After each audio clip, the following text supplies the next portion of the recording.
Background guy, look at the Discord. Hi, oh.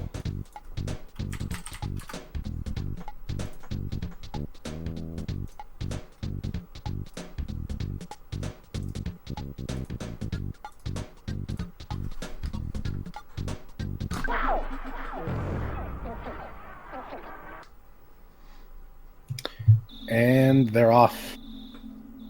So, thank you everyone for being here. This is going to be Earthbound Glitchless, and the estimate I believe is 4 hours and 40 minutes. It's kind of it's on the lengthier side, but it is an RPG after all. We're runners we got here is got BackgroundGuy02, and we have lltemple, and their Twitch names are their respective names there on the stream. So they're going to be starting off in Onet, which is the first town of the game. It's appropriately named because it has the number 1 in the name. It's the first town. There is no manipulation allowed in this race, just because there's a handful of reasons. One, it's difficult to pull off in a marathon, and two, if one person gets it and the other person doesn't, that means that the person who does get it has a 10-minute lead, which pretty much solidifies the race winner right there. Oh, what's with the capture? It's like getting dragged out.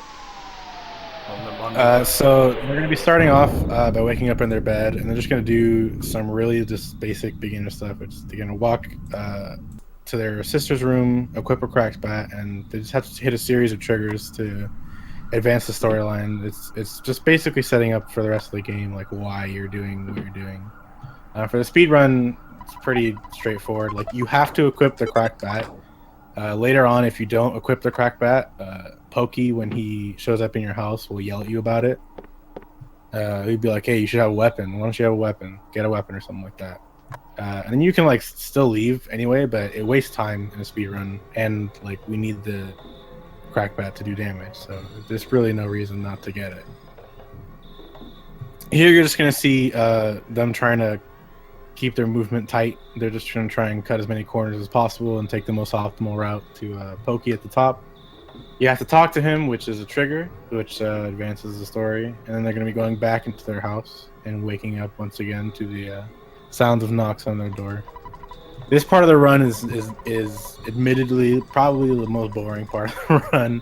There's really not much going on. It's boring for the runner and not super interesting for the viewer, which pardon our dust, so to speak, in that respect. But I promise you that the run will take a big leap fairly soon thereafter. Sorry about that. I had bad capture setting since it's a different scene, and movement was really blurry, so I fixed that really quick. So the left screen should not be potato quality anymore. It's my favorite. I love potato quality. Yeah, I mean, I love potatoes too, but yeah, they go well with everything. They do. So there's going to be a couple things that you might I'm going to start to go over right now because it might become immediately prevalent, and they might all be happening at once. So I'm going to start by explaining them now, and hopefully they become relevant when the time comes. So once they leave their house, their spawns will be turned on, and there's going to be enemies in their way that they're going to try and have to get past. Earthbound's a nice game and a nice RPG in the sense that you can see the enemies in the quote-unquote overworld, so to speak, and you can avoid them as a result. And so every enemy has their own, like, pretty much unique aggro pattern, so to speak. So there's going to be 3 types of enemies you're going to see. You're going to see snakes, crows, and dogs. Snakes only move when the main character Ness moves. But they only move on around like the 3rd or 4th frame of movement. So if you tap the controller in like quick successions and basically only get like those first 1 to 3 frames of movement without triggering them moving towards you, you can actually what we call stutter step past them. And it's where like you'll just kind of slowly move past them and they won't move at all. And both of these runners are actually pretty good at stutter stepping. So if there is a snake, you're probably going to see them try and stutter it. Mom is trolling me hard. She moved out of the way and made me talk to the dog, and then she keeps walking in my way. I was wondering if you're going to get the dog. You don't normally get the dog in a speed run. No, I just started mashing B and select hard.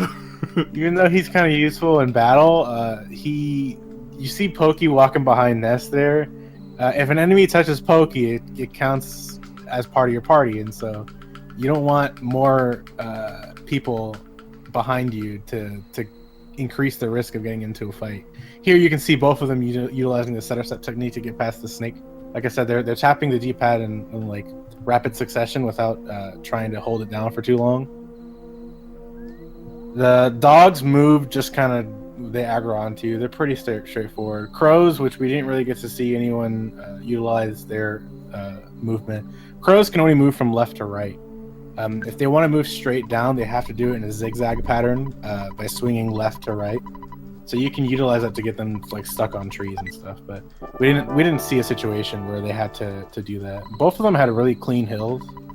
They're roughly like identically even right now. There's like a second between the two of them. And Onet is unmanipulated. It's an RNG fest, as is the rest of the game. But this 1 second lead that Background Guy has right now is basically irrelevant. He could lose it in the Starman fight coming up. There's a fight at the bottom of the hill. It's a guaranteed boss fight you get, but it's also you can't lose it unless you do like some really long setup that involves leveling until you get PSI shield and replacing your own shield. You can't really die to this fight. So what we're looking for in a speed run is for Starman to do his fastest possible moves, and in a speed run that's if he guards, that's his entire turn. He'll flash black and then just say he guards. Yeah, we'll manipulate. The thing that loses the most time is PSI fire. Yeah, in the with RNG manipulation, we'll manipulate all guards. PSI fire wastes a lot of time because there's a lot of text. Buzz puts up a PSI shield on you and then fires an AoE, so it just says the PSI shield made fire beta disappear, and it just goes for each character for everybody. Yeah. Exactly. Yeah. Freeze. There's four characters if you include Buzz as well. Right, and if you have the dog, it's even no, dog runs away. Never mind. But dog runs away. Yeah. You can get a freeze, which is still a longer text, but it's obviously shorter because it's a single target spell. Yeah, freeze is not that bad. Fire, it's a big time loss. It's like 5 seconds per fire. So Buzz is scripted. He'll automatically get the PSI shield. That's why you can't die. Starman can only do PSI attacks. He can't physically attack. So you see Temple got a fire, but Background Guy got a freeze. You can see Temple still mashing away that fire text. Buzz has 2 strengths of attacks he can do. He can charge forward and do roughly 100 damage. Or he can do a regular attack, which does roughly 67. But if Starman guards, which normally you want, and Buzz does a regular attack, then because Starman guarded, it halves it. And Buzz does less damage. So Background Guy got extremely good luck, and Buzz did two high rolls. Starman has 200 HP exactly, so you want Buzz to charge forward twice, because that does roughly 100 damage each time. And Background Guy got it. Unfortunately, Temple did not get quite as lucky, and Buzz did some weak attacks, and he's getting quite a lot of fires. So that was like 3 or 4 cycles there, but now Temple's getting through it. If you get a BGG has sub A Starman without manipulations, very acceptable, very good. It's really good, to be quite honest. Yeah, and more than acceptable. Your average like Starman, based on like Buzz not being very nice and doing weak attacks, is like an 8. Not to mention dogs in your way or something. Yeah, I mean you both had really good hills though. So. Oh yeah. So Background Guy is talking to dead Buzz, right? Well, he's dying, but he's dead. He's immortal if I just never stop talking to him. Yeah, if you keep on mashing A here, if you keep on mashing A, which will automatically select the first option, which is yes. If you keep doing that, the game is programmed. He has 2 choices. The first one, he says, "Do you understand?" You say yes. And his second option says, "Hey, do you want to hear my story again?" And you can say yes to that, and then he'll just keep talking forever. This game's so got you a lot have of to those... say yes and then no. Game's got a lot of those quirky little humors. It's a parody RPG, but it's also a fantastic one in its own right. So it's got a lot of really funny things, like Buzz is sitting there gasping for his life, and it's like, I'm dying, but if you want to hear my story one more time, just go ahead. Yeah, he'll talk eternally. Doesn't matter about his wounds. The best part about Buzz dying is that he took you just killed this like alien from the future. Sorry. And then you just killed this alien from the future, and then the way he dies is that Lardna Minch there, who is Pokey's mother, just beats the crap out of him. So they're going to be picking up, coming into a net, they're going to be picking up the Mr. Baseball cap, which is what this little boy gives you. He admires you so much. He gives you the Mr. Baseball cap. He knows how much you wanted it. And you see BackgroundGuy is going to equip it. Now, normally, this is a pretty strong piece of equipment to have kind of this early. It's supposed to be one of those things like, hey, you explored. Here's a Mr. Baseball cap. But the reason BackgroundGuy equipped it is not to use it in battle, but rather to sell it. So he's going to walk into the drugstore here and withdraw $40. He could withdraw more and potentially buy something next door, like in the burger shop for safety. But he's probably not going to do that. So he's going to buy the T-ball bat, which is gives him some extra offense, which is going to be really useful. He's going to buy the regular baseball cap and then sell the Mr. Baseball cap thereafter. And then he's going to use that money to buy a cheap bracelet. Unfortunately, BackgroundGuy did the incorrect order in buying it. Yeah. if you do that buying pattern, you don't have enough money for the T-ball bat. Yeah. Whoops. A little mistake, but Temple did not make that mistake, and so Temple's going to gain some time on him. You're going to see BackgroundGuy. He's going to be walking a very specific way behind this hospital. This might seem like he's really walking way out of the way, and like, why did he take that weird path? But he's actually making sure there's no spawns in front of the arcade here. By walking in that pattern, it prevents spawns. Temple, however, just says, I don't care if there are spawns, I'm going to deal with it. And he just got no spawns anyway. So Temple actually makes up time there just based on more optimal movement. He kind of made a big bet and it paid off. Now this fight, they pick up the bread roll right before. It's basically for this fight. The Pogo Punk has two attacks. He can do a weak attack or a strong attack. He's prone to do the strong attack, I'd say. And if he does that, you want to use the bread roll pretty much immediately, because if he does it like 2 more times in a row, you just die. There's really nothing you can do about it. They're both picking up the can of fruit juice here just to give him a little HP. It recovers about 6 HP. It can recover 7, but it's like a really strong roll if it does that. But now that they've killed that first guy, they're a bit stronger. And BackgroundGuy gets a smash on him, like he's manipulating them. Yeah. Hacker. So he gets through that guy really quick. Temple auto fights, gets through him pretty quick and without too much problem. And then they're going to fight this third guy. You have to say no to him. He says you want to join the Sharks, and if you say yes, he says come back after you've beaten Earthbound. So you can never join the Sharks, no matter how much you want to. Yeah, feels bad, man. Your timer's cut off there. Background. Oh yeah, BackgroundGuy, your timer's cut off. You don't have to fix it now. Oh yeah, you're right. The left side of it's cut off. That should be a 12. He's not here in 2 minutes and 40 seconds. Is he cheating? What's going on? He's a hacker, man. I'm telling you. So the Frank fight is honestly a pretty scary fight. You're gonna see both of them. Anytime they get hit, they're gonna heal immediately thereafter. Because of the scrolling HP mechanic, you can get away with healing after taking more damage. Unfortunately, Temple just got murdered. He just kind of got some bad rolls from Frank. Frank can roll particularly high. Or else I would have died because me for a load. Well, the same thing happened to Temple, except without the gut save. And unfortunately, it was. You can try and mash fast enough to get your move out in time, because you don't technically die until your HP reaches 0. It doesn't matter if you had 50 HP and you took 51. Your HP will scroll down to 0, and until it hits 0, you don't die. So if you can mash fast enough, you can get like turns out in time. But unfortunately for Temple, Frank's roll was just really high, and that happens sometimes. It's just RNG. BGG is fighting Frankenstein right now. Frankenstein, every other turn he will waste a turn, and then every other turn thereafter he will hit you. So it's a pretty safe fight in that you know that there's turns that he won't hit you, so it's safe to bash him. And BackgroundGuy gets a smash in that fight at some point. I saw it. He's cheating. We all know it. But he does now, unfortunately, because of Temple's death to Frank, have a bit of a lead. I have no idea why the timer's cutting off, by the way. It's just life split, doing life split things. We'll live.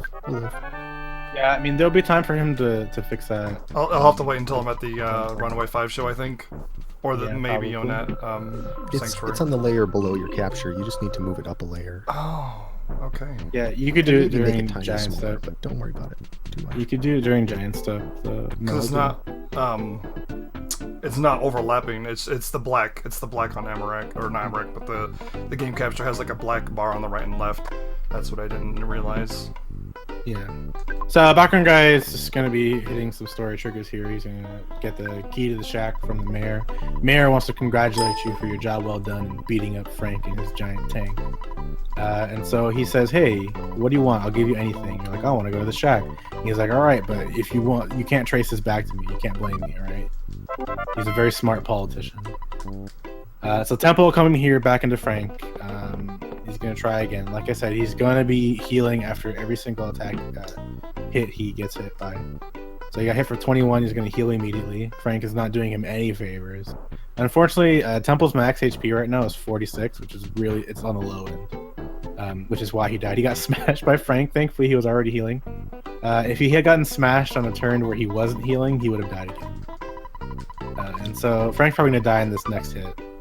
So Temple is going to be able to get past Frank, and he's got enough health and psychic points that Frankenstein is not going to be an issue. You see background guy who's a little bit ahead. He's going to be buying a bunch of hamburgers.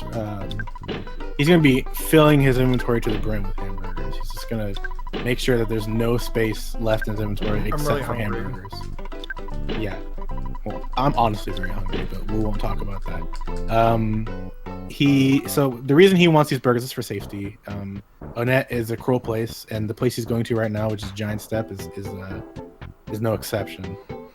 Unfortunately for the speed run, you're going to be seeing a bit of a grinding section here. It's the only grinding section in the run. This is the main thing that manipulation cuts out this grinding section right here. So background guy is going to be coming into Giant Step, and he's going to be looking for slugs. Slugs come in packs of 4 primarily, and he's going to be looking to try and kill 22 of them. So that'd be 4 packs, and then he can get a 6-pack on the top that has 6 slugs in it. They sometimes spawn in packs of 6. You're going to see he's going to be moving back and forth in between this door, or just trying to spawn them in general. There's a couple different ways people like to do it. Some people like to go in and out of this door, and then there's a chance that 2 packs of slugs spawn. Some people like to walk back and forth, and there's not a chance that 2 packs spawn, but it's they think maybe it's kind of more placebo-y. The slugs have exactly 30 HP. Ness's offense is just low enough that his low rolls will not kill them in one hit. This is the first thing that happened with BGG. So he did 29 and then 28. That's why he's not auto fighting right now. Normally, you would just auto fight for these slugs and you just one shot them. But if you were to auto fight just picks a target at random. It doesn't go like from left to right. So if he auto fought the slugs and it picked a target and then didn't kill it, and then the next turn picked a different target and then didn't kill that, it's not optimizing like the damage he's dealing. He's getting hit extra, and it's just bad. So for the first slug fight, we pretty much don't auto fight. Unless like we're just feeling saucy or whatever reason. And then every slug pack thereafter, Ness's offense is high enough that, barring like worst case low roll scenarios, which has happened to me exactly once ever, Ness will be able to one shot them just fine. Timer's fixed, but you might need to scale it on your end potentially to fill the box. So BGG got his second pack of slugs. Temple's coming into Giant Step right now. This is where Temple can make up a lot of time against background guy if he does get good slug luck. He died to Frank, which is unfortunate. But BGG's 8 slugs ahead of him right now. But if Temple were to get a lot of slugs really quickly, this could be the way to make up some time. Frank death does not mean that Temple's out of this race. This is a long. Remember, this run is the estimate's 4 hours and 40 minutes. I predict it's going to be. The end times for both these runners are going to be way less than that. But there's a lot of this run. There's a lot of RNG, and there's huge RNG swings all over the place. Unfortunately, I said Temple can make up time here if he gets slugs, but this game is doing him no favors. He gets his first pack of slugs right there. One of the things to note about the slugs is that technically slugs have a 1 out of 128 chance to drop a bomb. I'm just throwing this out there just in case you do see a bomb drop. I don't expect it. It's very rare. But if they were to get a bomb, it would make Titanic Ant, which is the next boss, significantly easier. Background guy, that's not a slug. Yeah. That's not a slug. So you're gonna see a Rowdy Mouse here. Normally we don't fight Rowdy Mice, but Background guy wants to show us this fight. It's Rowdy blue Mice orange unit. have they have one offense, but like 100 guts. It's not actually 100. It's just very high. So Rowdy Mice will smash you, which is a crit. They'll smash you often, but not guaranteed. It's just an extremely, extremely, extremely high chance. For all intents and purposes, that Rowdy Mouse counts as one slug. Gives you a little bit of a little bit more XP than a slug, but it doesn't like add up to suddenly needing one less slug. So you see background guys getting into single battles with slugs and auto killing them on the overworld. If you're significantly stronger than the enemy you're fighting, and your offense, like it's based on like your speed and your offense. If your offense is a certain like math calculation higher than them, and the game determines that no matter what roll, no matter what situation, there's no way this enemy can even hit you, and you'll always kill it. It just automatically kills the enemy and says, "You win, good job, you worked hard for that." And you saw that there was other slugs that could have joined the party, but what happened is that there's a bunch of slugs on the second floor that are trying to join the fight. So the game gets confused and it's just like, oh, there's only this one slug here, so just fight that. So background guy is almost done with his slug grind. I've missed what pack of slugs the temple's on, but he just got level 7, so that's usually like the 3rd pack or so. So he could hypothetically make his way up top. For a marathon, he's probably going to stay in the bottom. Background guy is definitely going to make his way up top. If he's not already level 8, he's going to hopefully try and find a pack of slugs on the way up there, and then fight that and hit level 8. Level 8 is the goal. You might see them grind till level 9, depending on how safe they want to be for Ant. Level 9 is extreme safety. It's not overly safe. Titanic Ant is a mean fight, and it is reasonably safe, but you can definitely just kill him at level 8, which is where you get the PSI spell rocking. See, BG, are you level 8? No. I thought about staying... That's a pack of slugs. That's a pack of slugs. Yeah, but this is a pack of 6. Oh, okay. I usually don't do top stair strats, but I know that I'm very, very close, and I wasn't getting any, so I was just like, let's just go. Let's go. Temple's making his way up. Temple got his 4th pack, and he's going to be hoping for the same thing up top, which is a 6-pack, which is what BGG is fighting here. 6-pack slugs is pretty straightforward. The only thing that can happen is because there's so many slugs, after 3 turns, they're able to concentrate, quote unquote, and they have a chance to cast Hypnosis, which will pretty much always work on this. And so if they do that, they put you to sleep, and it wastes time, and if you're really unlucky, you'll die. But I think people have died to slugs in the single digits in all the time that we've been running this game. People have died to slugs. It's really shameful and it stinks. But when you're just hypnosis and you're put to sleep, it's not much.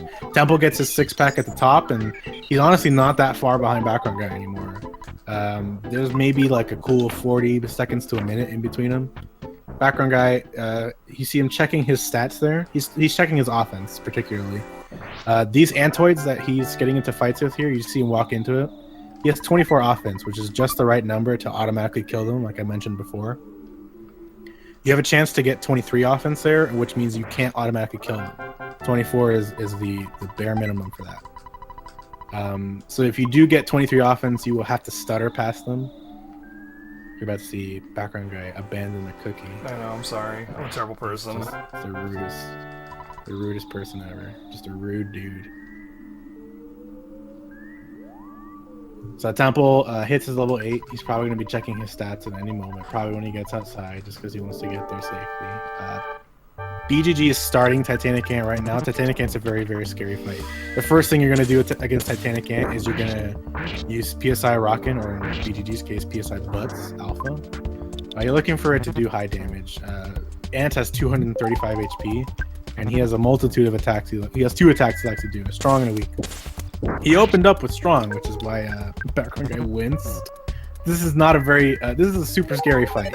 He can crit you, which pretty much means you're dead. And you're trying to get these rockins off, but also surviving. It's pretty much this guy is why we buy all the burgers. They're all for him. He just hit Background Guy for 50, which is actually the highest I've ever seen ever. And then he smashed him there right after. Look at this dude just punching the crap out of BGG. Look at him go, and he's putting up a shield. Shield has the damage he takes. He's just going. He is going ham. He's just styling on me, man. He's going Popping ham. off. He is popping off super hard, right? This is not a good fight at all. Background Guy's used like almost all his hamburgers. He's just punching you. But he gets through it. I had very, good rock very and rough rolls. fight. I had good rock and rolls. Very, very rough fight. So ideally you want him to use defense down, which is a move that lowers your defense by 1, which means he deals 1 more damage, which is basically irrelevant because he's dealing damage and at that point it doesn't really matter. I think I got 90s in my rock-ins, which is why the only reason I killed him at a few bashes after he put up shield. Because like I would have won 2 90s, 180, which means you're 55 damage short. And then you put up a shield, so it took like an extra 5 turns. But Background Guy had to take a lot of time to heal himself because Ant was being particularly vicious. And you see Temple, he's waiting for his health to scroll up just in case that he gets smashed, which is very, very smart. He also got looked like 2 high rock and rolls, and then he gets smashed by Ant. So that's 2 smashes for both runners.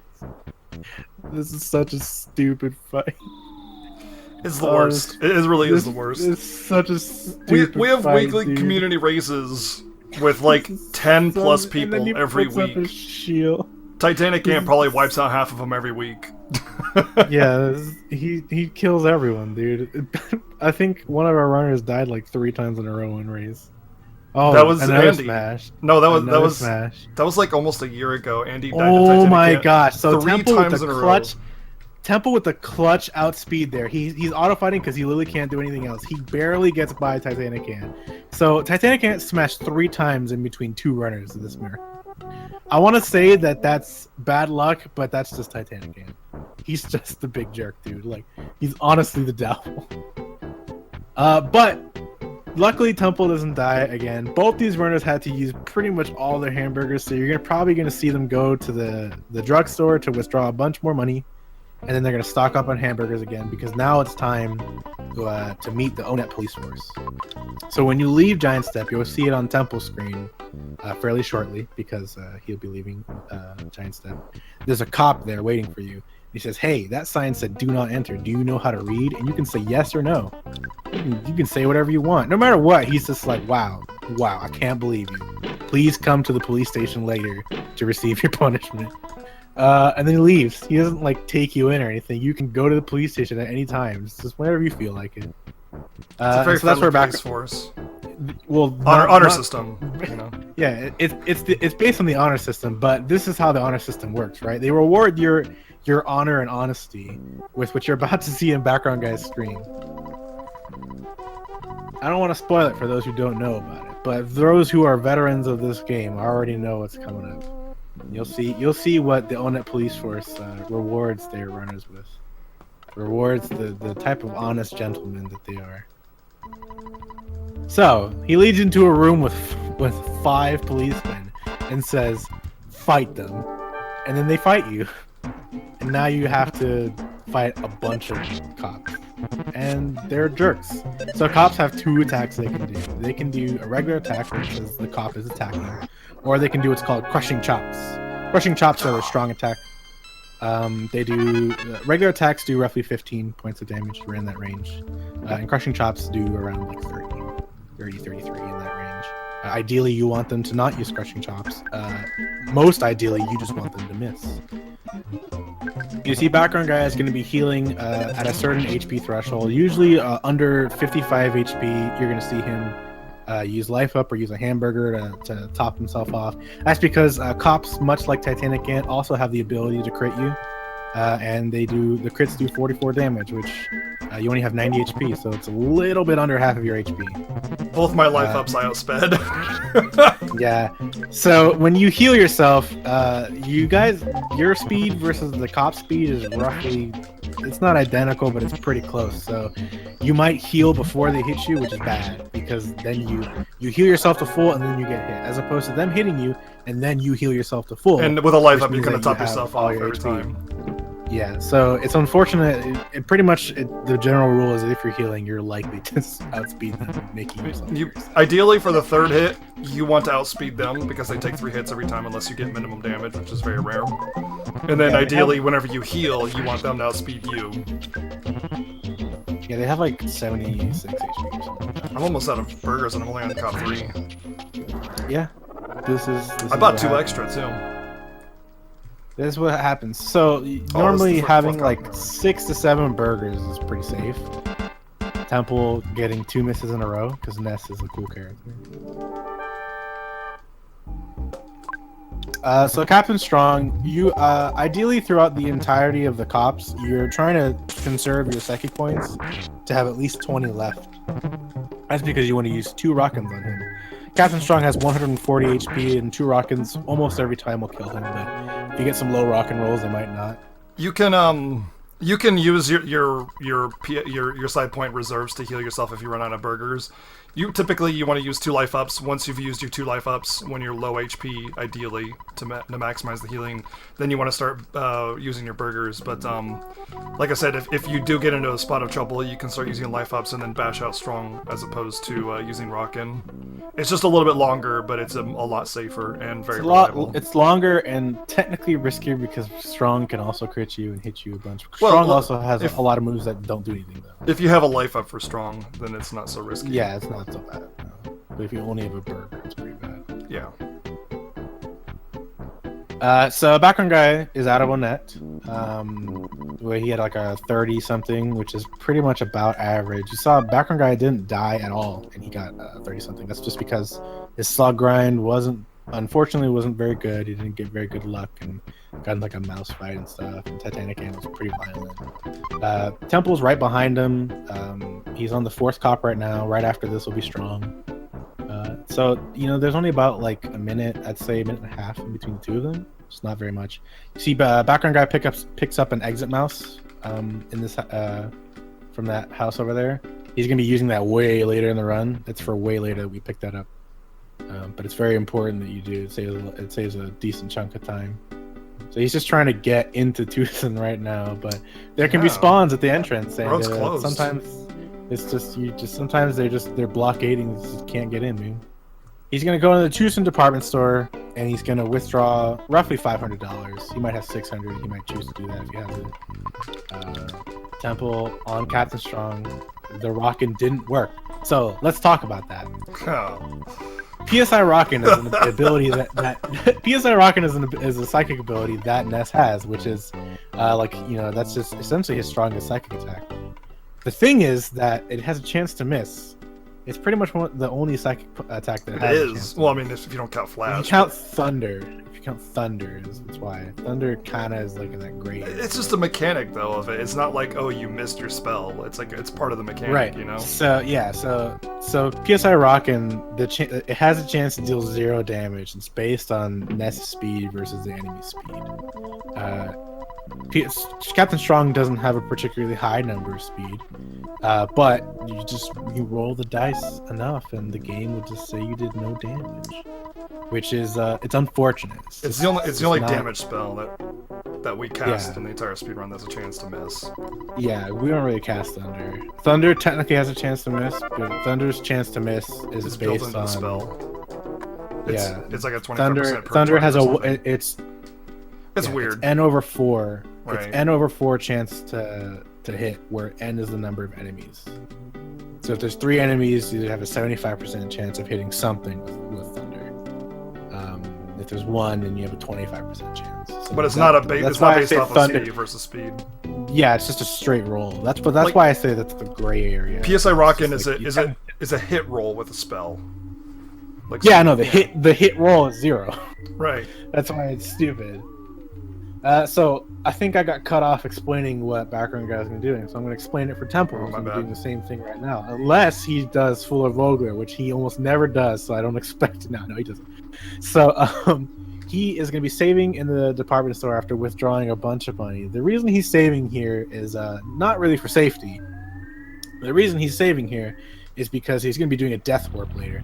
So Earthbound's one of those games, thankfully, that when you die, it takes you back to your last save point. But any progress you made while alive, including life, level ups, any items you got, all story progress, all that stuff is still happened. You just respawn where you last saved. So what we're going to be doing is we're going to be going to Happy Village, which is the next area after Tucson. We're going to be doing all the stuff we need to do there. We're going to get our next party member, and then we're going to purposely die to immediately warp back to Tucson because we have to go back there anyway to finish more story stuff. And then the game logs it all. So it's very, very convenient that the game doesn't just say, "Oh, this is where you respawn back," and nothing happened. Like, so you get to utilize death warps in Earthbound. There's a couple. This is the only spot you'll really see it. There's technically a couple other spots that you could technically do it that aren't really worth it at all. You lose time, but you could do it. This is the only spot you'll see it in a run. One day I'll get back into Tucson. One day. Background Guy he's incurred the wrath of the mobile sprouts. Walking into these caves, it's a pain in the butt. You can't really fight anything. Well, you could. You just die. You really don't want to fight anything. For pretty much all the run, you're severely underleveled. You're not going to really be fighting anything if you can help it. There's certain enemies that are weak enough that you can just kill. And there's certain enemies that are way too strong that you're just forced to fight and hope you can get by. These guys, you ideally would just want to despawn them and just walk right by them. But they're in these tiny caves where there's no room to walk by them, and sometimes no room to despawn them. You have to leave the cave and go back in, and that little door transition where the screen fades out and fades back in, like that all adds up, over time. I've spent minutes despawning at doors before. It just happens sometimes. It just happens sometimes. You'll likely see them spend minutes despawning at this point later in the run. 3K. I'm just hoping that I get a perfect 3 cave, then I won't have to worry about it. Yeah, of course. I mean, who wouldn't want that? So Background Guy picking up the pencil eraser here. That's just a story item that he needs all throughout the run, in fact. You use it frequently. Apple Kid, who you've invested $200 in, makes the pencil eraser and erases anything that's a pencil, which makes no sense, but just don't worry about that. This is part of that charm and humor of the game. Yeah, the idea is that there's an iron pencil in your way, and you conveniently have something that erases only pencils. That iron statue was anything but a pencil. Was anything other than a pencil, you wouldn't be able to erase it. But because it's a pencil, it does not matter what it's made of, you can erase it. So you're going to see Background Guy walking towards the aforementioned pencil, and he's going to be erasing it. And he's going to say, for some strange reason... Prior, I came here and I walked near up to it, and then I just left. All I was doing there was just hitting a storyline trigger to have Apple Kid call me. You're supposed to come up here and go, "Gee, I can't get past this statue," and then go back into Tucson, and then Apple Kid calls you and says, "Hey, I got an invention." But we figured out exactly where the storyline trigger is, so we just touched that line and then bail. It's worth noting that Temple is the person who figured that out. Oh, that's right. Yeah. So it saves like frames. Just you basically all you have to do is load the iron pencil into memory. A lot of people think you have to go up and like check it, like actively see what it's about or whatever, like touch it or something. You just have to load it. Period. And we do it at such a point where it's technically off screen. You never see it, but it's still loaded. It's because the game loads a little bit farther than where the camera is showing. You're seeing them pick up butterflies on the way. Butterflies restore 20 psychic points. It says Nest relaxes. It just means it restores psychic points. They're going to want to pick up 2 butterflies before they get into Happy Village. That's for a fight coming up where they're going to want to use 2 Rockins. Rockins cost 10 psychic points each. And so they really, they're A, going to want to heal to full, and B, want to be able to get through that fight. So that's why they pick up those butterflies. You see Background Guy getting through Peaceful Rest Valley. I'm trying to see whether or not he's going to pick up the hard hat. Probably the hard not. hat's a safety item. It's with cheap bracelet. I don't know. It doesn't really seem like it's necessary.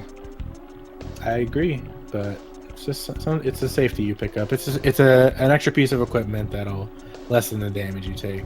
This next the fight they're coming up on, this we call the shack fight. That little shack to the right that you can see on Background Guy's screen, there'll be a fight in front of it. They're going to be scripted to fight. The enemies there can call for help, and it can get out of hand really fast, and that'd be the only reason to get the hard hat. So it is a marathon, so there's been situations where you just get the hard hat for ultimate safety. You see Temple just erasing the pencil now. He's about, I'd say, a minute behind BGG still. Picking up his second butterfly. BGG is going to go into this building here, the store. He's going to buy a Sandlot bat to increase his offense, hit for a little bit more damage. Automatically sells the T-ball bat back, and he's going to be buying the Holmes hat, which will increase his defense. Also, he's going to be buying some healing items. Specifically, he's going to be buying 2 refreshing herbs, if I remember. Yeah, he buys 2. You buy 2 refreshing herbs and a croissant. I'm actually going to get 2 croissants because I have the cash. Because Alright. different. Just as a safety in case I do get calls for help, extra healing. Do you have room in your inventory for the Franken patch? That's a good question. I'm just gonna use a hamburger. Good question. Yeah. So you have to have room in your inventory because you're getting a key item here, and if you don't, then Paula, who's in this shack, who's in prison in the shack, just yells at you, saying, "Hey, you want to die? Wow, you want to die or what? Jeez. Right, she basically get says, your act "Hey, together, kid." Like, God says, dang. do you want to get fried by lightning? So. But yeah, so he bought 2 refreshing herbs and 2 croissants. He buys the refreshing herbs. Refreshing herbs are the equivalent of doing like a second tier healing spell. Healing beta is what we call it. Not to be confused with life up. Healing removes status effects. Life up heals HP. Correct. The refreshing herbs are for a bit later in the run. For those familiar with the game, he'll be using it for Belch's base, and the second one is from Mole Cave coming up. But that's still a ways to go. We buy them here just because we have to buy the bat and the Holmes hat anyway, and it's convenient that someone sells it right there. So you saw these enemies, Background Guys fighting, call for help. One of them failed, which is good, but one of them succeeded. You see, he brought a homie with him. He brought a friend. So this is where it can get out of hand. Thankfully, he didn't also call for help. Calls for help, the chance for a call for help to succeed is based on how many enemies are currently in the battle. So if the less enemies there are, the higher the chance becomes. But there's still a chance even with a bunch of enemies that it succeeds. There was 4 calls for 3 calls for help in total. Only 1 succeeded, but yeah. Thankfully, there was a lot of it can get bad. they They can just keep calling for help over and over and over again, and suddenly it's Cultist G, and you're just like, this is so many cultists. Cultist G is the common. Whenever you say you lost a cultist, it's like died to Cultist G. So it's always Cultist G for some reason. Well, it's because, for me, Cultist G has always been in my heart because there's one of the viewers for Earthbound named Lamgwin, who came up with the children's book title Cultist G and the Invincible Crow. Oh yeah. So it's my favorite. It's my favorite meme regarding that fight. So Temple is in that shack fight himself. It's looking like he's not getting any calls for help. So this second Rockin', assuming it doesn't miss, because a reminder, it can miss, is going to get him through it just fine. So it's actually gets through it quite rare for a Rockin' to miss on a cultist. I've had a double miss. Wow. I've never had a miss, but it was the saddest thing I've ever seen in my entire life. But it hit the crow. It has like a 33% chance to miss the crow. So it often misses the crow. It's the most common thing because crows have such high speed. They have 77 speed. For reference, the final boss of the game, Gaius, has 80 speed. So the crow only has 3 less speed than that. What's the fastest enemy in the game is like the clumsy robot, I think. Technically, so we found out technically the fastest enemies in the game are the criminal caterpillars. The what? They have like 120. The criminal caterpillars. Oh yeah. They have like 120 speed or something like that. It's insane, actually. The next highest is clumsy robot with 94. I'm pretty sure I'm wrong in the name. It's close though, but they're up there. Alright. 2 really bad rock and rolls, but I got a double reflect, so a 50 and a 64 is just like you just like really. Yeah, I failed to explain the Carpenter fight while I was explaining other things, so I'm going to explain it as Temple approaches it. Carpenter is the boss that Background Guy just fought, and Paula gives you the Frankum badge, which reflects lightning back onto the user that casts lightning on you. And so for Carpenter, his turns are scripted. He'll do the following turn order every single time. His first turn, he will attempt to cast 2 lightning bolts at you. His second turn, he will heal himself, do a life up. His third turn, he will hit you. His fourth turn, he will shoot 2 more lightning bolts. His fifth turn, he will put up a psychic shield. And his sixth turn, he will hit you again. And that cycle will repeat infinitely as long as you're in that fight. If any of the lightning bolts hit you, which is what you want, it reflects back onto Carpenter and does a big chunk of damage. So the fastest possible fight is for the first turn, him to hit you with 2 lightnings, and they do such high damage that he just kills himself.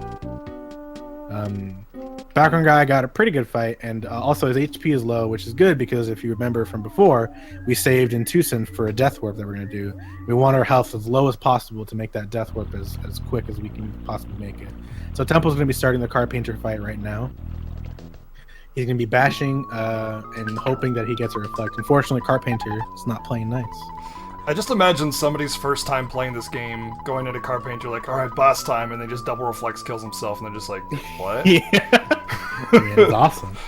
What? That's not... Alright, I guess So that's the Temple way the boss is gets supposed to go. 1 reflect. He gets 1 reflect out on top of the rock, and he's gonna heal here, just because his HP is so low that he can't really use the scrolling HP mechanic, and he bashes him to death, which is unfortunate because if he had risked bashing him on the turn, he put up his shield, he could have killed him, but he played it safe, which is the smarter thing. And his death warp isn't terrible. He's 54 HP, which you can still work with.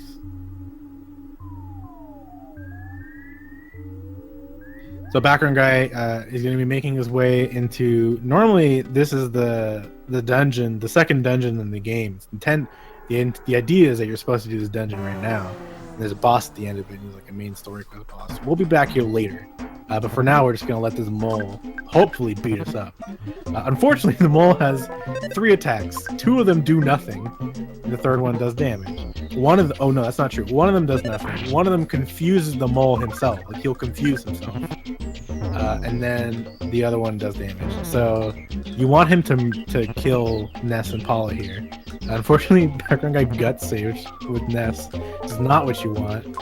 That gut save is costing me. Yeah, now he's having fun. He's missing. He's feeling confused. He's just having a grand old time. Look at this mole go. Look at him do his thing, dude. Oh, look, he hit himself for 42. You know what can happen, by the way, is that he can confuse himself so often that he kills himself. Which has happened. It happened to many runners. Thankfully, the mole finally killed him. But all I had to do was not gut save. Yeah, all you had to do is do something that was completely out of your control.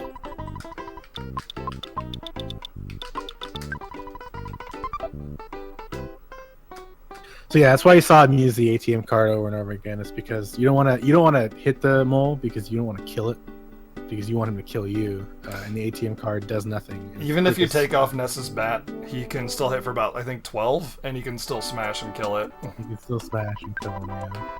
So Temple's going to be making his way there. You see, Temple has teddy bear. He's going to be dropping it right before he enters. Teddy bear are nice items. In that the enemies have a 75% chance to hit a teddy bear instead of your party. But like we said, we want this mole to be hitting us, so having the teddy bear would be counterintuitive to this death warp. So we're going to see how Temple's death warp goes. If it goes considerably better than Background Guy's, then he can make up some time here.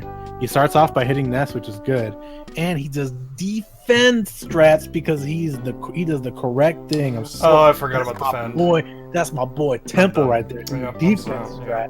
And then Ness is dead, so he's going to auto fight here. The reason he can auto fight here is because even if Paula smashes, she smashes for 1 HP, and then the mole just killed her. That was a pretty good death warp. You know, it could have been technically better, but especially comparatively, that was a fantastic death warp. It's exactly what you want to see from a. I should just reset. Didn't even defend at 1 HP. You did it, and I'm very disappointed in you. I'm sorry, Daniel. But I didn't want to. I can't coach you because I can't play favorites. But Temple playing that perfectly He did exactly everything he needed to do. It was very well played.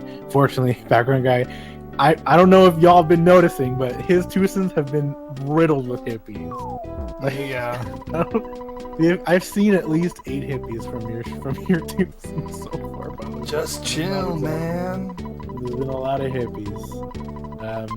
So you when you after the death warp, you withdraw some money. You go to the hospital, revive Paula. Paula does need to be alive. Unfortunately, you can't just carry the ghost of Paula around. The story triggers require his body back. Yeah, you're supposed to bring her back to her house. You can't just be like, "Hey, I brought your dead daughter. Please continue the story." You saw a background guy kind of like hug against that wall there. There's a photo trigger right under that door. You may have seen it earlier on Temple's stream when he died to Frank. He had suddenly stopped moving, and then some dude flew in from the sky and takes your picture, and it's super strange and confusing. Those are just photographs that are all throughout the game. There's 32 of them in total, and you're gonna try.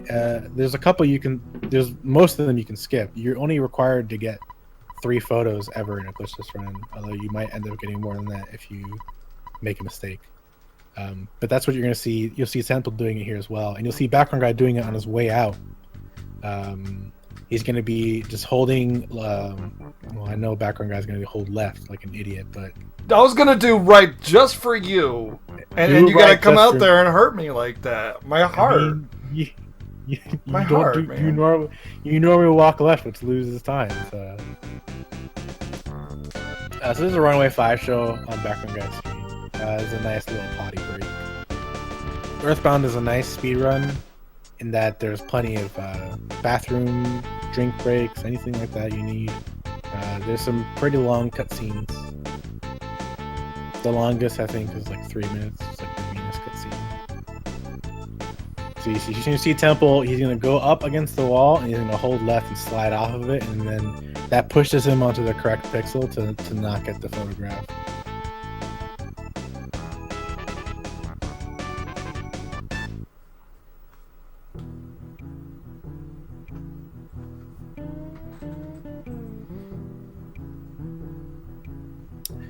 I would normally... So Temple picked up a teddy bear, and I see in the chat Ultima Ice, who actually is the current world record holder for this category. And he got it within... It's been about a week, I'd say, since he got it, so big congrats to him. But Temple picked up a teddy bear, which I can't name on the stream because it's not allowed. I don't know why. To be honest, I don't even know why I brought it up, but it's not really even necessary. We call it a mean name because people who get it are babies, and Temple just got it, so Temple's a baby.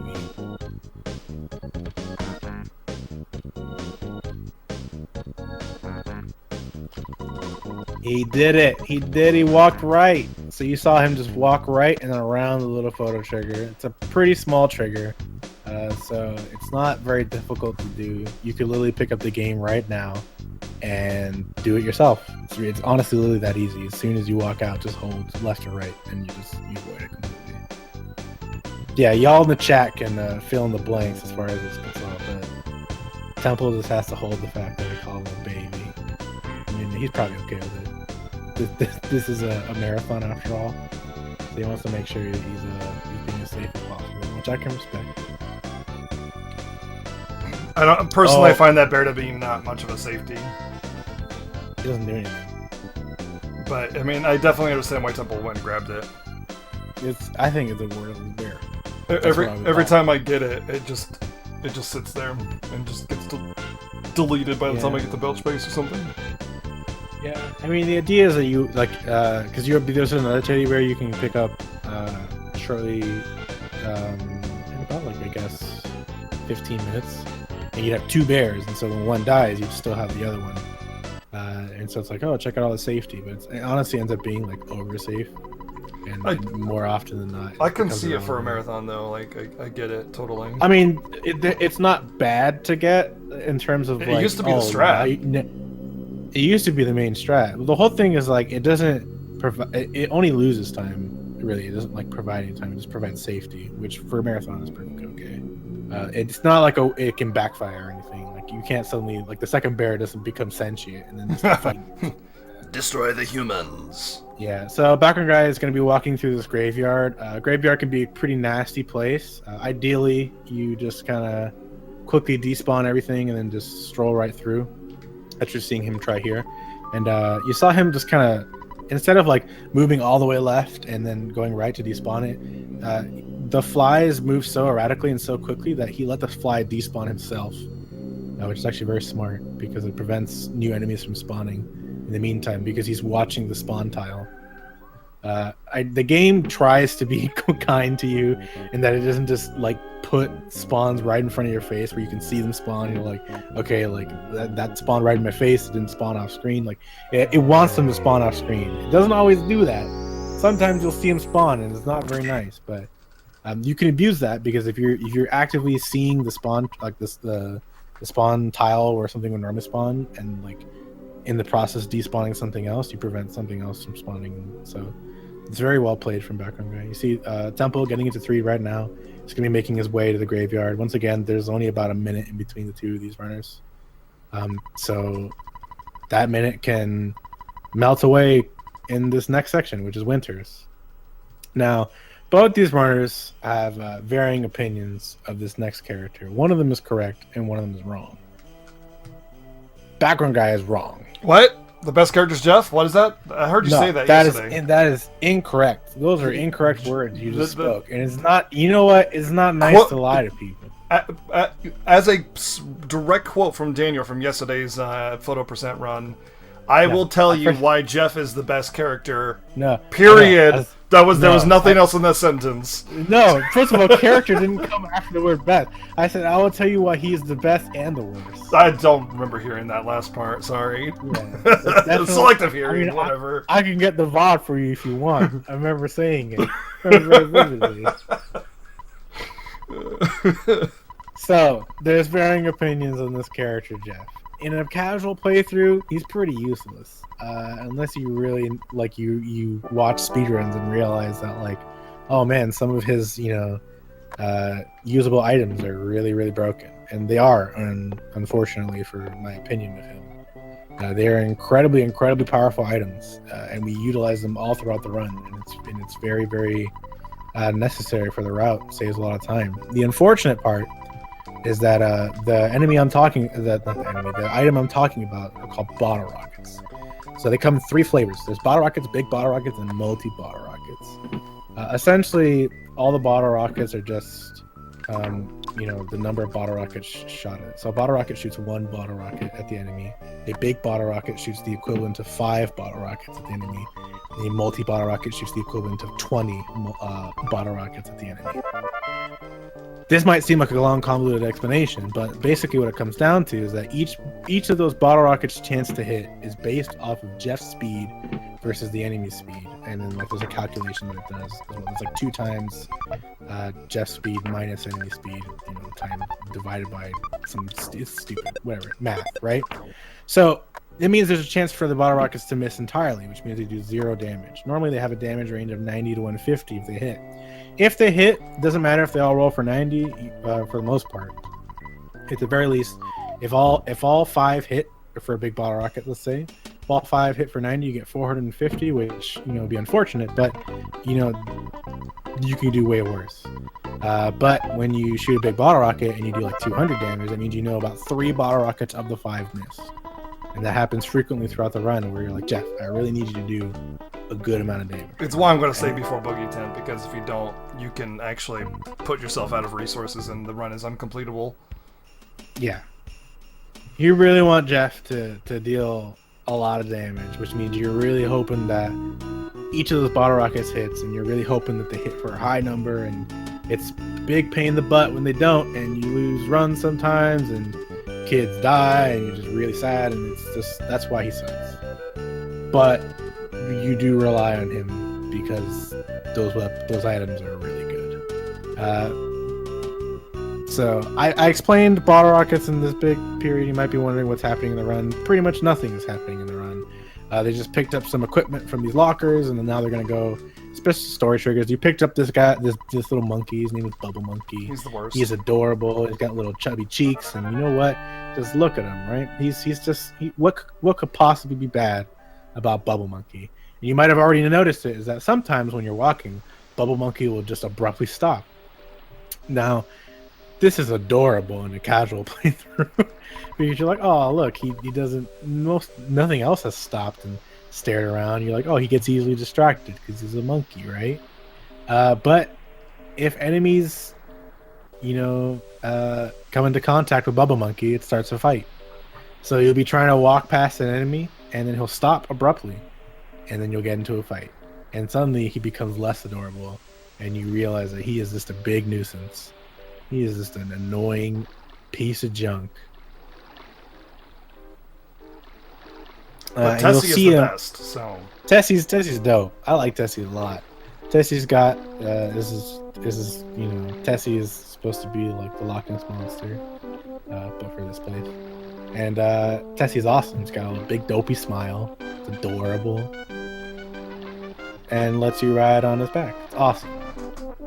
But you're gonna be seeing a background guy getting into a fight very shortly.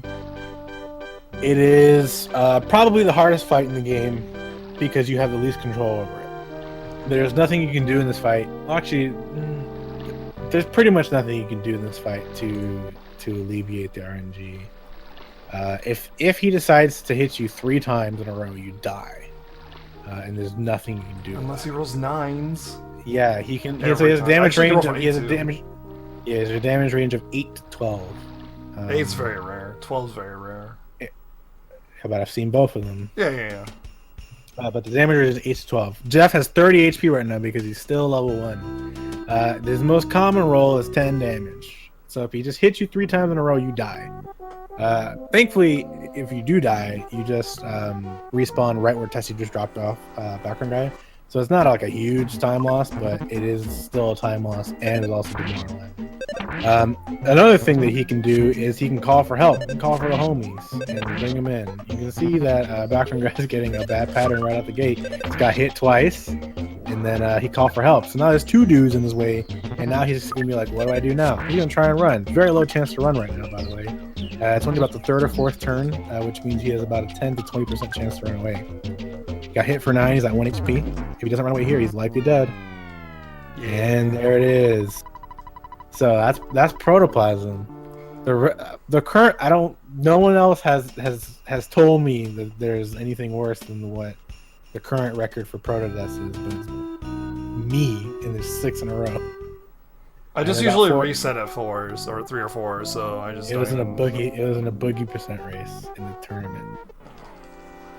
I'm not gonna reset in the tournament. Yeah, of course. But that death means that lltemple gets to make up roughly 40 seconds against background guy, because that's roughly how much time you lose from that protoplasm. And lltemple is, just about to go to protoplasm himself. You see him, the way lltemple walks, so he moves diagonal left and then hits the wall and moves diagonal right. He's doing that because there's an 100% chance for a goat to spawn below him. And by moving like that, the game doesn't spawn the goat. I can get it. A lot harder to explain why, but basically you're exploiting the way the game spawns enemies. And background guy with 2 deaths in a row. If lltemple can kill this protoplasm, that means he takes the lead. I mean, he's technically in the lead right now, just by the fact that he's fighting protoplasm and background guy is not.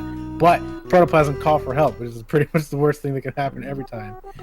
lltemple is just gonna go for it. He's at 11 HP. It's not looking good. He's gonna eat the boiled egg, which can bite you in the butt. If he dies here, that means he doesn't have the boiled egg thereafter. But he got the boiled egg off and he's healed to full. He's basically hoping that this protoplasm doesn't call for further help. He's also hoping that Jeff doesn't continuously miss, because sometimes Jeff just does. And Bubble Monkey Smash for 7, which is actually good. It's one of the few good things Bubble Monkey can do. lltemple gets out of the protoplasm fight and is now in the lead by, it looks like it's like 10 seconds, dude. So there's this duck up here. They're gonna be trying skipping this duck. That's the idea anyway. It'd be really easy if you didn't have Bubble Monkey, but unfortunately we have Bubble Monkey. So, background guy with a sweet duck skip setup. That is for sure a duck skip. There is literally no way that duck is getting involved. And now he's going to try for a proto skip. And he gets the second proto skip. 2 skips in a row. That is not easy. Well, it's not easy to do in the sense that you don't really have much control over it. Temple sets up the duck skip for a while, and it actually pays off. He gets the duck skip. He's going to pick up the croissant for safety, and now he's going to go for the second proto skip. The way this proto skip works is that the moment you aggro an enemy, these present enemies, they'll move to where the spot you aggroed them was at, and so you get to just kind of move very quickly around them. Temple lands the second proto skip setup as well. The only reason Background Guy is in the lead right now is because his duck skip did not take that long to set up, but both of them get duck skip and second proto skip. I cannot stress how rare this is. This is incredibly rare. That's now Background Guy is trying to do me proud, trying to make me very proud by staring past some enemies, but I couldn't despawn the one in the back. It's not working out great for him. There's a couple of different ways you can play with this area known as Pond Cave. Every enemy in this place except for mushrooms are stutterable, and so some runners, me, will stutter everything, literally at all opportunities, and will yell at other runners to stutter everything. And that's because it's my favorite thing to do. But the safe thing to do would just be to despawn enemies, and instead of stuttering past them, then to just despawn them and then try and get an empty spawn area. Temple trying to get an empty area. Background Guy here, he's going to try and stutter past this very, very tight, but then when he moves upward to create himself more space and is able to get by pretty easily. So this is some really good stutters by Background Guy. Temple's still trying to get through. He's just trying to despawn. He's not going to put anything up to chance. Stuttering technically isn't chance in that regard. Like, it's based on just your execution, but if you mess up a stutter, then you don't want to drop execution. So he's just playing it as safe as possible. Background Guy gets a really empty third room, which is really lucky. Temple unfortunately does not get it the first try, so he's gonna be despawning it. Hoping that he can just get walked through and then get the second area empty. They're gonna pick up the bottle rocket here. That's gonna be used for Boogie Tent, potentially. If not Boogie Tent, then it'll be used for a boss later down the line, named Mini Barf. Background Guy having some trouble with these mushrooms up top. The mushroom spawn, you can get them in a way where they get him caught in the wall, which I think Background Guy is going to try here, and he gets it. It was very good. So he's at a pond cave. Pretty average pond caves, I'd say, for the both of them. Nothing exceptional, but nothing too terrible. In like a PB attempt for both of them, that would be a bad pond cave, quote unquote, just because anything but like the best is always really like. It's just a big waste of time, but that's pretty average what you saw there. And Temple getting no mushroom spawns up top, it's very, very good. See someone asking how stuttering works. I explained it earlier, but I'll explain it again for anyone who's just joining us. So the way stuttering works is that those enemies that they're stuttering by, their movement pattern is that they only move when your character moves. So in this case, Jeff, right? But they only move on the third or fourth frame of your movement, so to speak. I don't know the exact frame, which is why I say I think it's 3 or fourth.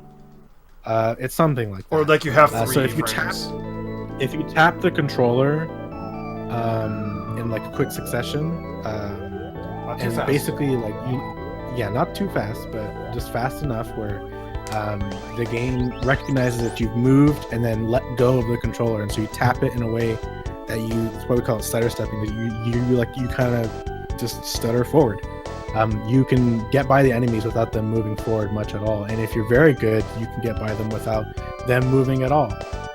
There's stuttering is an execution thing. There's people who are better at it than others, and there's others who are worse at it. It's one of those things you got to work at, but it's really what it comes down to is like finding your rhythm that works for you, and also making sure your controller is good. Sometimes you can be really good at stuttering, but your controller is not conducive. If your controller's sliding upward, like onto the diagonals, it'll actually cause extra frames of movement, and it'll hurt your stuttering ability.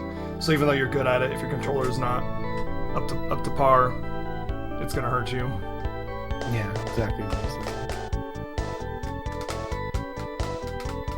So Ulti said that Temple had a good winters based on the 2 skips and the level, but Temple set up the duck skip for a long time, which wasted a lot of time, and the pond cave was average. It's still a very good winters. Both of them had good. Well, Background Guy died twice. So My winters was fantastic. What are you talking about? Come on. It wasn't a good winters. World record winners. But Andy died to duck or to proto and got world record once. Come on. He did do that. Yeah. Oh yeah, it was to bop you too. No, it wasn't. It was. I thought it was the one a week after when. No, it was just 354. Oh, okay. No, his 352 doesn't have any major errors in it, as far as I remember. But yeah, I mean, there's been fantastic runs out there to Proto. It's not like a crazy big time loss. It's 30 to 40 seconds. There's a lot of variation in this game. In a run that's 4+ hours long, you know. It's not. It ends up not being like the big determining factor. So yeah, I got the Skyrunner, and it's gonna crash now because Jeff is a terrible pilot. He's not a good character, and you're gonna get Jeff in the party. So now you got 3 out of the 4 characters that you get in this game. I don't mind spoiling that there's a 4th because the game literally tells you right at the naming screen. So they're gonna be making their way to Boogie Tent right now. Boogie Tent's the next boss that they have to kill to progress the storyline. There's a couple things that they're going to be doing on their way there. One, they're going to be picking up a teddy bear inside of a trash can, which is definitely very sanitary. And then that's it. They're just going to Totally be not fighting super Boogie duper Tent. You could technically, well, BackgroundGuy said he would save before Boogie Tent, just to make sure that Boogie It's Tent way out of the way for doesn't such a end short his part of the run. game, but I think it's super worth it in a marathon. I think it's a required safety personally. Yeah, Boogie Tent, the fight itself, you're pretty much 100% relying on Jeff. You need Jeff to be hitting at least like 300 damage with his big bottle rocket. If the worst case scenario with Boogie Tent is that first turn he ignores the teddy bear and then just punches Jeff in the face and kills him. And then all of a sudden, and Boogie Tent will always outspeed Jeff just because Jeff is not high enough level to even be considered. You can defend with the other 2 kids to guarantee he gets the bottle rocket off, but if you don't hit for high enough and you end up dying, you have to continue from there, and you're out of resources. You can run out of money, and then the run is over. Like you see Temple instead of going straight to Boogie Tent, he's doing some shopping beforehand. It doesn't matter when you do the shopping, you can do it before or after Boogie Tent, and it's literally irrelevant. BackgroundGuy is going to be doing the same shopping right after Boogie Tent. And Jeff hits for 527 because Jeff loves me, and I love Jeff. Okay. Yeah, you know what? We I have haven't that always hated solid Jeff. friendship. I haven't always Bugs. hated Jeff, but Jeff has never come through for me. So why am I going to suddenly love a character? You used to have who world doesn't do record anything for me? twice. How has Jeff not come through for you? I had to do everything outside of. I had to work against the fact that I had Jeff in my party. Jeff is like the black sheep of the group in a way, because it's like he does everything in the speedrun past Mole Cave, but if he just messes up once, he's the worst person in the world. But every time he does his job, which is most of the time, Nope. nobody cares. Nobody says, "Good job, Jeff." See, Nobody he pats him on the didn't back. one-shot Boogie Tent for Temple. Well, that's because Temple is not Team Jeff. I've seen Team Jeff people get screwed over by Jeff. It's nothing to do with what your Everything allegiance to do with lies. It's just an inconsistent character who's stupid and dumb and stupid.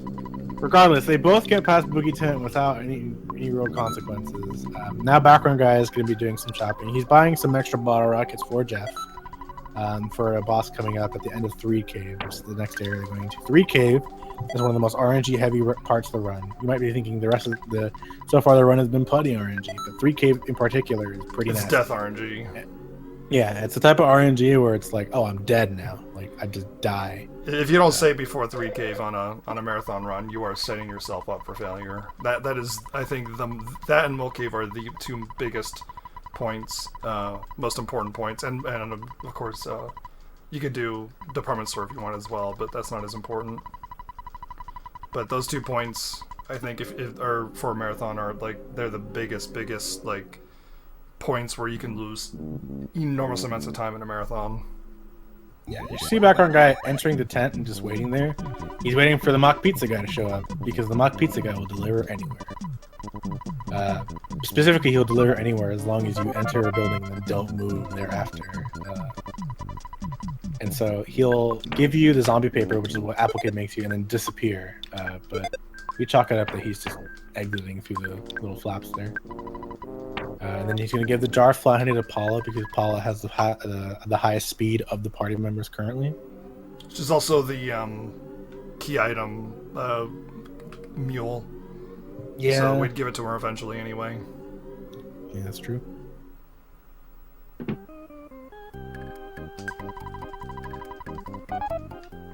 You see Temple equipping the cheap bracelet and the Holmes hat. Background guy did the exact same thing. You did not drop the zombie paper. Oh my god, I didn't, did I? You sure didn't. Oh my god. Wow. Oh, background guy is going to have to go back to the tent and actually apply the zombie paper. Thankfully, I have because $60 afterwards. I don't have to get more money out. Even after Yeah. you have an extra 180? Yeah. Well, wow, you do. You have exactly enough. You literally have exactly enough, yeah. For the bus and for an inn and 2 tickets. Oh, whoops. That's RNG manipulation. Don't worry about it, guys. So that lets Temple take a slight lead. Temple lost. He would have gained more time, but Temple had to withdraw some money. So that wasted a little bit of time. But now Temple has roughly a 1 to 2 second lead. So they're neck and neck right now.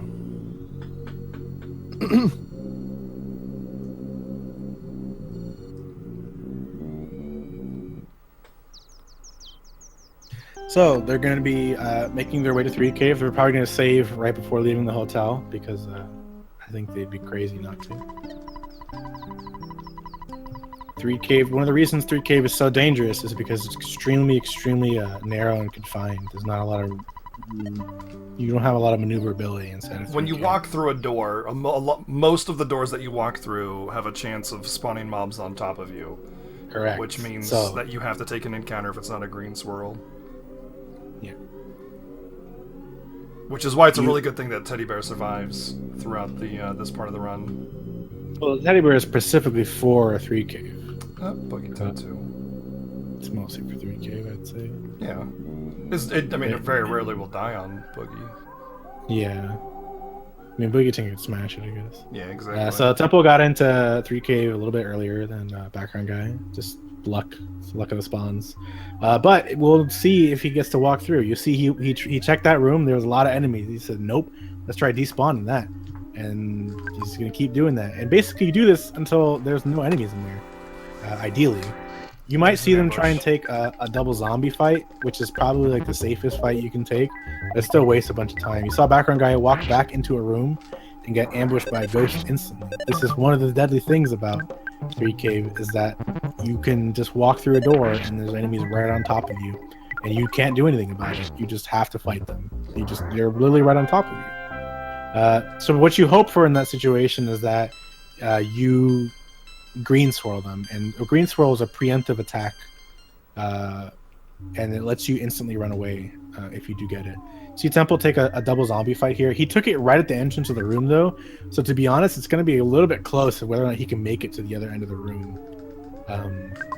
With you know the invulnerability frames that he gets from this fight, I think it's going to be pretty tight. But he might go for it, or he might despawn, and it might have just been a mistake on his part where he tried to despawn and he tried to leave the room and just couldn't get in time. But we'll see what he does. He's going for it, and the enemies are so on the south side of the room that he was able to make it pretty clean. You see Temple walk through a door, and enemies are right on top of him. Thankfully, it was a green swirl. This is a pretty nasty fight. That's pretty common. Double ghost zombie fight. But since it's a green swirl, he gets to run instantly. See Background Guy getting into a fight, trying to despawn the room, and then the room's being empty. That's pretty common, I'd say. But Temple gets the mini bar first. You just had the better 3 Cave so far. We'll see how the fight goes itself. Basically, what you're going to do is you're going to be doing rockets with Ness, fires with Paula, and bottle rockets with Jeff. You'll remember that bottle rockets have a chance to miss, so you really want Jeff to be accurate with his bottle rockets. Rockin'. Excuse me. But he always isn't. Yeah, I mean, Rockin' has a chance to miss his ball. And it does less damage. It does way less. Listen, in no situation have I ever argued that Ness is good. But you say Ness, you say Jeff is the worst, but Ness is the worst. No, Jeff is the worst. Ness is the second worst. Because at least Ness is a tank. And he can heal my party.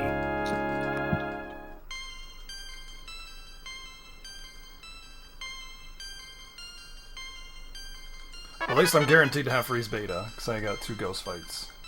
Yeah, so Temple gets out. Pretty clean fight. Background Guy had a pretty clean fight as well.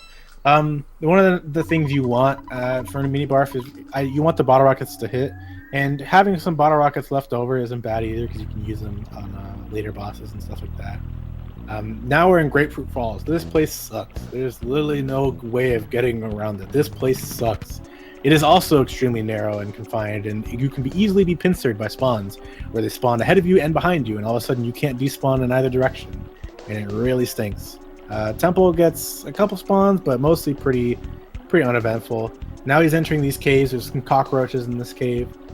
These cockroaches you can stutter past, but they're pretty tight stutters in some situations, depending on the location they spawn at.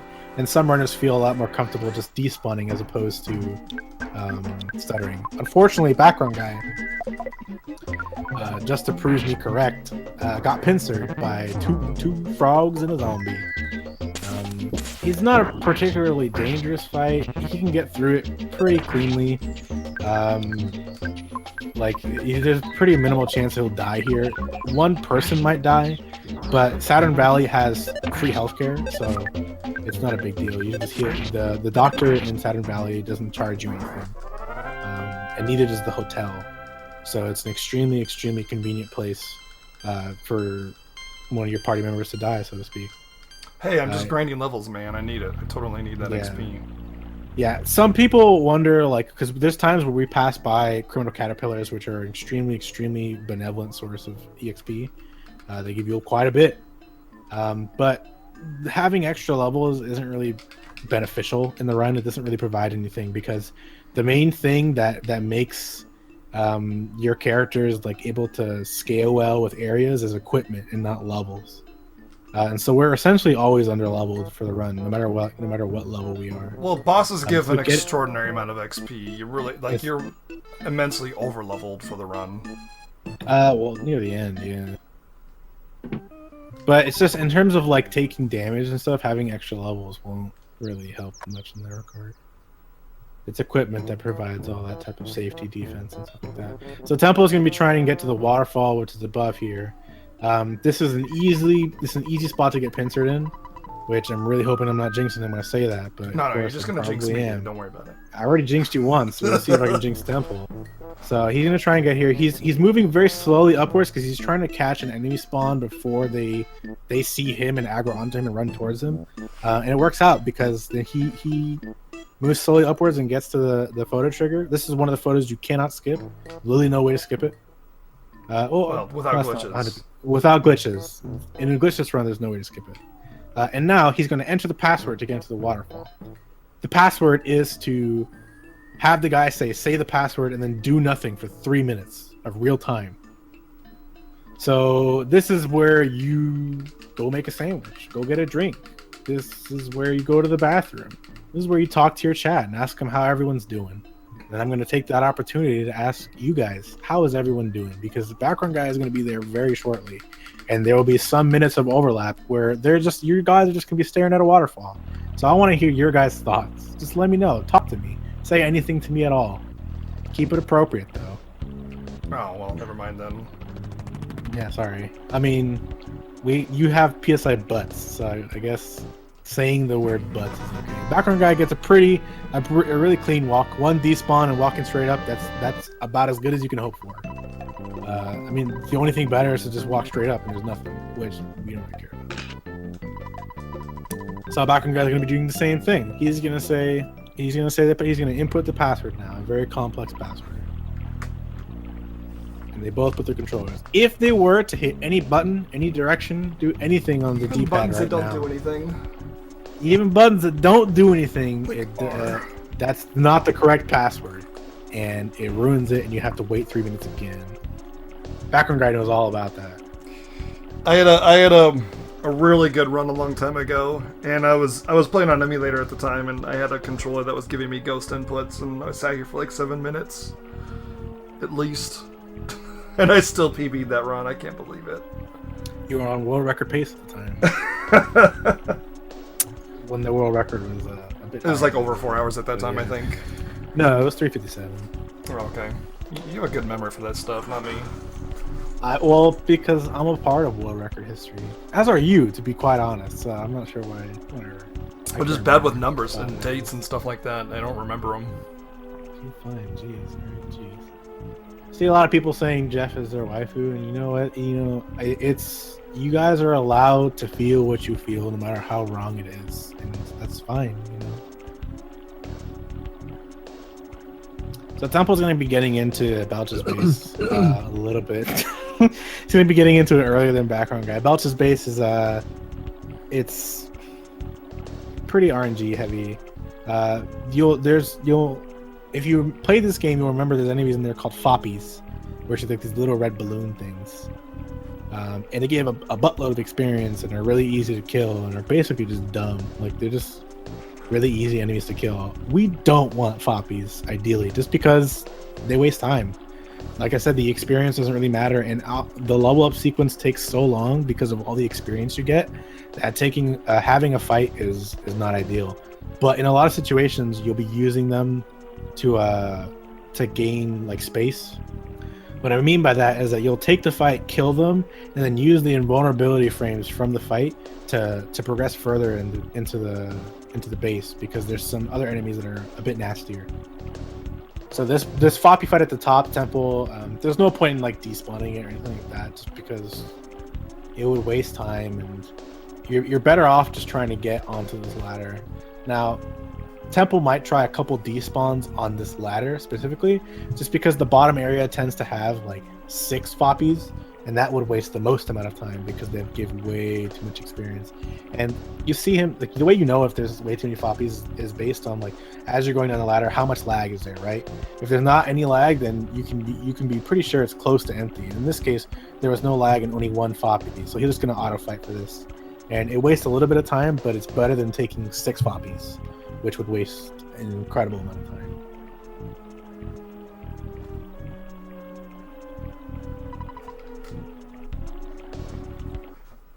So now Background Guy's entering right now. It's about a minute behind, I'd say. Temple here, he's going to be trying to get around this bend. This bend is not kind, but this is where you would normally bounce from Foppy to Foppy. He could probably, with this Foppy fight, get to the door and be okay, I would say. But worst case, he just gets into the other Foppy fight. They're easy fights, they just waste time. That's why it's bad. They just waste time. As far as like being dangerous, they're the opposite. They're extremely easy to kill, and at no point are you threatened by them. This area here, Temple, you see a fly off to the left, and there's gonna be a bunch of like slimy little piles and stuff. He's gonna try and stutter around this guy. These guys are stutterable. If there is a fly to his left, though, he's gonna immediately take the fight because flies can't join this scripted fight. But there is no flies, and he successfully stutters around it and has a pretty good Belch's base, I'd say. Not the best, but you know, he had 3 Foppy fights, and they weren't a lot of Foppies, so it was pretty good. This Belch fight he's in is the boss. He's going to defend with Ness. He's going to use the jar. Actually, no, he's not going to defend with Ness. He's going to do a rockin' with Ness. He's going to do a jar fly honey with Paula, and then defend with Jeff. The reason he does the rockin' with Ness, which just missed, by the way, because Ness is super cool, is that Paula outspeeds Ness pretty much every single time. I can't think of a scenario where she hasn't outspent Ness. The only way you can start dealing damage to Master Belch is by giving him the fly honey. Even if you shot a multi-bottle rocket at him right now, which would do like 3 times his max health, it wouldn't kill him until you gave him the jar of fly honey. But he's highly susceptible to freeze beta, so after using the jar of fly honey, you just use freeze beta with Paula and Rockin' and bottle rocket with Jeff if available, and you kill him easy peasy. Background Guy's having a lot of tougher time with this corner, and is not getting a good Belch's space. And this is kind of where the huge RNG swings where I'm talking about. Like, having a lead is you're never safe in Earthbound, just because even though he's not dead, he's not dying, he's just a lot of enemies in this way, and they're wasting a lot of time. Temple now is going to be walking back through Grapefruit Falls. The way back is no better than the way up. It's actually worse. It's arguably worse. I'd also agree it's worse. You don't want to get pincered. You don't want to get in any fights. It wastes a bunch of time, and you really don't want any of the kids to die here because the closest hospital is like Threed and Forsyth, and they're a bit of ways, and they cost money, and you don't want that. Temples are gonna have to despawn some of these frogs, and every time you despawn, you have to worry that enemies have spawned above you. You just really don't want to get pincered.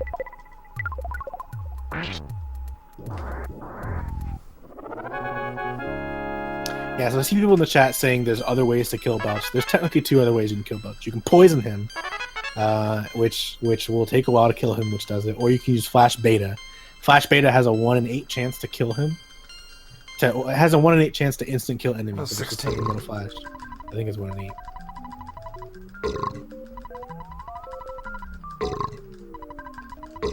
But yeah, Flash Beta with the... I almost walked in the door. With the instant death mechanic. Flash Beta does a random assortment of status effects. Flash Beta has a instant death attached to it.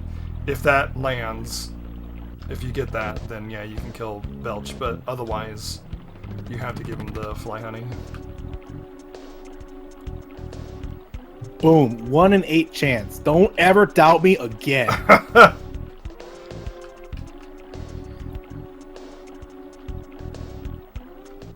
Shouldn't have did that.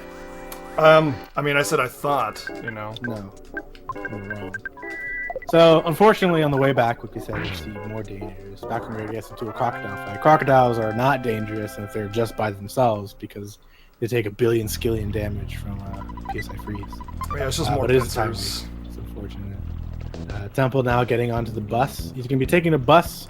The destination is Forsyth, but there's going to be a traffic jam and you're going to be let off in the desert.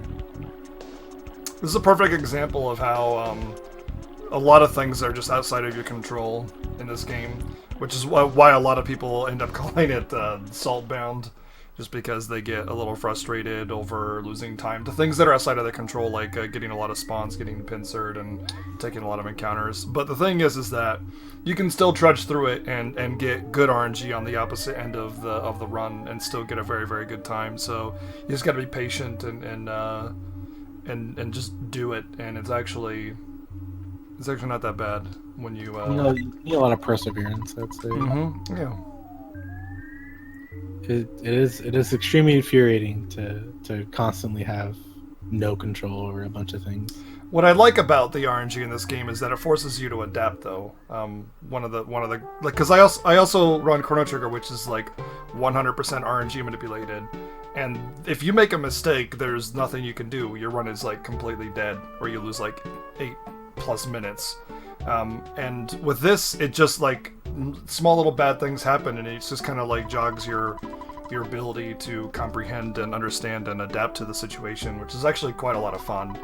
So if you don't let that bad RNG get to you, it makes running Earthbound incredibly rewarding, in my opinion.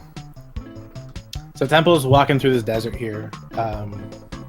You might notice that there's like sweat coming off the kids. All that means is that there's a chance they might get sunstroke. Sunstroke's a status effect where you just take a little bit of damage every several frames. Like you take like a tick of damage. That's 2 damage per tick. And in battle, it's just the equivalent of having like a cold. It's like being like really, really mildly poisoned, so to speak. He's gonna give the bread roll that Paula has to this dude who's really hungry out in the desert, and he says, "If I find gold, I'll give it to you." Because that's all it takes. That's all it takes for that dude. Give him a bread roll, and he's willing to give you gold.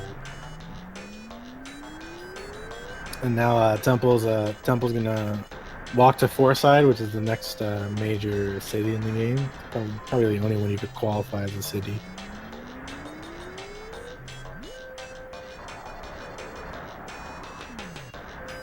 Are you saying Summers is not a city? I mean, yeah, it's kind of a city.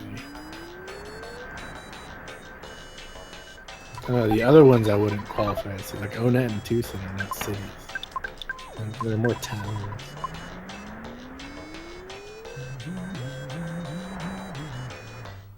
So all we have to do in Foreside before we go back to the desert is we go into the Tapala Theater here, where our good old friends, the Runaway Five, are back at it again. They unfortunately have been scammed again by the manager of yet another theater, and you got to talk to the manager to be like to tell a player like, hey, you need $1 million, or else we can't free him.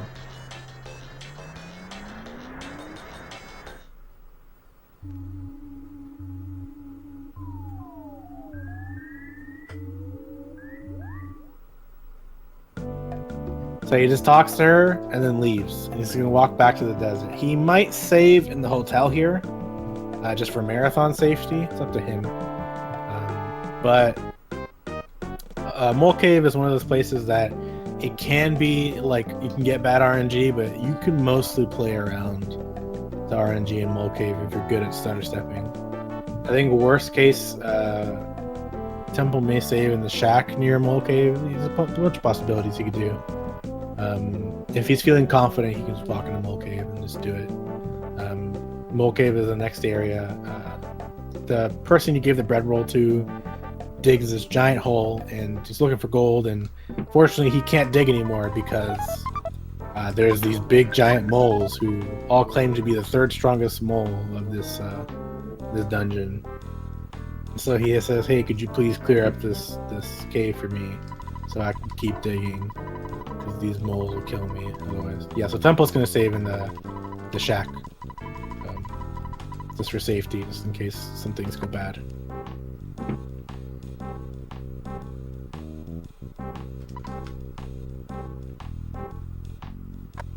You'll see a couple other safety saves from the runners at various points through the run. Like I said, it's a very RNG heavy run, so makes things unpredictable. And for marathons, unpredictability can sometimes be the worst thing. So you want to do as much as you can to mitigate time losses and situations like that. So Temple is getting what me and Background Guy appropriately call entrance snake. Big jerk and doesn't go away sometimes. He just stares at you with a stupid, dumb snake face and says, "I'm comfortable. I don't want to move. Judging I don't want to go away ever." judging eyes. Yeah, snakes have these little derpy faces, which I think I do like, but at the same time, these fights are not good to take in Mole Cave. The snakes are easy to kill, but their main thing they like to do is poison one of your party members, which gets out of hand quick, which is why Background Guy has the refreshing herb. That's why you buy 2 refreshing herbs, and some top runners sometimes just buy 1 refreshing herb just for Master Belch, and then they're confident in their Mole Cave, their ability to execute Mole Cave, that they don't use the second refreshing herb for Mole Cave. But Background Guy bought 2. I didn't see what Temple bought, so if there is a situation where he gets poisoned and he has a refreshing herb, then it means he bought 2, or that Belch burped into the teddy bear and not into one of the party members. So the mole fights are pretty straightforward. The first 2 moles, Jeff has a big bottle rocket for, so you just queue up a freeze beta with Paula and a big bottle rocket with Jeff, and almost every time that'll be enough to kill it. There's still situations I've had where that wasn't enough because Jeff hit for 100, and the moles have 380 HP. Paula can still roll really low as well, because usually she hits for over 200, and they have 390 HP if I recall correctly. Yeah, it's 380 to 390. It's just under 400. So Temple's going through this tight corridor here I call Snake Alley. It's called Snake Alley because snakes like to spawn in there. It can eat up a lot of time if things get out of hand, but he looks like he's getting through it without too much issue. Yeah, just walking right through, strolling. So far, that's pretty much one of the big spots you'll lose time in Mole Cave. Is that the little alleyway right there? So him having a pretty clean alleyway, Snake Alley, is really good. It pretty much sets up the rest of the Mole Cave being potentially good. Unfortunately, Temple is not getting good spawns at the bottom of this ladder. And then BGG got ambushed by a duck and a noose man. Noose man is probably the worst. Insanely rare. crazy rare in like in that I lived in it, and that this is the first time I've ever seen it. I've seen snakes spawn right on top of you, but not this way. Yeah, particular. that But I I've seen it a suppose couple times now. If snakes can do it, then these guys can do it. So it makes sense. But I lost a run very recently to that because he just straight up wrecked Paula, and so that was the first time I had seen it, and now that's the second time I've seen it, and I can't believe that just happened here.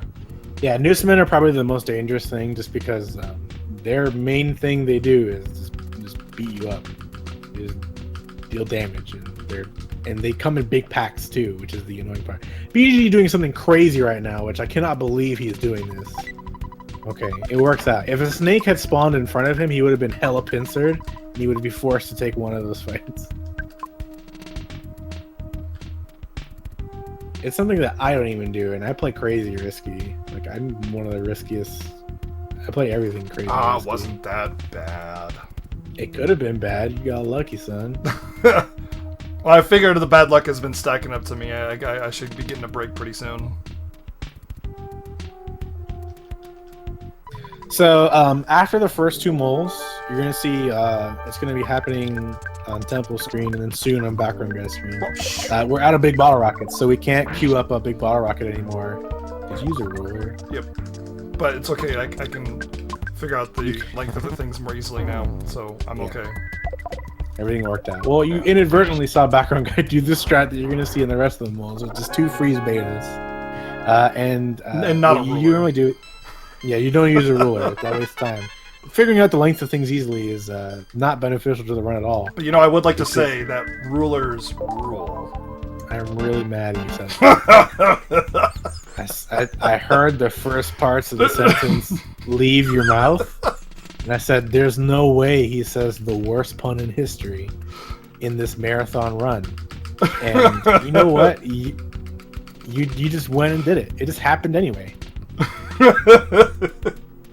It's only because I love you, Daniel. Is it because of me? You did it because of me? No. Should I leave? Yes.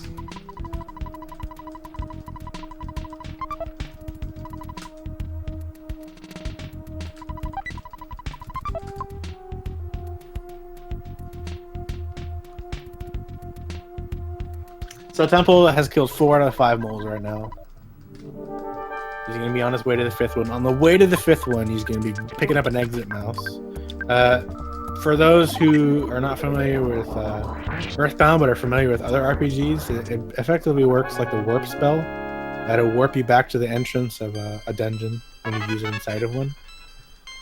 So he's going to be taking the exit mouse, killing the 5th mole, and then he's going to do a little bit of inventory management and then use the exit mouse to go straight back to the entrance. It's faster than walking back through.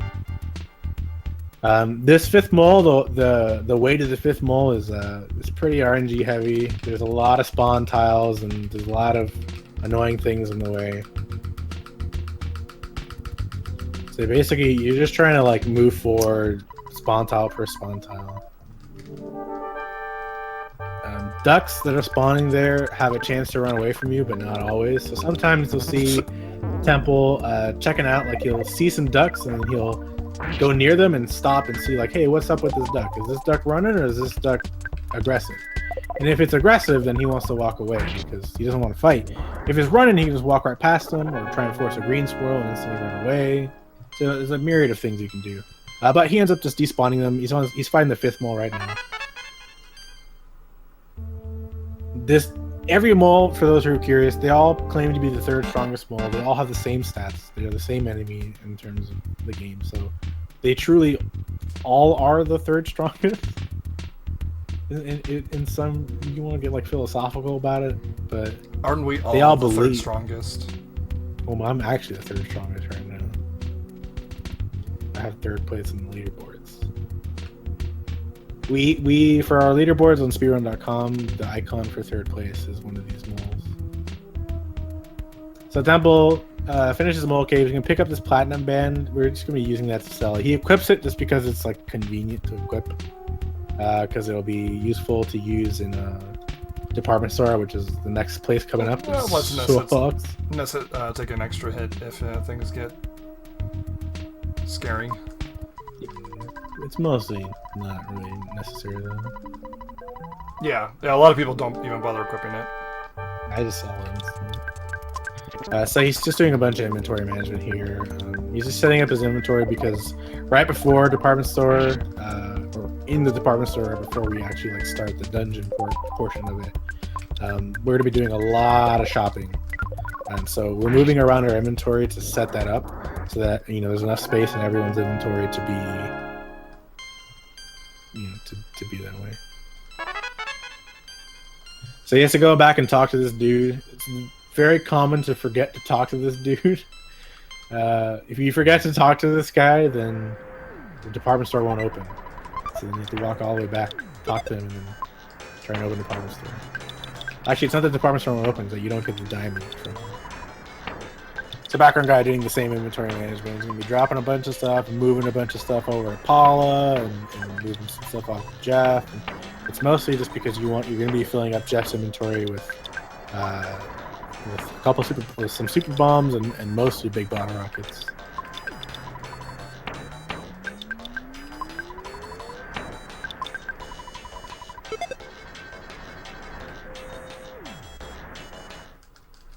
So on the way to Forsyth on this bridge, you're interrupted by Gerardo's brother. Well, first of all, the guy who digs the hole's name is Gerardo.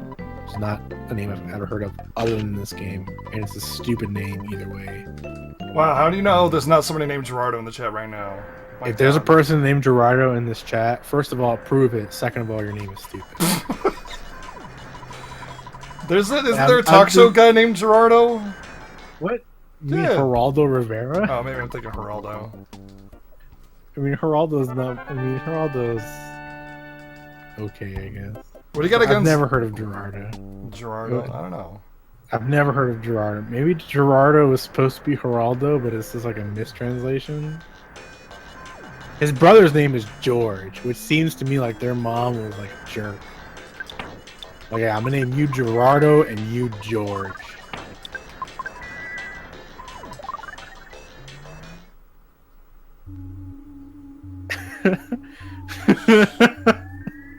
The chat's obviously not happy with my blanket statement of Gerardo. Poor Gerardo's. My heart goes out to you.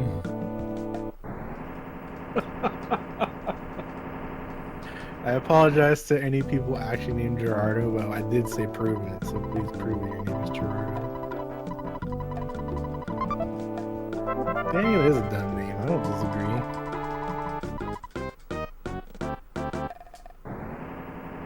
Serium Googled Gerardo. Oh my gosh.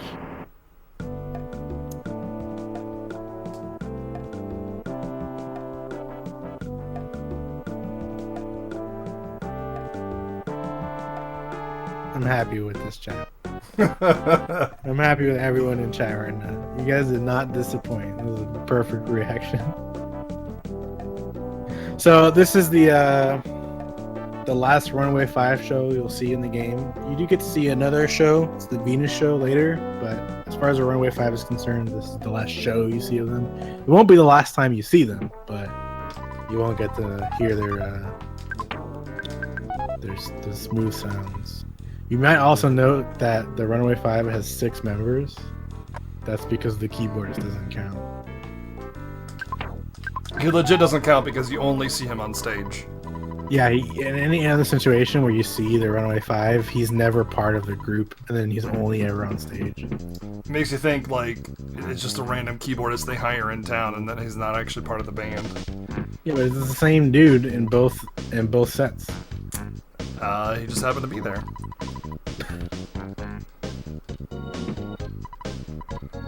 Or it's like one of their brothers or cousins or something, and like he just really wants to be part of the Runaway 5 really bad, and they're like, they just don't like him. Like, yeah, you can be an honorary member, I guess, but you're not officially part of the Runaway 5 because there's 5. I'm sorry, man, I just can't make you part of the Runaway 5 because then that mean there's 6 of us. You know how it is, and they just keep toying him around with that, and he just loves him so much. I saw someone ask if Background Guy can come back. Absolutely. Yeah. I'm not that Absolutely. far behind him, actually. You're really not that far behind. I think I'm about a minute behind, which is kind of nothing. You're about a minute 15 behind. Yeah. Minute 15, minute 30, roughly around that. Like, Which is not much. To make a note, the reason I'm behind is because of things that were mostly outside of my control. Temple's definitely executing a lot better than I am. But I got 2 deaths from Proto, which are out of my control, and I had a lot of encounters to and from Belch's base. But the thing is that those same kind of things can absolutely happen to Temple or me again and put me further behind. So yeah, it's hard to say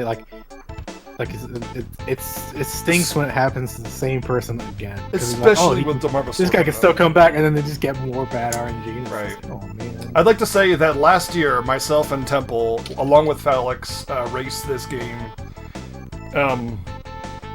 in this same marathon last year, and the exact same thing happened. It was everything was super close, and like somebody would get bad RNG, and then somebody else would get bad RNG, and we just come back and forth the entire time. It was a really great race, and that's the kind of race that you hope for. But you know, the opposite could happen, and then I just keep getting shafted the entire run. But I mean, the point is that there's a lot of game left with a lot of RNG still around the corner, so it's completely anybody's game right now. I will say that this race is Temple's looking for a chance at redemption, because he got last year's race he was very far ahead of about 4 minutes. Yeah, he was incredibly far ahead, and then Lumine Hall happened, which is Spot coming up way later, and it just tore his run to ribbons. It was bad. It was just. Then I swooped in and took the win. So like a big jerk. Yeah, you are a big jerk. So Temple's looking for a little redemption here, but they're both you know, about a minute and a half behind, or between each other rather.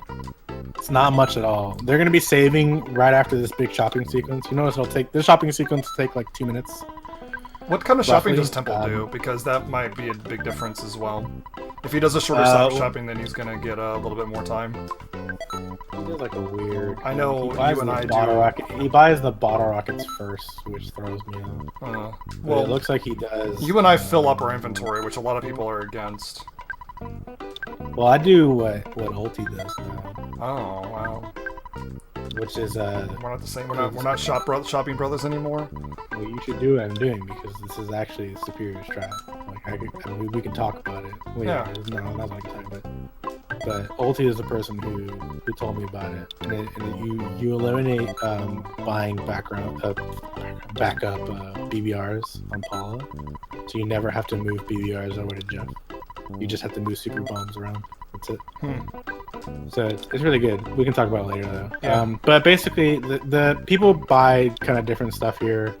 The idea is you want a bunch of super bombs, a bunch of big bottle rockets. You want enough super bombs so that you have 4 or 5, ideally 5, at Clumsy Robot, which is the boss at the end of 4 side, because that's the only way you can damage him is with super bombs. Temple did buy the Hyper Beam, which is a safety for that boss. So even if he doesn't have enough bombs, or he gets really low bomb rolls, because it is a damage roll, he has the Hyper Beam, which means he can auto fight. He can paralyze the boss and auto fight with the party. He unfortunately, so he's going through department store. The lights turned off. They took Paula. There's no more Paula, and so he's going up these escalators. The 4th floor is where the quote-unquote magic happens, and the magic of death is what I'm referring to. So he has a fight. It's a record and a guitar called the Musica. The guitar is a really dangerous enemy. It has a chance to put you to sleep, which is really bad, and it'll waste your turns. And you're looking to throw super bombs at the both of them. Temple barely squeaks by this fight with Jeff still alive. Jeff lived with 0 HP, but since he didn't technically die at the end of the fight, the game doesn't kill him; it just gives him the 1 HP. So he's gonna life up Jeff right before this the boss at the end here with the department store spook, and then he's gonna chuck a super bomb and throw a big bottle rocket. So enemies in this area, you'll see Background Guy doing it. They're in the 2nd floor. They're not very difficult to dodge, just because you all of a sudden you don't have such a big party anymore, and like you can dodge those guys pretty easily. So Background Guy he moved up left to try and like force a green squirrel. He gets the same fight, which is a record in music the guitar. You really, of the things he can do, you really don't want him to put you to sleep. So it's pretty good that he only did one lightning there. You can hear background guy frantically mashing. What? No, that totally under control there, man. I don't know what you're talking about. Well, the nice thing and about super bombs is that they don't have the same splash death effect. They do splash damage, and the splash damage will always happen regardless of whether someone has died in between the damage happening. If you do a rock-in, if someone dies in between, yeah, you got it. Yeah, you can explain it. Go for it. I'm fighting. Alright, fine. So rock-ins deal damage to everything on the field, and your party's HP can roll to 0 during the rock-in animation, and so like the damage will happen, and then the person will die, and then the damage will happen on like the second target. So it can become a problem in some spots where like a party member will die, mainly Ness, and it stinks. But they both had deathless department stores with the same fight, so they're the same distance apart. Like they didn't really gain or lose time. Temple talking to the wrong kid there. This little kid who looks like Pigpen. That's why we keep the protractor. He wants he wants anything. You can literally give him anything as long as it's not a key item. We give him the protractor because why not? He's cool with it. He'll move aside. We just give him something. People in the chat are saying use a butterfly in the music. No. Butterflies are the source of evil in this world. Butterflies aren't actually that bad, but for background guy, and I will corroborate this,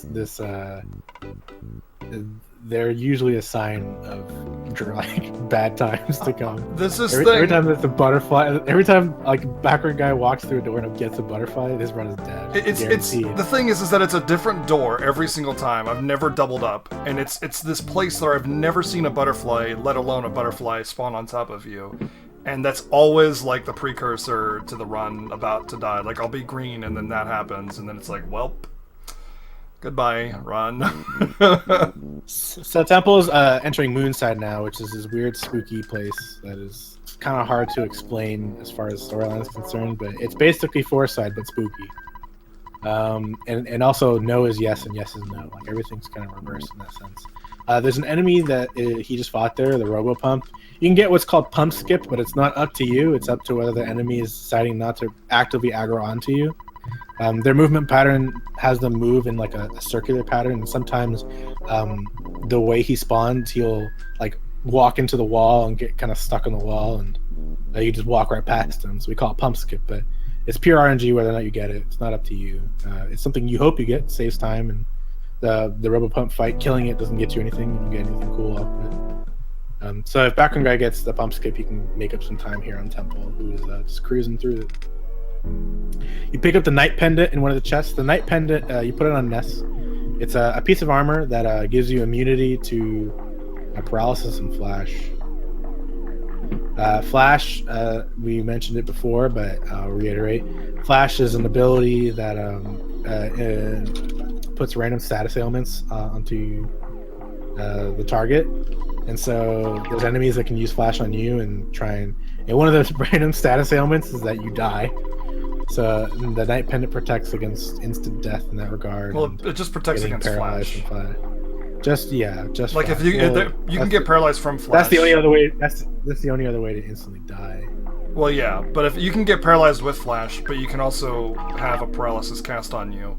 And yeah, well, it doesn't actually. So it doesn't protect against paralysis. It protects against flash, like flash induced paralysis, because you can still get paralyzed. Background guy did get pump skip, by the way, so he did get to make up some time. But he also had a bunch of spawns right outside the door, which is stunk. Yeah. Temple's big bottle rocket hit for 250. Did I see that correctly? That was not a very high roll. Did he save?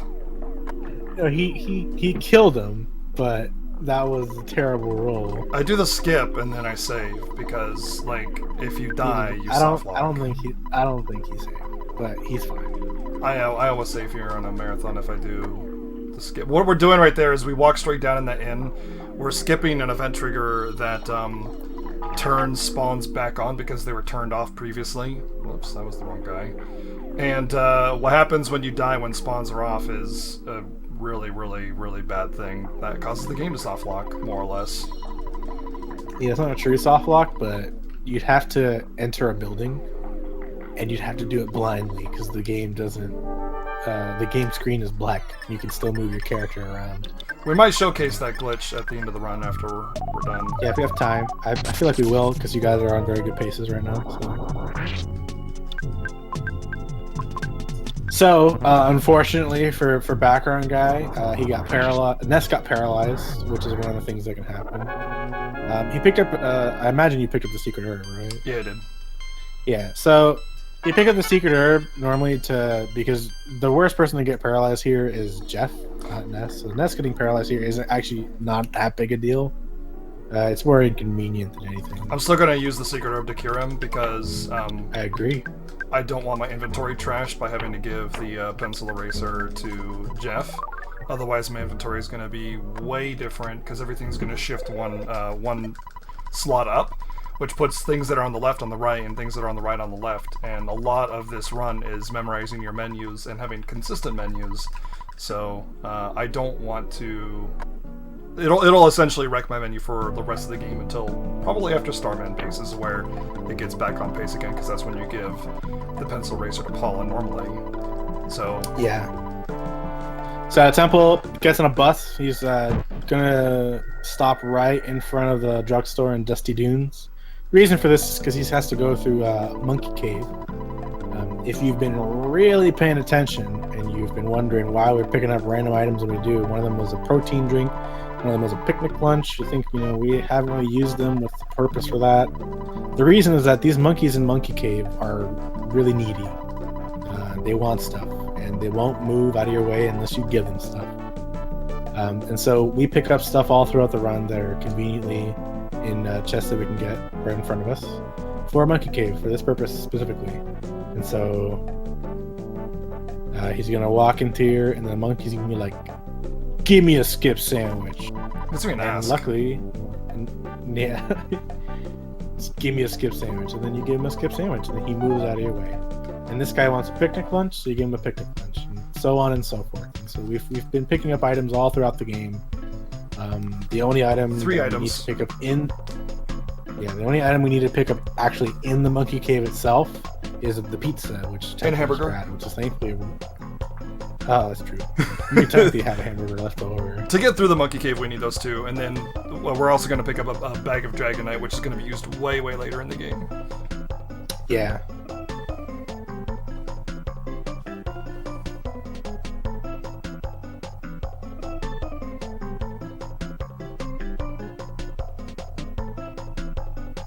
So, unfortunately, Temple's waiting for the monkey to move out of the way. Sometimes the monkeys, when you give them an item, they'll Hey, Dad. get out.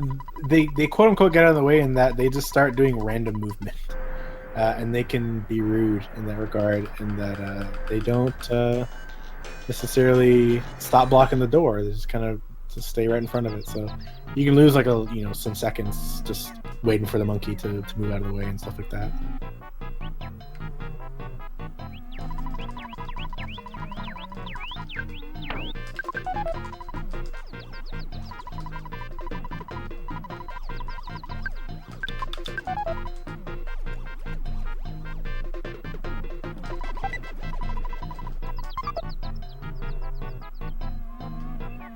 So Temple's nearing the end of Monkey Cave here. These are the last two monkeys you have to give something to. He's going to walk into this room, get a bag of Dragonite. The bag of Dragonite is a consumable item that anyone can use. It turns you into a dragon, very briefly. And you deal massive damage to the enemy. And this is a huge range, but it also takes into account their defense. And I believe someone told me their fire resistance as well. Although I can't confirm the fire resistance part. But it has like a damage range of like over 1,000 technically. But if their defense is high enough, you'll just get a really big chunk. You're using it way later in the run, in Magicant, which is near the end of the run. We'll be using it on a boss there that we really need to do a lot of damage very quickly, because the longer that fight goes, the worse it gets. So you saw Temple take the left chest and not the right chest. He just wants the couple life noodles in the left chest. He doesn't want the brain food lunch. Brain food lunch is a good item. It heals a lot of HP and psychic points, and can be useful later in the run. But both these runners are fantastic runners, and once you hit a certain threshold of skill in this game, brain food lunch is pretty much just dead inventory space that it's just waste time to get, and it wastes time to move around and stuff. So it's not really necessary. So now all Temple has to do is leave, and then the monkey's gonna teach him how to teleport. Because that's the story. Just deal with it.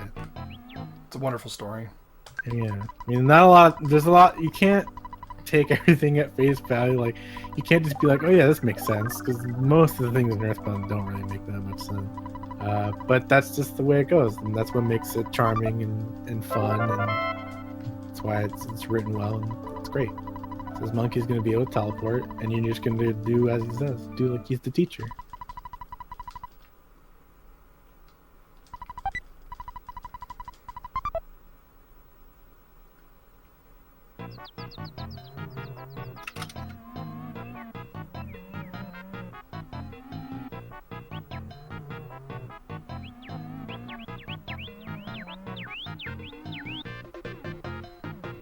I mean, I know if I wanted to learn teleport, you know, I would first seek out a monkey. It makes sense to me. Yeah. Find your nearest monkey and have him teach you teleport. Yeah, easy peasy.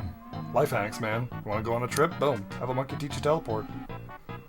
So Temple is gonna go. This is the last little section of Foreside. This is the Monotoli building.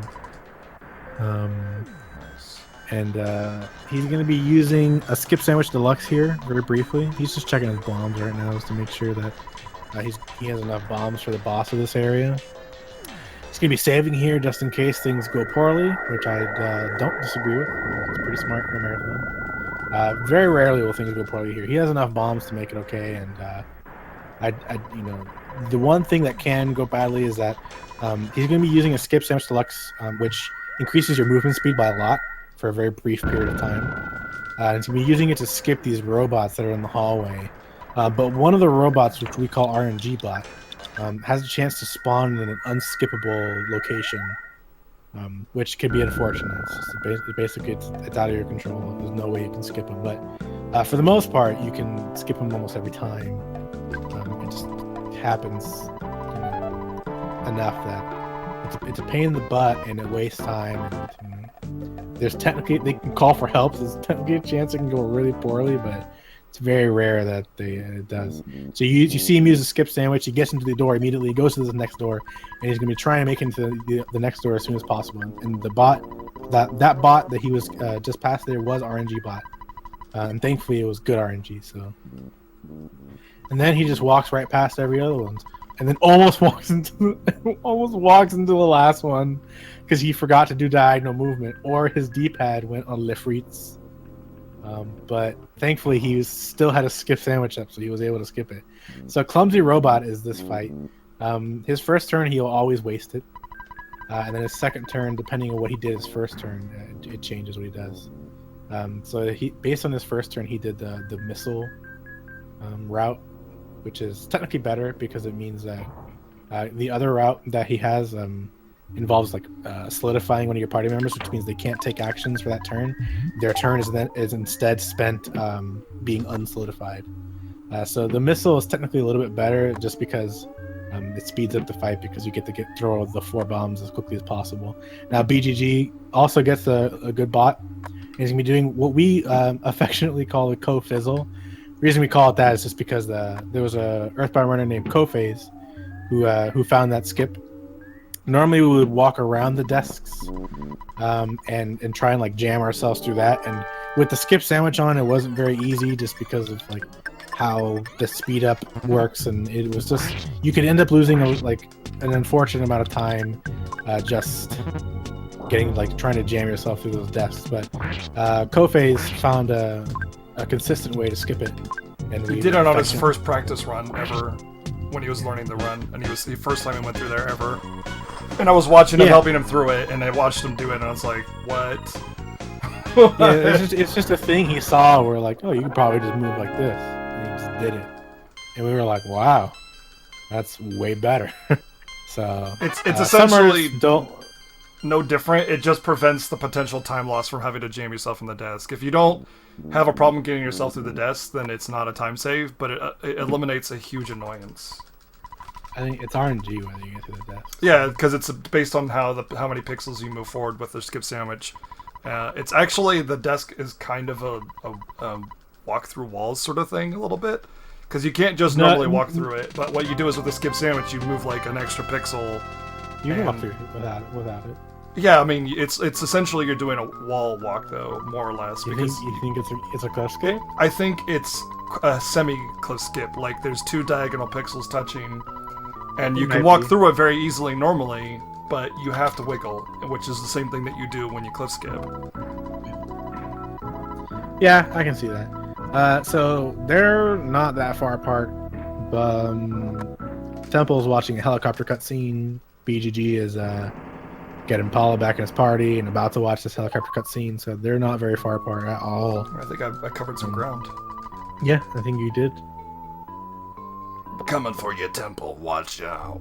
Although Temple did just do a bunch of inventory management, so the moment you do that in Summers, you immediately okay. seem like you're losing a lot. Yeah, I never knew that Temple did inventory management there. I always wait till Pooh gets in the party so I can give him a bomb. Yeah, it is.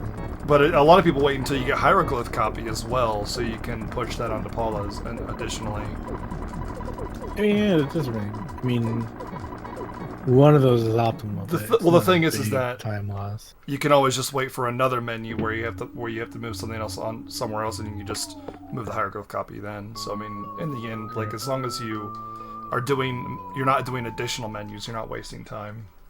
Right. You can lump in different menus with different other menus all over the run. It's very dynamic that way. So, Temple's walking out now, and he's gonna get into the Runaway 5 bus. Oh, but first he's gotta go in his elevator, and this girl wants an autograph, but not from you. So you're not famous. She wants it from the Runaway 5. Normally she says don't stare at her hips, which you really shouldn't do. It's just rude.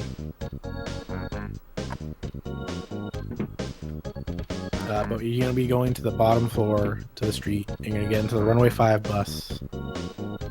And then they're going to take you back to Threed. And this is essentially the halfway point through the run, like where they are right now. So you could double their time right now, and that's essentially the pace they're on. Like, you can plus minus X amount of minutes or so, but that's roughly the pace they're on. I mean, they're technically on better pace than if you doubled it right now, it'd be a 4:24, and they're definitely on better pace than that. But I think because like he died to Frank, I died to Proto.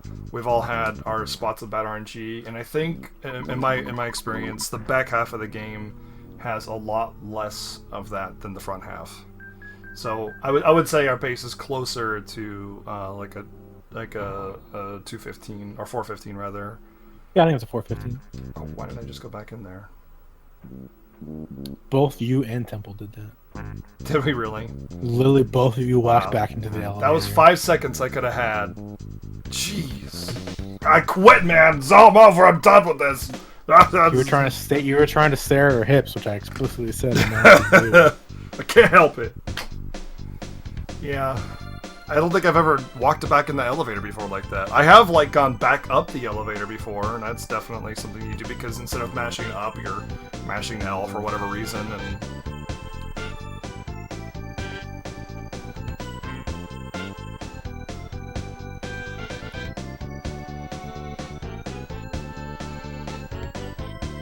as a note, like when you're doing a non-manipulated, no reset run of this game, anything under 430 is actually quite good, even though the record is under 350.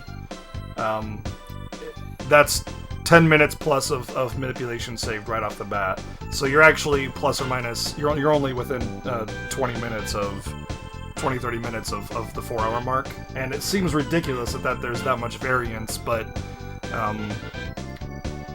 it's kind of weird to say that it's not as bad as it seems. But anything within the 4-hour to 4:30 mark without manipulation, marathon run is actually quite good. Yeah.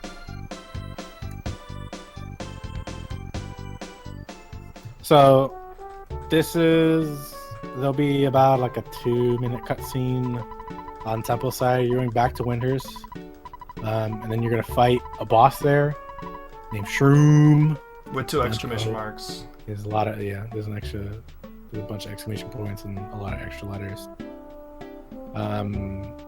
And then after that, there's another cutscene, and then several more cutscenes. This is kind of like the big cutscene part of the game.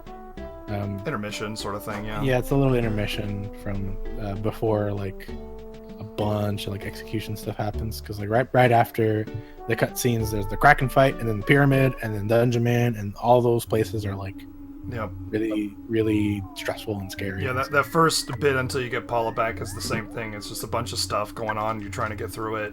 And then you get this little intermission where it's just poo sequence and shopping and talking to NPCs and stuff for a good 20 minutes. And then, like Daniel said, it's just you get slammed with all the most difficult parts of the run, back to back to back to back to back to back to back. This would be another tiny bathroom break, one of many. Great thing about Earthbound is not a lot of old SNES games have input breaks, especially RPGs.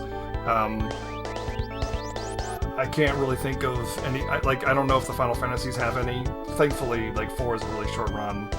Chrono Trigger has 2 1-minute breaks if you're doing 100%. Actually, I think 80% has the same breaks. Either way, but that's it, and it's a longer run. But this game, 4-hour run, and you got about, I would say, 3 or 4 bathroom breaks spaced nicely throughout the run, or water breaks, whatever you need to do, stretch, stand up, anything you need. And that makes it actually a really attractive speed run for a lot of people, because sitting down for 4 hours plus can be taxing.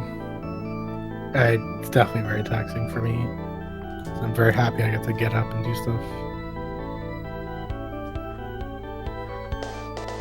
So you landed back in Winters, and you get to see that your good friend Bubble Monkey got married.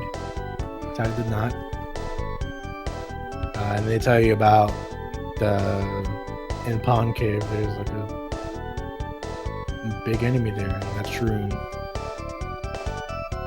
Shroom is a fight that is, his turns are scripted. His first turn, he's always going to try and mushroomize one of the party members. Mushroomization is just a fancy word for confusing them. He puts a little mushroom on your head and it makes you feel funky. There's a lot of different status effects in the game that simply equate to other very atypical cliche status effects in other RPGs, like you said. Yeah, I mean, there's being poisoned, and there's also being nauseous, which is essentially the same status effect. But you can also get a cold, which is like a lesser form of poison. Yeah, and then sunstroke is the same as a cold as well. Feeling numb is paralyzed. But it kind of puts it into more modern terms, which this game's supposed to take place in the 90s, which kind of makes it very adorable and gives it that interesting feel that not a lot of RPGs have. So Temple, for Temple, Jeff got mushroomized, and you saw that he shot a big bottle rocket at Paula and murdered her. That's one of the side effects of being mushroomized. It's unfortunate. He's feeling funky again. He just shot at himself. Not a very good shroom fight at all. And Ness can't cast psychic points. This is actually really bad. Wow, he got through it. That was really close. I got the solidifying.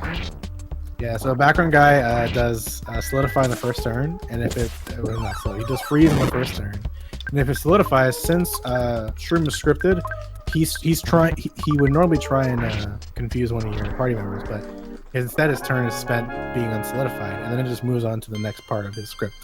So you don't have to worry about anyone being confused, and BGG has a fantastic Shroom fight. and that's definitely gonna help him gain some time on Temple. I was low on bottle rockets, and I was able to save my last one because I had to double bottle rocket a lot with Jeff on 2 fights, so I was worried I would be down one, and I want one, for the way I route my inventory, I want 1 bottle rocket at least by the end of Shroom, and I do, so I'll be able to have the inventory management that I want, which is really nice.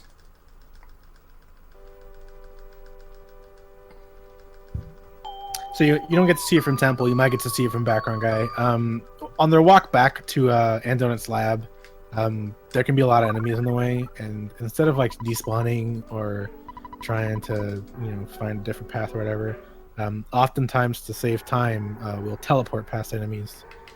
When you're using the teleport ability, what is happening? What is happening to Background Guy? He somehow gets into a crocodile fight. I don't know what to do with this. You just freeze him. Yeah, but they're like higher level, man.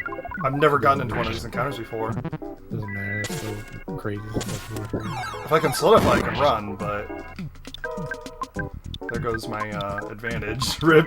Well, I guess I wasn't ahead of him anyway. Well, he was gaining time until all of a sudden, fat crocodile. Yeah, that stinks. That's all right. That's my own fault. I pushed it when I should have just despawned or something.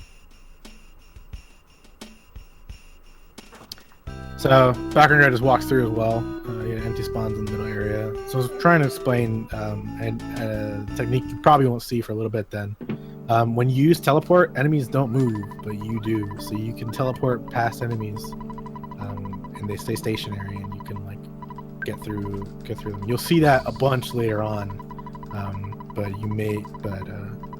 you can sometimes see it at this part of the game. I see someone saying I'm out of bottle rockets, and actually, I'm at exactly the amount of bottle rockets I want. At this point, you only need 3 more bottle rockets with Jeff, big bottle rockets, for the rest of the run, and even then, you don't really need at all any. You'll get Pooh and Paula, and you can actually freeze Beta or Gamma everything until you get multi-bottle rockets from this point on. But I have 3 bottle rockets on Paula, which I'll move over once I get Pooh, and I think Temple is in the same situation or a similar situation. Temple is a little bit worse for wear, I'd say, because 2 big bottle rockets on Shroom hit Paula and Jeff. Oh. So you might not have the same resources. I think he is probably just going to use freeze on the Shattered Man in the museum. Yeah, that's a good idea. So you see Temple. That is not how you spell butts. Well, Temple put butts, butt. With one of the butts has 3 teeth. But really emphasizing the butt part. It's the singular butt, and you gotta really emphasize it. It's like spelling sick. He's a pioneer, man. Temple, you're gonna see teleporting right now, assuming Temple doesn't talk to nothing 12 times. There's 2 taxis in the way. He's a butt pioneer. And you got to teleport past them. Enemies can't move while you're teleporting, so you just teleport crash on purpose, so you don't actually teleport to whatever destination you chose, and then go where you want to go. Oh hi, it's me, Tony. Yeah, Tony calls you. So Temple put the full butts. Background Guy will be no exception.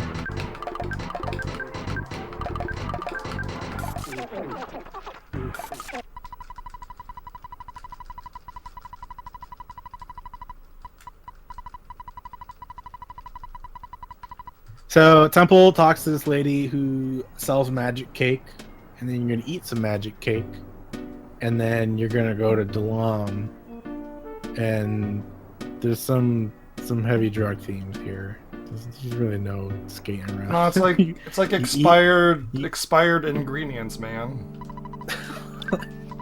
You definitely. She says she uses all of her old ingredients for that. She does say that. You definitely get super high though. Actually, I'd like to point out that in the original Japanese, if I'm not mistaken, I might be wrong about this, but when you go into Moonside, you don't drink coffee like you do in the US. You actually drink alcohol, and I do believe that there is some sort of like hallucinogen insinuation in the JP version, whereas you just eat a magic cake in this one. But I'm not positive about that second part. But Well, yeah, it's not as censored there as it is here. In the JP version, the cafe is a bar. Right, exactly. It says bar instead of cafe. It's kind of like how when you go into Magic Ant, Ness is naked in the JP version, but he's in his PJs in the US. It's just one of those things that they don't consider it an issue. It's not part of their censorship. But that's part of localization and all that good stuff. John Bordis is asking me to explain why we use butts. The butts meme started as a result of one of the longest running runners, Aurelix. Every time he'd do a run, he would just put butts. Just singular butts. B-U-T-T-S, boom. Straight like that. Bum. And then we just kind of extrapolated it from there. Like, well, you can enter butts really fast. Well, there's so much more space thereafter. Why wouldn't you just put every single possible character you could butts? So there's 24 characters total. So we put butts, butt. And it just kind of went crazy from there. We just kept doing it. Several world records have had the player name be butts. We've had several marathon runs now, including my marathon run yesterday where that was a player name. So Hell yeah. We're 3 for 3 right now for marathon runs using butts.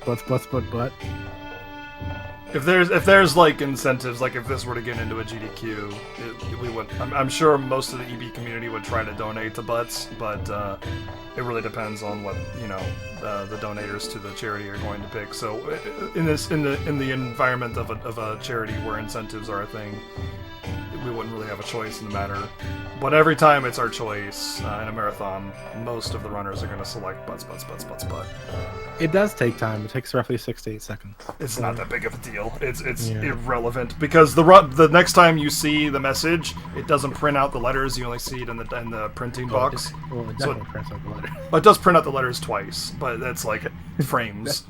The next time we see it is after the run is over, after the 9th prayer, and it doesn't waste any time. So yeah, current world record has player name A, but that's because he's not man enough to put the full butts in like all the other runners, all right? Listen, he's got a world record and he gets his props, but listen, he backed out of doing the full butts because he realized he couldn't hang with the best of us, so he had to try and get as many times as he can with the player name A. Meanwhile, us other runners are putting our heart and soul into this. Exactly. Yeah, we put the full butts because we know we don't need that time. We can throw it away. We don't need it. It's arrogance. Yeah. Or is it confidence? We do it for the people. We're men of the people. Or is it just benevolence? I think it's the latter. ¿Por qué no los dos? Fun fact, if you press any other button other than A or L, you get to do that whole thing all over again. Even if you press X, which just doesn't even do anything in this game, if you press X during that sequence, it's like, you failed it, go all the way back to the top, talk to your little trainer dude, come all the way back down, do it all over again. It's about, 2 or 3 minutes? So it's a lot of time. And I was mashing A and L one time, and my fingers slipped on the X button, and that was the run.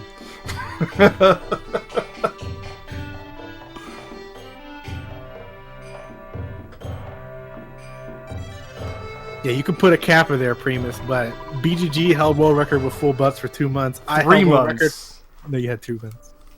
It was very close to 3 months, okay? Just let me have my moment. So then you had 3 months and I had it for 4 months. So. That's 7 months of world record being full butts, alright?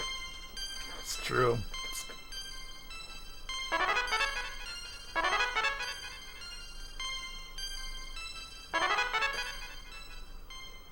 I think I've lost some time to Temple during. I don't know what it is, but I always lose time on this segment, and it's just walking, I don't get it.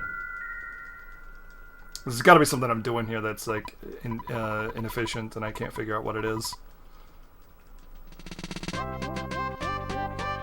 So Temple's fighting the Shatter Man right now. Shatter Man is just kind of required fight. You can technically skip him if you stutter well enough, but the money is too useful. because we're gonna need money later to buy multi-bottle rockets, so it's kind of really crazy risky to skip them. And overall, I'd say not really worth it. He did get the mummy wrap from it, which is a 50-50 drop. Mummy wrap is an item that does a fixed amount of damage based on like the enemies, like their stats. It does like X minus their defense or something like that. And if it hits, it automatically solidifies the opponent. And so we're gonna be using that for Kraken. And if Paula has a pretty decent chance to outspeed the Kraken, it's not guaranteed. And unfortunately, if she doesn't outspeed the Kraken right now, it can get pretty bad because of the mummy wrap. The mummy wrap actually makes it scarier if she doesn't outspeed him. But if she does outspeed Kraken and does the mummy wrap first, then the fight's free because he gets solidified, and anything dangerous he would do is no longer a problem.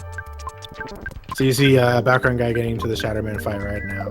Shatterman, you just freeze and shoot a big bottle rocket. It's very simple.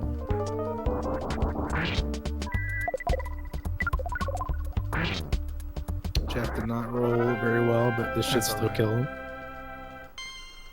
And now Temple's going to be going to the shop on the right side of Summers, which is called Toto. That's the name of like that area.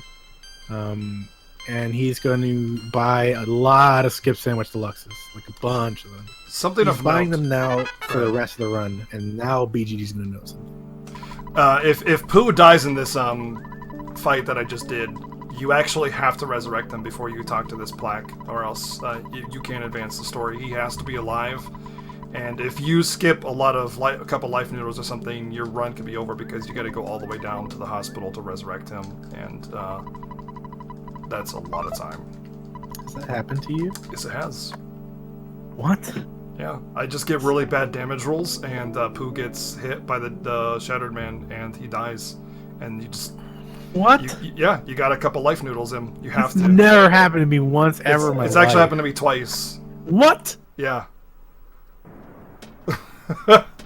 I wish I were kidding. That's actually insane. It's a thing that can totally happen. Insane things I've ever heard. Yeah. I didn't know you didn't know that. I thought that was. What? Never died there.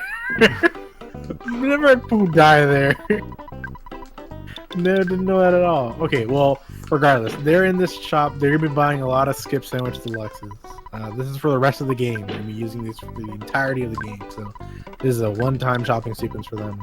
There's only one more shopping sequence in this run. Temple looks like he's having some issues with his inventory, but it looks like he's got it sorted out.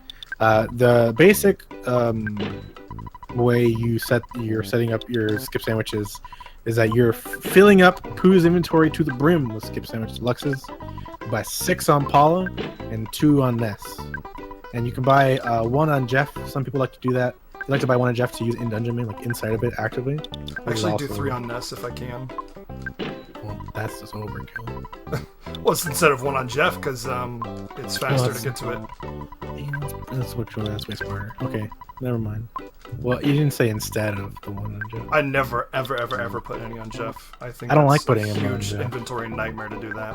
Yeah, I don't like it either. But some people do it, and it works for them. Also, something to note, whenever we're doing shopping, we're always doing shopping to the middle and edge characters first, because every time a menu pops up on screen it has to load, and we don't want to fill up Ness's inventory because it'll take longer to load, because it'll always pop up on Ness's inventory first before we can push it onto another inventory slot. So the order's always Jeff first, and then Paula and Pooh are equal, and then Ness at the end. Yeah, it always defaults to Ness's inventory, so you want to make sure, you want to try and keep Ness's inventory as small as possible so that every time you buy something and it loads it doesn't take forever. It saves frames every time you do it, but those frames add up. There's no reason not to do it, it's free time. Yeah. So Temple is on the boat right now. He's about to be fighting Kraken. Both of them have saved appropriately for Kraken. Kraken's not a nice dude. He's a cool enemy. I really like Kraken. I think Kraken's super sick. Correct. but it can definitely kill your run. Yeah, he's kind of mean. They can breathe fire and obliterate your party, and it's not fun. It's not I would fun. say this is the first fight in the entire run where knowing what to do before it happens is incredibly important. If bad things happen and your kids start dying, you need to be fast on the menus and start throwing out freezes and rockins and bombs and stuff before the turn finishes, and you need to be mashing fast, because the first thing that can happen is he'll breathe fire and at least 2 of your kids will take fatal damage, and you need to start rushing through your menus quickly to get actions out before they start dying. And this is like, I think, the first fight in the entire game where that's really never done prior. Newer runners tend to have a lot of trouble with that, and Kraken tends to be a run killer for a lot of them. So the ideal scenario is that Paula outspeeds the Kraken and gets to use a mummy wrap, but that's crazy. I'll explain what just happened so that BGG can understand it. Pooh outsped the Kraken and chucked a super bomb for 350, which is actually a very high roll of that. And then the Kraken went and breathed fire, which is why everyone took a ton of damage. They all started dying. Jeff's bottle rocket thankfully hit for a lot, which let Paula's mummy wrap end the fight. If that hadn't... so when you end the fight with a mummy wrap, they die and then get solidified. It's like the coolest thing ever, dude. Like it did a bunch of damage. The Kraken was defeated and then solidified. It's a frozen corpse. Yeah, it was awesome. So lltemple gets through the fight without any dead kids. Now BGG is hoping to do the same thing. BGG does not have the mummy wrap, but instead of throwing the mummy wrap, you just throw a super bomb, and it's roughly the same amount of damage. BGG got the green light attack, which doesn't do anything. So this is gonna be a free fight. Good damage rolls on bombs. Yeah, the bomb rolls were excellent. He takes no damage. lltemple, on the other hand, he has all his kids alive, but they all took a bunch of damage, so he's gonna have to heal up some of the party members for sure. Namely Paula and Jeff. You can probably leave Pooh at that HP and be okay. And then now he's gonna be buying some crystal charms. He can buy 2 of them exactly. And he put 1 on Paula and 1 on Jeff. Crystal charm is an item that increases your speed by 15, I believe. The speed is helpful to try and run away from enemies, and it is also helpful for Jeff because the more speed he has, the higher chance his bottle rockets have to hit. So this will be useful for later parts of the run. Later we'll be picking up the Rabbit's Foot, which increases the user's speed by 40, and this pretty much stays on Jeff for the rest of the run, except for a couple spots.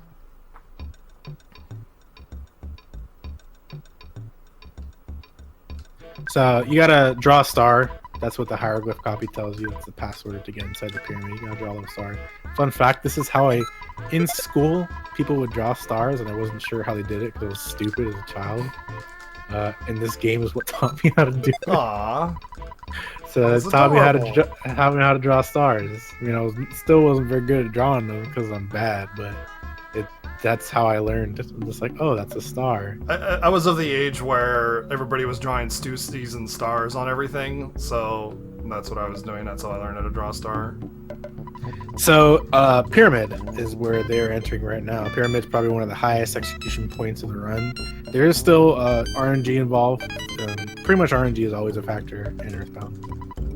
There's no like pure execution stuff except for ONET manipulation, which we don't do in the marathon. So they're going to be using skip sandwiches all throughout the pyramid, and they're going to be using it to skip enemies. For some reason, these hieroglyphs are the only enemies in the game where only them touching nests matters as far as instigating a fight. So if you're able to run by them very quickly, you're able to skip the fight entirely. So you saw lltemple use it there, and you're about to see BackgroundGuy do the same thing. He uses a skip sandwich, goes into this room, and then runs around this dude so that he doesn't get into the fight. And the skip sandwich is going to carry him all the way up through these stairs and past these middle guys. And even though these middle guys are touching the rest of his party, they only counts for nests. So he just gets to walk right through. And he'll be able to skip this snake at the top just by holding right and then hitting the door. The RNG comes into play based on like what spawns here. So it was just this one dude, and he got a green swirl, which means he gets to instantly run away.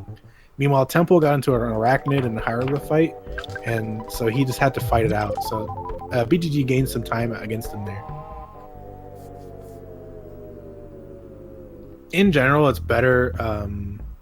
This next room, the way Temple just did it, it's kind of just better to just run straight in and just kind of take what you get. You can despawn it, but you used a skip sandwich, so it's important to ambushed by arachnids. Yeah, it's bad.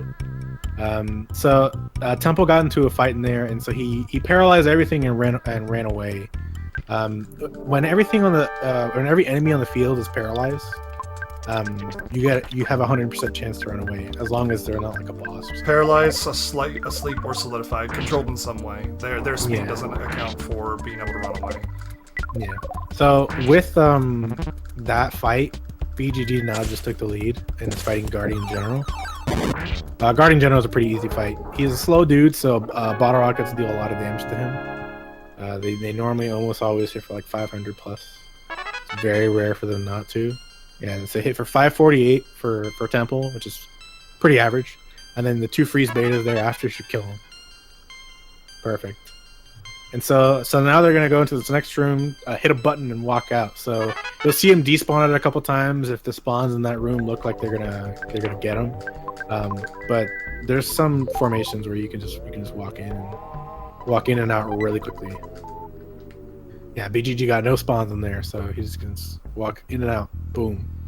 He's having a fantastic pyramid so far. This is where the execution really takes a big hike in pyramid. He's gonna have to skip by these enemies he walked past the first time, but do it in reverse. So he's gonna climb up these stairs and use a skip sandwich, and then he's gonna try and walk down left to like go under them and then up into the door. And you see he gets the first one beautifully, and then he runs into this room and runs into the snake, which I don't agree with. I sometimes can force a green, but yeah. Normally you'd run into the hieroglyph on the wall because other enemies can't join that fight.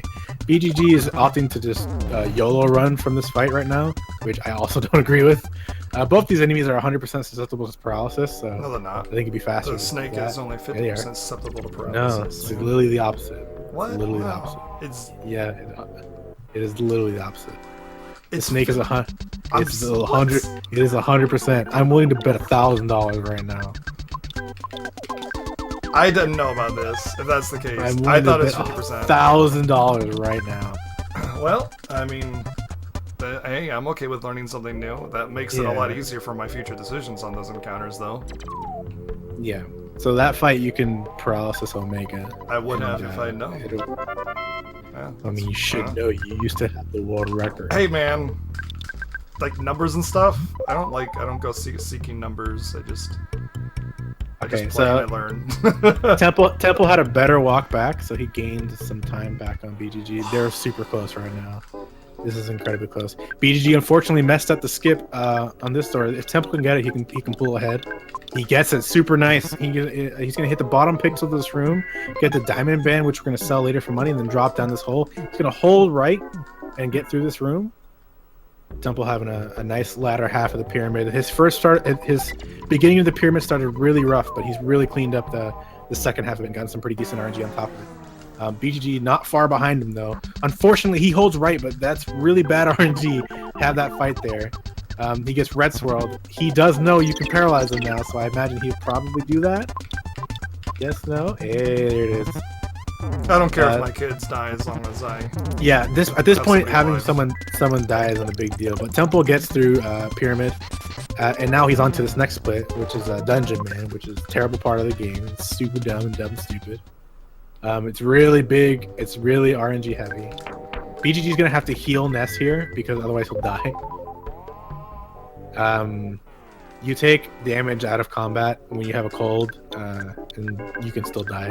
So Temple, a lot of UFOs have spawned already immediately. This is pretty standard for this area. He's going to be getting to Dungeon Man and then walking through Dungeon Man. Dungeon Man's a very scary place because you have a lot of kids falling behind you, not a lot of room to run around, and there's a lot of nasty enemies here. You can lose a lot of time at Dungeon Man in your runs, and there's not a lot you can do about it. So you see BGG gets through pyramid, and on the right side, there's a ton of UFOs and robots and stuff. It's really bad. So he's gonna be walking to the left and really hoping those guys don't swoop erratically into him. He should be okay though. There's barriers in the way, and they should get stuck on that. But their movement is really, it's pretty erratic. So you really want to make sure that like you're 100% not going to walk into them. They're not fun fights to be in. They're really dangerous. You're gonna see him use teleport here to get past some enemies. He's gonna be crashing into the tree, and then he's gonna do it again to get to Dungeon Man. He's gonna go up and then hold up left. And he hit an enemy, so the enemy is invisible. He hasn't technically spawned on screen yet. Like the game hasn't registered that there's a graphic there, but enemies can still spawn while you're teleporting. There's no graphic. So if you crash into nothing abruptly, you know for sure there's something spawned, and then as soon as you get out of the teleport, you have to very quickly open the menu again and then re-teleport.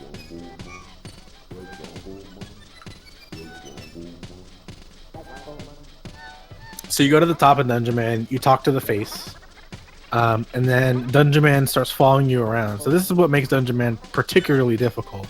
You might be wondering, well, I don't understand how Dungeon Man could be difficult, because you just saw me teleport past all these enemies. And that seems really consistent. But the problem is that when you have Dungeon Man behind you, you're not allowed to teleport, because the game doesn't want you to teleport to like a city with Dungeon Man, which would be really comical. Yeah, it doesn't want you to teleport anywhere with Dungeon Man. So they just say you can't teleport. You're not allowed. So you have to get through the area without teleporting. You have to walk through like a normal person. And as you already saw, there's a lot of UFOs and a lot of really scary enemies. And they're all really fast too, and very aggressive. Yeah, so it's not an easy place. So basically, you're going to see Temple is going to reach there first. You're going to see him get to the door or exit the door, use the skip sandwich deluxe, and he's just going to hope and pray that there's not an enemy immediately there that he has to fight. He's going to use the movement speed to his advantage and try and walk on the outer rim, just so that there's less spawn tiles. But you can already see there's 3 UFOs on the screen. He's pretty much prepared himself for the fact that he's going to have to fight something. He has to fight 3 UFOs right now. Now, each of these UFOs has a 50% chance to be paralyzed. But he's just going to go and try and fight them. You can try and do paralysis and hope it paralyzes all of them, but with 3 of them and a 50% chance for each of them, like, it's not super likely. Dungeon Man can hit. Dungeon Man has a speed of 1, and these guys are incredibly fast, so it's not very likely that he hits. And he also tends to prefer not to hit and likes to solidify. Meanwhile, BGG has a clean walk. The moment you get Dungeon Man stuck in these trees, you can start teleporting again. So the moment he's stuck in these trees, you can breathe more of a sigh of relief than normal. He gets to teleport and talk to this dude, which is the next story trigger. And then he's gonna have to go back into Dungeon Man.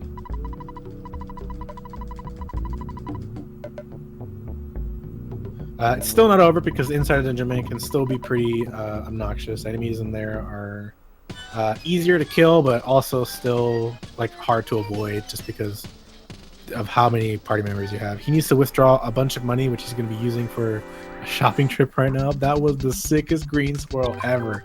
Oh my gosh, background guy, please. Please, I know. That was ridiculous. that was honestly the super well played from him. He walks straight around the dude and green swirls him instantly. That was super sick, dude. He's gonna be saving here just because if he were to die, you lose half your money upon death. So he wants to make sure that that money is safe. It's really unlikely to die if you know how to handle the encounters here, but there are like mooks higher up that you can get like field gold by. And when by field goals, they're moving side to side, and then they just swoop right down down a thin hallway you can't get away from, and like they can diamondize and do all sorts of crazy stuff. So even though you may know how to handle all the encounters, you should always save here if you're in a marathon, just because, like I said, or like Daniel said, if you lose half your money when you die, you gotta go back to Deep Darkness to buy a bottle rockets later in the run, which can lose a lot of time. Yeah. So there's the mooks that Background Guy was talking about, the little diamonds. You can usually catch them before they're an issue, but that's why hiding these little pockets as well helps. Yeah.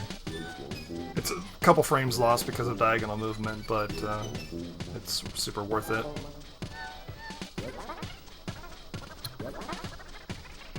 So Temple takes the lead by a couple seconds. He used the skip sandwich inside and just got right through everything. So the advantage of using the skip sandwich here is that room you just walk through with all those ducks and stuff has a pretty high amount of lag, and using a skip sandwich deluxe minimizes your time spent in that room. You're gonna see probably both of them pick up the talisman ribbon just to be safe. You just pick it up to sell, it's just for money. It's like 1750, I think. Correct. Which is almost a multi-bottle rocket. Yeah, it's about 400 short of a multi-bar rocket. Typically, my current money route and menuing allows for only a few hundred difference in super bombs. So they're basically tied right now because BGG didn't have to heal in the revitalizer, and Temple did. So BGG is like 2 seconds ahead. They're literally 2 seconds apart right now. This is how close this race is. This is honestly pretty insane that it's still this far in. You guys are this close. I'm hoping nothing bad happens and everything that occurs is just, you know, purely a difference between like how well we execute the run. But I know that with Lumine Hall and Starman Base coming up that that's just not going to be the case. So we'll see. Yeah, I think Starman Base is one of the higher levels of execution though, just because of like managing green swirls with Starman and stuff, but there's still a lot of RNG with like how they move and spawn and stuff, so yeah. I mean, usually what determines a good Starman base is how empty the hell it is. Yeah, pretty much. So, Deep Darkness, you're going to see them teleporting a lot. That's because this place is a swamp, and you move very slowly in the swamp water, and so teleporting isn't affected by that. So they're going to be teleporting pretty much nonstop, and also it gives them the added benefit of being able to teleport by enemies and stuff like that, which they'll be doing frequently. So they're going to sell the Diamond Band, the Platinum Band, and the Talisman Ribbon they picked up all throughout the run. For some reason, Temple has a pizza. I don't know where he got that from. But he sold the pizza for $24, which is apparently what this guy will buy a pizza off you for. Which is a pretty expensive pizza for one pizza. Used pizza. Yeah, it's a pizza. Yeah, I think a UFO dropped it too. So it's a pizza that a UFO dropped for some reason. Used space pizza. So they're going to be buying multi-bottle rockets. If you missed my explanation of what multi-bottle rockets are earlier, I'll explain them again. Bottle rockets are an item that only Jeff can use, and they have a damage range of 90 to 150. Whether or not they hit is based off of Jeff's speed versus the enemy speed. So the higher Jeff's speed and the lower the enemy speed, the higher chance he has to hit. Which conversely means that the higher the enemy speed is, the harder it is for him to hit. Multi-bottle rockets shoot 20 of those individual bottle rockets at an enemy.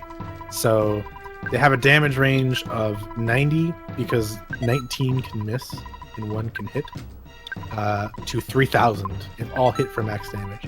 I guess they also technically have a chance for all of them to miss. So it's 0 and then 90 through 3,000 is their damage range. 3,000 is a theoretical number that we're pretty sure is not actually possible based on just how the RNG works. But some of us runners have gotten pretty dang close to it. So now you're going to see them teleporting. They're going to use the Hawkeye, which gives them visibility. And then just going to be teleporting all through here. Pretty much at no point are they going to be walking unless it's on concrete land. If they ever have to walk through sludge, they're going to be teleporting through it, especially if there's enemies nearby.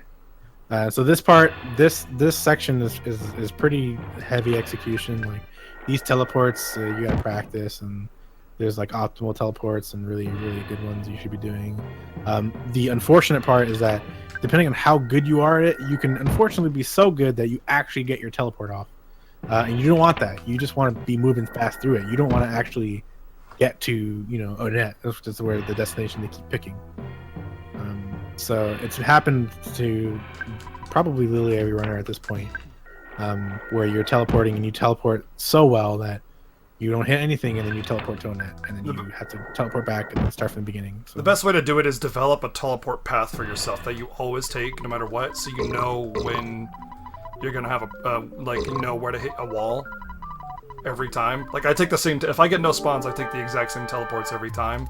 And that way I know that I'm not going to teleport to a net. However, sometimes you get spawns in the way, and you try to, like, loop around, and you go to a net, it happens.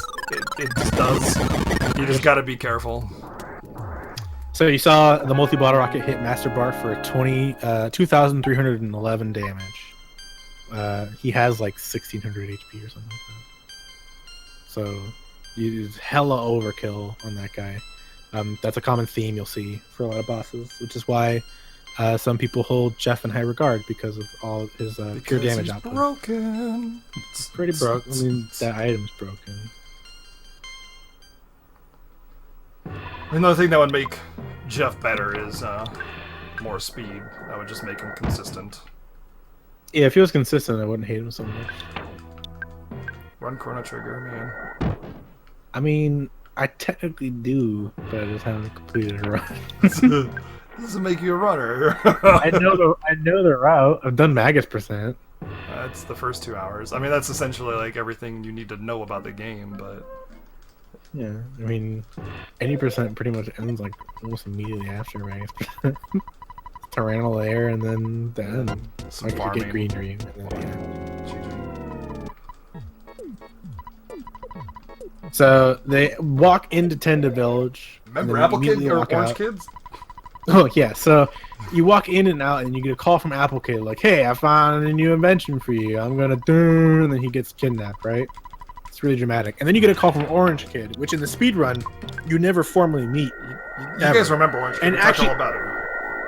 Yeah, even in the casual run, you might not have met him. The idea is that you're supposed to like, there's two inventors in Tucson. There's Apple Kid and Orange Kid, and Orange Kid is like, he looks like way more professional and has a clean house, and he like looks super nerdy, and you're like, wow, he's probably the better inventor. And then you can give him money to invest, and he just sucks. He just makes the worst junk ever, dude. Yeah, but he's And then working on Apple Kid turning was a... like, He's working on turning a boiled egg back into a chicken, or back into a regular egg again. Like, that's Yeah. important science. but he still never. I think he never finishes it. I don't think he finishes anything except for the Yeah. orange fire thingy. Yeah, if you do invest, he gets like the orange fire, which is stupid. He's terrible. He's complete garbage. And then meanwhile, Apple Kid, who is like this big slob, and he's just like this chubby dude who's just like a messy house, and he actively says like, "Yeah, I haven't showered in a while." He's the most too busy useful doing inventor, science. he thinks. Yeah, he's too busy actually being good at his job.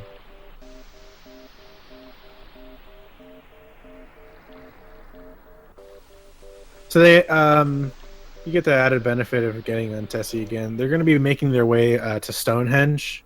The call from Apple Kid, if you couldn't read it, was that he's in Stonehenge and he made a new invention, and so that's how the player is supposed to know to go to Stonehenge. Is that like Apple Kid's been kidnapped, and so you have to go there.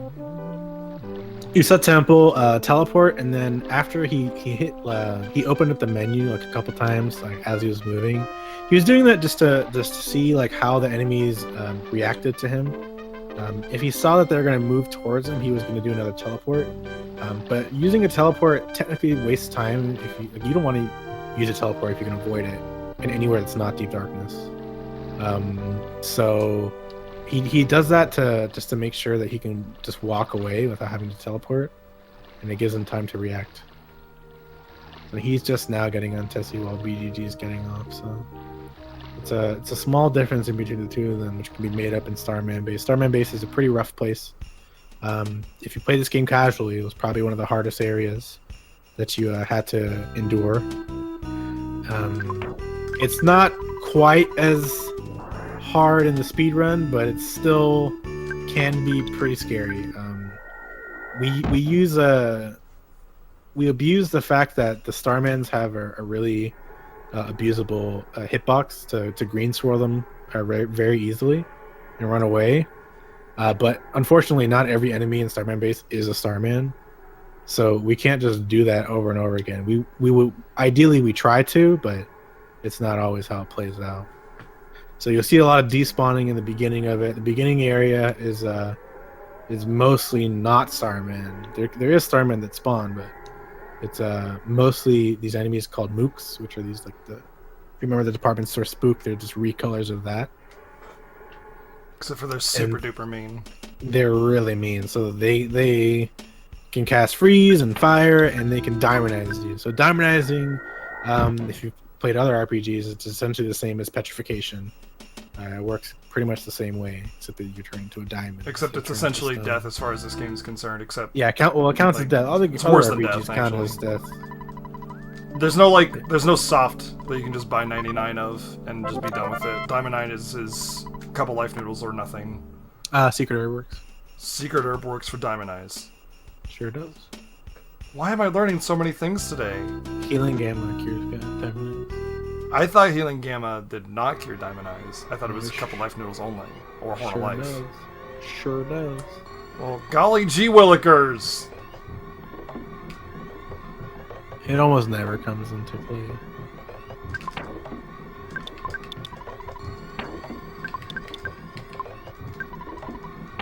And here I thought I knew about this game. So, BGG did a little bit of inventory management before erasing their eraser. It's just moving some useless stuff off of NES and moving it onto Paula, because Paula's inventory is basically irrelevant. The thing is, all of her damage comes from her PSI. She doesn't need anything. You need items on NES later for Magicant. You need items on Jeff for bottle rockets, and then Pooh is just a sandwich meal. Like they're just Pooh and Paula are PSI users, so they're meals of some kind. Yeah, you see background guy despawning, trying to avoid enemies. You really don't want any fights. Eventually, he will be forcing fights because it's just it would waste too much time to try and just despawn until it's empty every time. Especially in this one of the next rooms coming up. Not this next one, but the one after that. There's a lot of rooms where paths overlap, and when you despawn one part of it below you, you're respawning the path that you're on, and it becomes really dangerous to despawn. So you want to just try to take an encounter that's optimal to you, and then rush through it. Like I'm going to take a green swirl here. Absolutely. So you see a background guy walks into the right side of the Starman. Starmen have an extremely abusable hitbox as far as green swirling goes. If you hit them from the left or the right, it's always a green swirl. That is their only... no, not below. Well, it depends from below, how it works.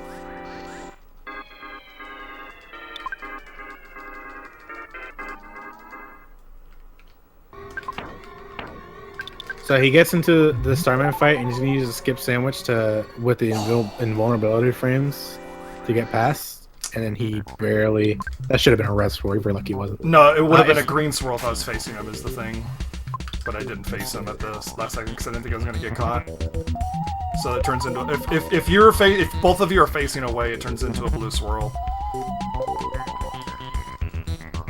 So the robot isn't actually that dangerous. I mean, you saw he dealt a ton of damage to this, but he mostly just likes to max out his own HP and just looks real funky while doing it.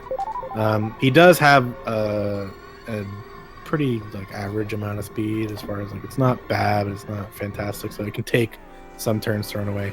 This room that background guy's in right now, we call the Hell Room.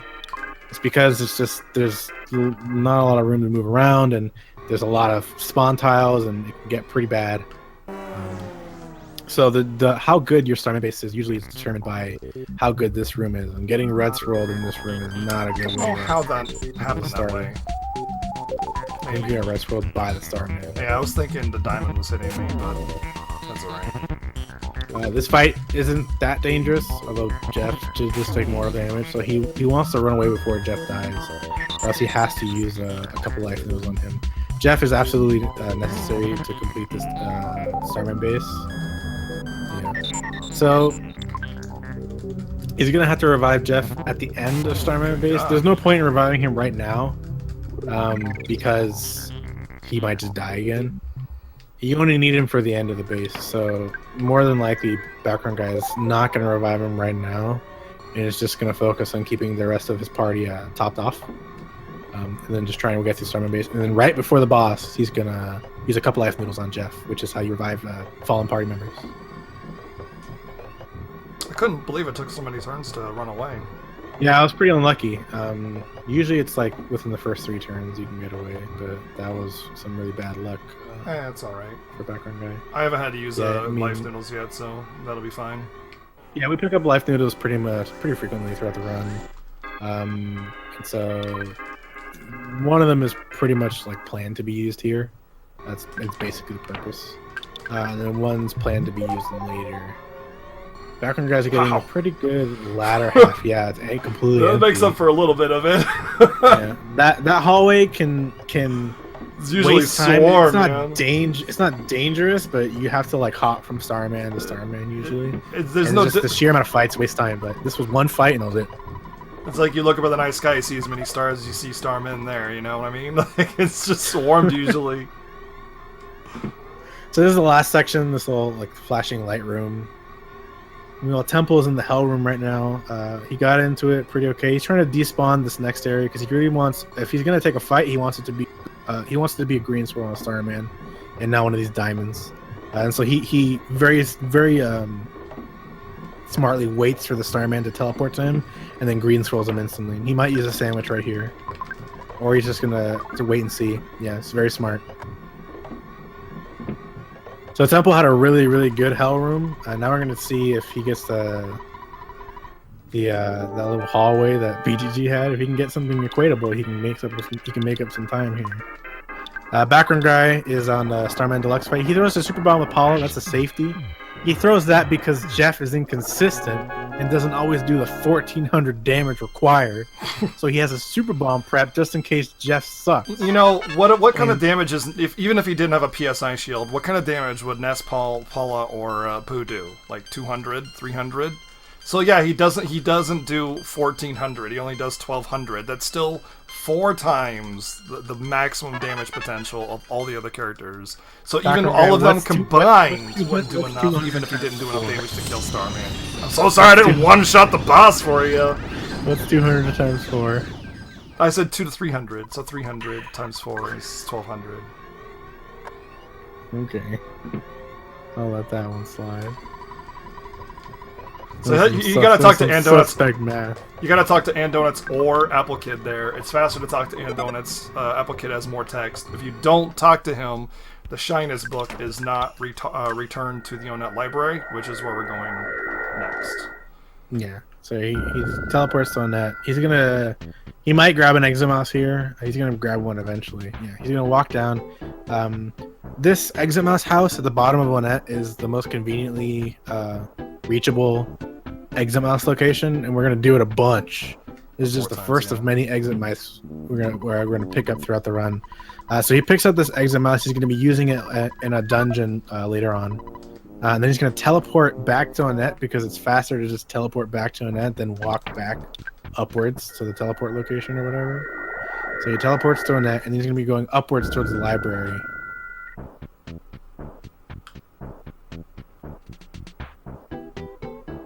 And then in the library, he's gonna get the Shyness book. Meanwhile, Temple is finishing up Starman base. He's getting through the last room, and then he's gonna get into the Starman Deluxe fight. We'll get to see how his fight goes. He looks like he had a pretty average Starman base. He didn't get as clean of the end half as BGD did. He got a pretty average luck, and so he isn't going to gain that much time against Background Guy, if he gains any time at all. So Jeff managed to not. He got outsped by Paula and Starman Deluxe, but then did 2,200 damage. So he gets Temple completes Starman base. Now Background Guy is coming into Tenda Village. He's going to give the Shyness book to the Elder. He might move the Shyness book over to someone useless first before using it. No, it's used it there. So one of the things about the Shyness book is that whoever. Go ahead. One of the things about the Shyness book is that whoever gives the Shyness book to the Elder is the one that gets the Tenda Crown. So you see some runners will move the Shyness book before giving it to the Elder, just so that the Tenda Crown can go on someone who isn't Ness, because we don't want Ness's inventory to get too filled. Well, I actually want Ness's inventory full so that the rabbit's foot will go into Paula. But so I used a couple life noodles unfortunately, so that means it's going to go into NES, so I'll have to move it then. But because I use the cup of life noodles, I want the show ticket to go onto NES, so I don't have to move anything over to guarantee that it'll go onto NES. So, unfortunately, one of the things that can happen upon exiting Starman Base is that there could just be an enemy right on top of you. And in this case, it was a cave boy. Now, cave boys might seem that they're really slow and easy to run from. They're not. Well, the second version of them are not. Yeah, there's two versions of the cave boys. There's one in the first time you're in Winters with just solo Jeff, and there's this version which lltemple just fought. Those have 79 speed, which makes no sense. Like, they're just crazy fast for no reason. They're like one of the fastest enemies in the game, and they're just these giant cavemen, or cave boys rather. So background guys in Lumine Hall. This place sucks. That's all you need to know. Thank you for coming. Yeah, I'm not gonna say anything else. This place sucks. I like how it's like information, detailed analysis. Lumine Hall sucks. This place sucks. Okay, so the reason it sucks is because background guys entering this place called the Horseshoe. Called the Horseshoe because it looks like a horseshoe. This area is extremely narrow, and is a high chance to get pincered.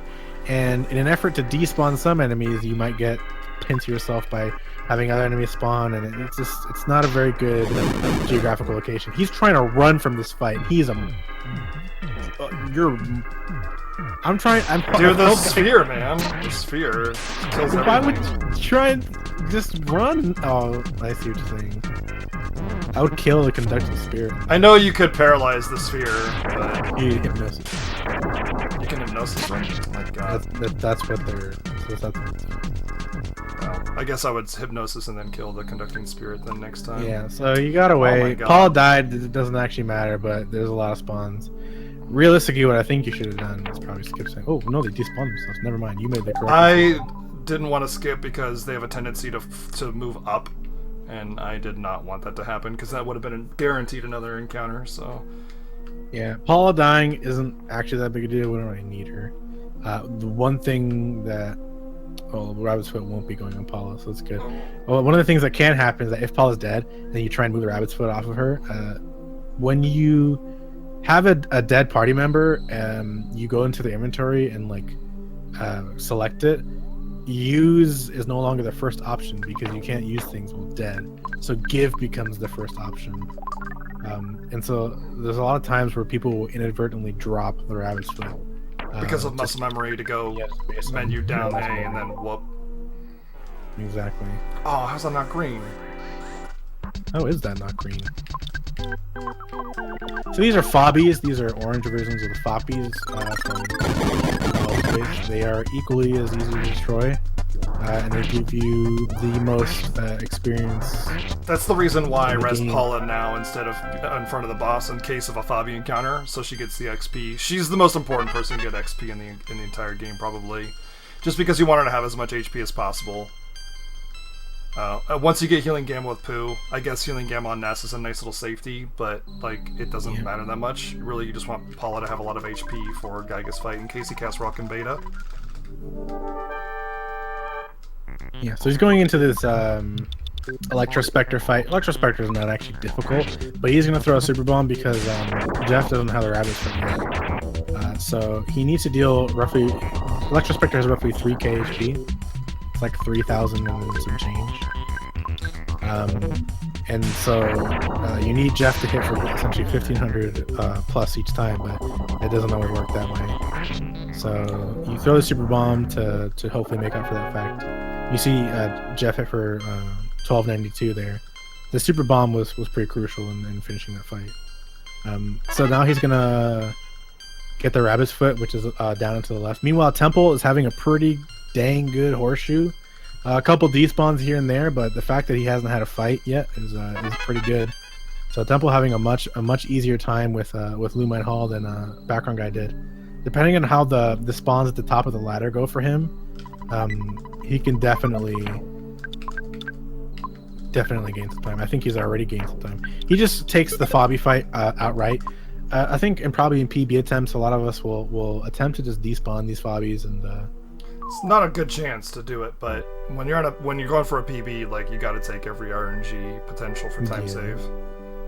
But it's on a marathon, it's not a big deal. And also the extra XP, like background guy said, it helps Paula with extra HP, and it gets Ness closer to level 53, which will get him healing gamma. I think you only need one full set of Fobbies and to be alive for every fight to get healing gamma, if I'm not mistaken. No? More than that? So he green swirls this pack of Fobbies. He's just gonna run away. There's no point in killing it. The XP is not worth it. And he saw a specific type of enemy, that little light orb. He's probably just gonna take the fight. Yeah. As soon as you kill the boss of a dungeon, enemies will start running away from you instead of being aggressive. So it's depending on what the spawn situation looks like at the end of the dungeon. You'd either get the Rabbit's Foot and then fight Electrospectre, or just go straight to Electrospectre and then have the enemies run away from you so that you can get to the Rabbit's Foot without any complications.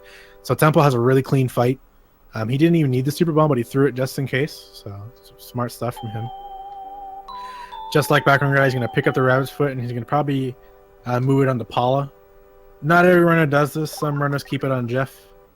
And just keep it there until right before Magic Hand, where they'll move it to Ness. But Paula technically has a little bit more speed than Jeff right now, so it helps with runaways just by like a couple, like roughly 5%, 5 to 10%. So I doubt background guy is gonna go for the swag teleport. He ain't about what? The swag teleport saves 5 seconds. You can alpha in there? Yeah, you can do an alpha. Never even seen anybody do that. Me, James, Falix, we all do it. Really? Yeah. I think even Ulti does it now. I know there's like the Dalam Alpha, which is really swag. Well, yeah, I can do that. Oh, bloody hell. I mean, you try it. Go for it. I mean, I know it's hard, and it's also RNG, which is why I'll never do it, but... Nah, it's not RNG. It's consistent. Well, there's the NPC that moves, right? No, she spawns in the same spot every time. Okay. I thought she could move in your way or something. No, as long as you open the menu instantly. Right. It's 100% consistent as long as you are consistent. Yeah, it's definitely hard.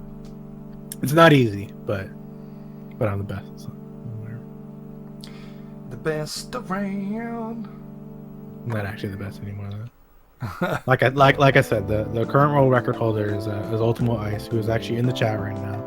The thing about 349.16, which is absurd. The thing about a lot of the top runners is that like nobody's like the best. Yeah, it's not like one of us is clearly like better than the other. Everybody has their strengths and weaknesses, and everybody handles situations differently. Everybody has their own little niches in how they manage the run. And just because like a particular strategy is the world record doesn't necessarily make it the best, even though we all swear by our own, individual strategies and menus and shopping and whatever.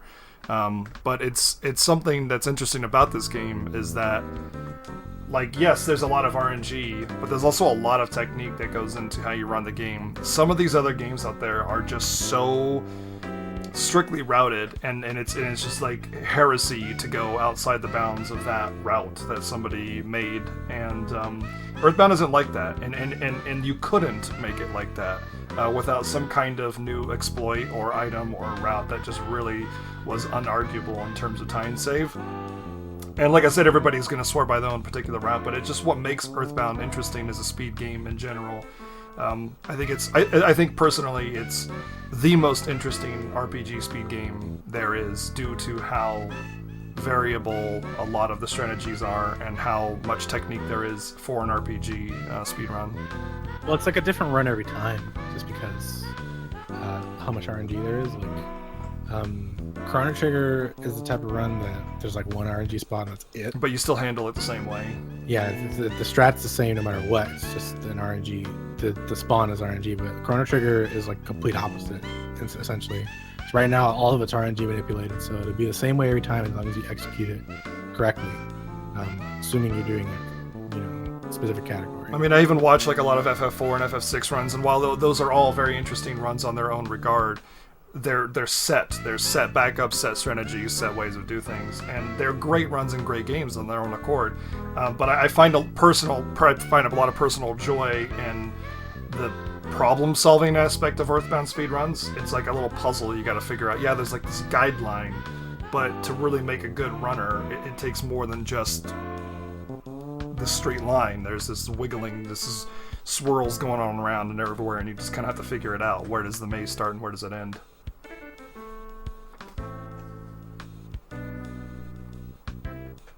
So they're watching the Venus cutscene right now. BGG is finishing it up. Temple just essentially started it right now. That means there's about a 2.5 minute difference between us right now.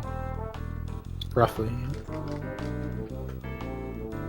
It's probably one of the longest cutscenes in the entire game, if not the longest cutscene, if you don't count the waterfall password, which is exactly 3 minutes. But this one's still, I think is 3 minutes at least. So you have to watch the show because you have to get the signed banana, the autographed banana or whatever. You have to give that to Mr. Spoon, who is the curator at the Foreside Museum, and he gets to show you something incredible, which is that at the end of the sewers, because for some reason there's just an entry to the sewers in this museum, there's a giant rat, which is your cue to go kill that giant rat. Sewers is a trolley part of the run in the sense that it's mostly consistent, except for like that one outlier run where you'll just get the worst RNG and like, where did all these spawns come from? Enemies. I think the biggest chunk of RNG is getting into the sewer. Yeah, but even sometimes just in the sewer itself, like it's weird because it's either like completely empty or just filled to the brim with spawns. There's barely any middle ground. It's really obnoxious. I think I'm really overloaded on skips. I might blow some in places I don't normally use them. So I'm not going to use them in the sewer. It's a waste, but yeah, it doesn't work. So you could use a skip sandwich in the sewers, but the problem is that the sludge that you're walking through doesn't actually, like, using a skip sandwich doesn't speed up your party members. It just speeds up their animation. So they'll move through it real quick, but the actual speed itself doesn't change. Oh dear God. Yeah, Ultimo in the chat asked me to talk about butterflies soft locking, quote unquote, my game for 30 seconds. When I had the world record for this game, coming into the split, I teleported into Foreside. And when you teleport into an area and you hit a butterfly on the way there, like coming in, you get the butterfly. But the way butterflies work is they gotta fly from wherever you touch them all the way to the Ness. Tip of Ness's hat. And so since I touched the butterfly like on the way edge of the screen, he had to fly all the way from like off screen to Ness, which wasted 30 seconds. And then I lost another minute in the sewers thereafter, just because of terrible spawns, which Background Guy's getting right now. Yeah, I'm a little surprised, but that's okay. It's not so bad. Like I said, it's there's no middle ground. You're either getting terrible spawns or it's empty. So it's why I'm hitting the top. I usually slide around the bottom, but because I'm getting so many spawns, I'm just gonna take this rat. Like, holy crap. Yeah, so there's an alternate timeline where I didn't lose a minute and a half, and I still have world record. But that's not how Earthbound works. It's like it's easy to say, like, if this bad thing didn't happen, then I'd have it. But it's like, okay, well, that thing's happened. Well, even if that bad thing didn't happen, you'd have different RNG. So who knows? Yeah, RNG would change. What happen? But it's faulty logic. It's right. Like, well, it's logic. If I hadn't had lost, I would have won. That's how the logic works, which makes no sense. Yeah. It's the same thing. You just kind of have to like take what you get and just kind of go, okay, that's a thing that happened, and then move on. Yeah, it's one of the most disappointing things though. Like when you come into a split and you got a lot of time to save, and you just get RNG'd out of it. So Background Guy is gonna fight Giant Plague Rat of Doom, which is his official name. 1 MBR is all it takes, although I have seen the MBR not kill. It's happened. But it's extremely rare. This is like the 5th sanctuary. You're supposed to come here back when you're in summers. You get a phone call saying, hey, I found something interesting. Come to the Foreside Museum. Then you're supposed to go to Foreside and do the 5th sanctuary. we are at the point where we could do the final sanctuary, the 8th one. So he's a little wimpy right now. This is kind of a little bit of middle game sanctuary cleanup right now. Next, I'm going to go to Pink Cloud, which is the 6th sanctuary. And that's going to be the same thing. It's going to be face roll super duper easy. Everything is super slow compared to Paula with the rabbit's foot. Easy to run away. I think you have like a base 40 or 50% chance to run away from everything on the first turn. Oh, a mechanic that wasn't explained. Every turn that passes in Earthbound combat, your chance to run away increases by 10%. So the longer the combat goes on, the easier it is to run away, which is why when I was in Starman base, I was making comments about like, gee, I can't believe it's taken so long for me to run away, because at the time I probably had 60, 70, 80, 90, percent chance to run away each, for relative to each turn.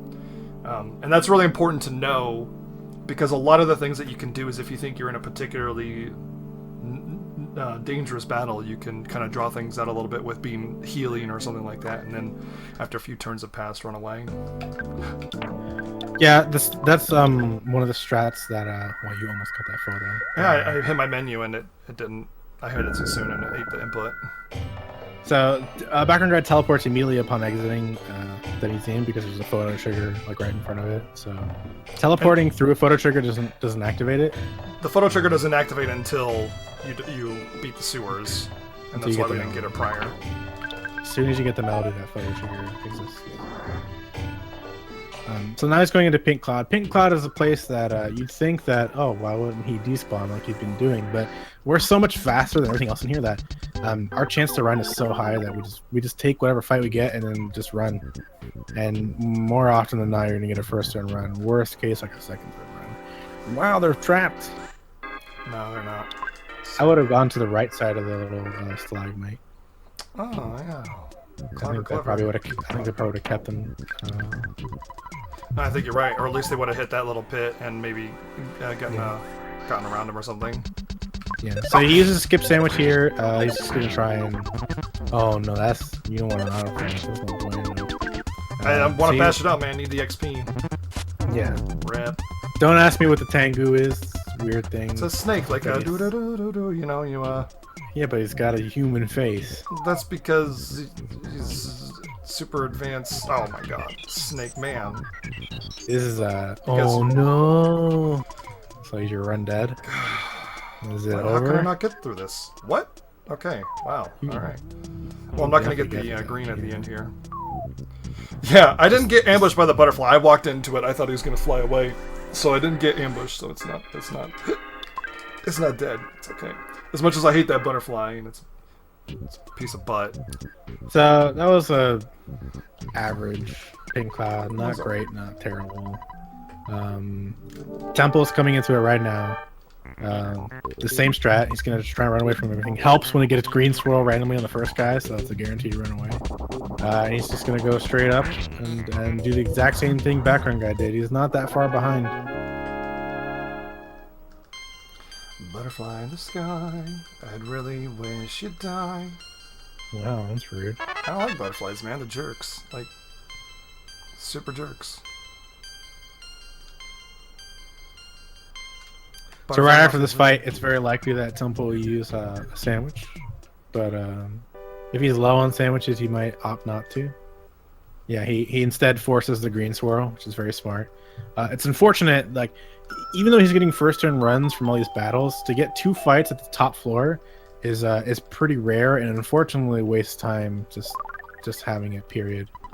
You see, he's still getting less fights than Background Guy though.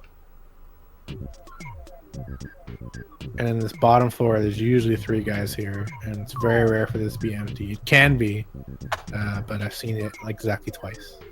So first turn runs from everything from Temple, which is solid. Background Guy gets ambushed by a random enemy somehow. It's green, so he's going to run away. The thing about these enemies, even though it defeated the Sanctuary Guardian and all the enemies run away from me, these ones have that really wild movement pattern where even though they're running away from you, they can kind of like move back and like towards you, and it's just you can't help it. Sometimes you get a weird encounter. Yeah, they move. Their movement is, in order to move anywhere, they move in a left to right pattern. And so what's happening is they're trying to run, but in order to move left, they can't. they have to move right a little bit first. So they swing into you in an attempt to run away, and then you get into a fight. So background guy is going to Onett. This is one of many exit mice he's about to get.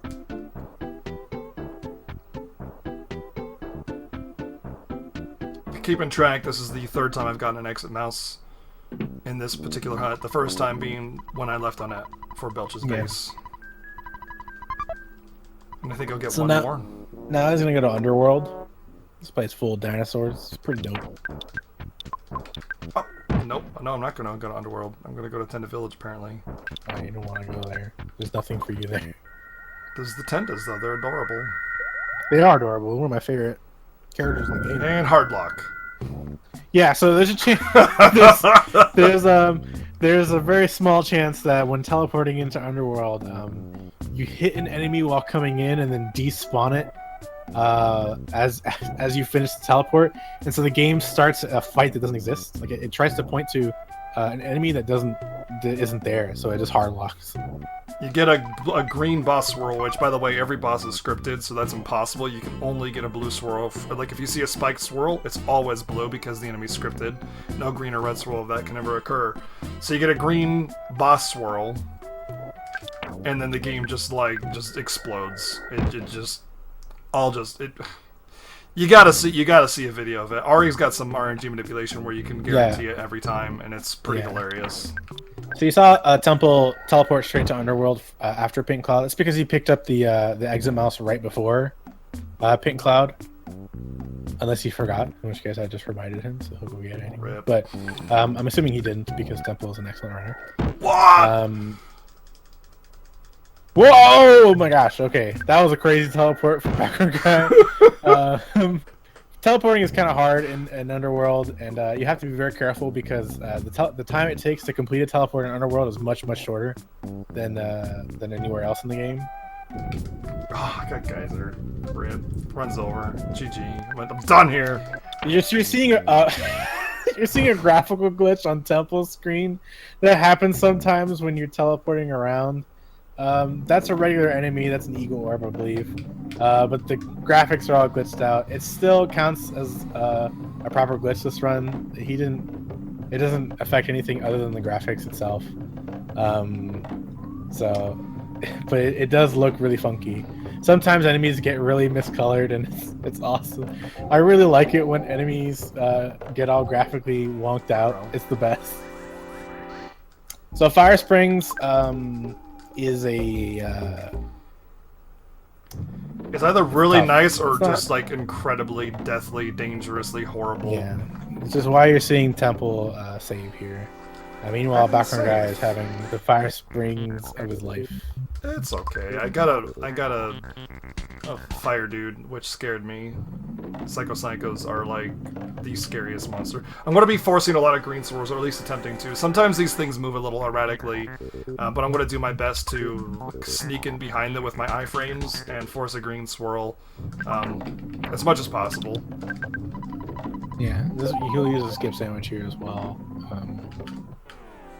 This next room that Background Guy is going into is it's probably the scariest room of this place. It's what probably makes or breaks your Fire Springs.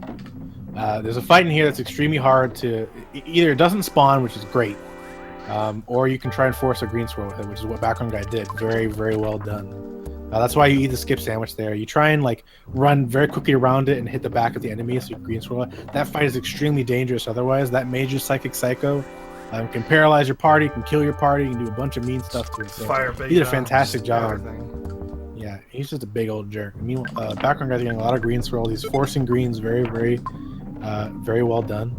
And so now he's going to equip the C pendant, which he forgot to do initially. This would have been good. It would have been good to do. C pendant is one of the best items in the game. It provides you with flash resistance, 100% flash resistance, much like the night pendant, but it also provides you fire and ice resistance, by a huge margin. So it's really important for Fire Springs because most things in here can do some type of fire damage to have the C pendant equipped.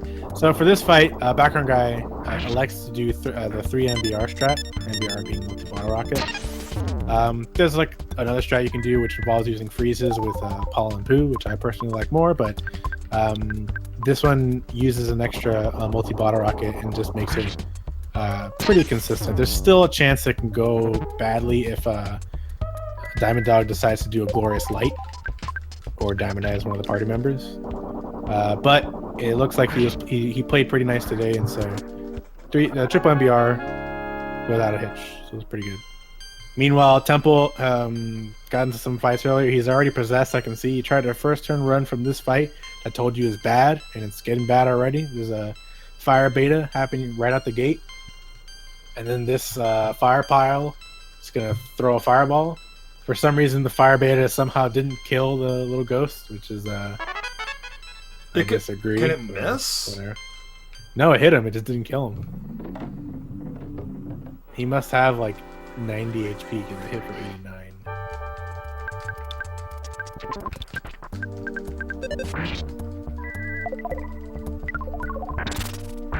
Yeah, so someone mentioned the major psychic psychos dropped the star pendant, which is like it's like the C pendant on crack. It's a better version of the C pendant. The C pendant's already pretty dang good. But it's also 1 on 128, and you really don't have a good opportunity to kill. I guess you could do like Starstorm or something, but can't they use a PSI shield? You could spy on the guy, but it requires not running. Which is also super dangerous. Yeah, any turn with those guys is just like you're asking for pain. So Temple's coming into this fight. He's healing up his party. The main thing is you need Ness and Jeff to be at least at full HP.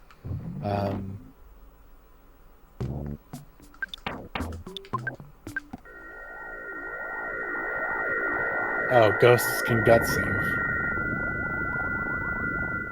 Fantastic. What a cool character. So you see Temple doing the strat, which I was referring to. He's doing freezes with Paula and Pooh. Jeff goes first and turns Carbon Dog into Diamond Dog. Diamond Dog has a separate HP pool from Carbon Dog. And then Paula and Pooh get their freezes off with hopefully a chance to solidify, which is a 1 in 4 chance. He doesn't get to solidify, but that's 400 damage against him. So he's gonna do the same thing again, except probably do Starstorm with Pooh. Yep. Starstorm does more damage than freeze. Unfortunately, that MBR roll was not high enough to potentially kill him this turn, unless he gets like really high freeze rolls or anything like that. But he's likely just gonna have to freeze again thereafter. Yeah, he rockins with Ness, does freeze, gonna defend with Jeff, and then do another freeze with Pooh, and that'll finish it off. So that's the downside. Is it's a little bit more reliant on good rolls, and unfortunately, that Jeff roll was not good at all. But he finishes off Diamond Dog. Now, Background Guy, coming back to Tucson, he got a exit mouse before this. He's going to come into Tucson, and way at the beginning of the run, if you've been here the whole time, which, by the way, thank you if you have been. I really, really appreciate all you guys watching SNES Superstars Marathon for this Glitchless race. You might remember that we went into the cave, the dungeon, and died to a mole on purpose for a death warp. Well, we're coming back with a vengeance, and we're gonna go there and beat up their big brother, so to speak. So Background Guy has 5 skip sandwiches left. That means he only has 1 more that he can use here, and then 1 more in Milky Well. Oh, so he'll have 4 for. Wow, that's stupid. You're stupid. Unless one gets stolen. I mean, don't bank on getting stolen. All right, that's stupid. You can do Cave of the Past with 2 skip sandwiches. I know, I've done Cave of the Past with 0, but I mean, it's just one of those things where it's like, I don't need that skip sandwich. Not to mention, there's a good chance that it's gonna be useless anyway if I get like mobs in my way or something. Lots of cave transitions as well, which waste a lot of skip time. So once you're at this point, it's not really worth using the skip anyway. Okay, well, so normally you'd be using skips through here to just walk faster. If you have extras. Skip, I mean, yeah. But Background Guy doesn't feel like using extra because doesn't. I used 2 extra already, man. Not confident in his ability to be a good I'm not confident in my ability for the game to throw spawns in front of me, like right here. Yeah, so it's whatever. Like, I just thought. Not to I mention could've there's a sworn- lot of lag on screen, and using a skip during lag doesn't benefit you. It's actually a hit because you're reduced speed, and then you're only getting a percentage of that reduced speed.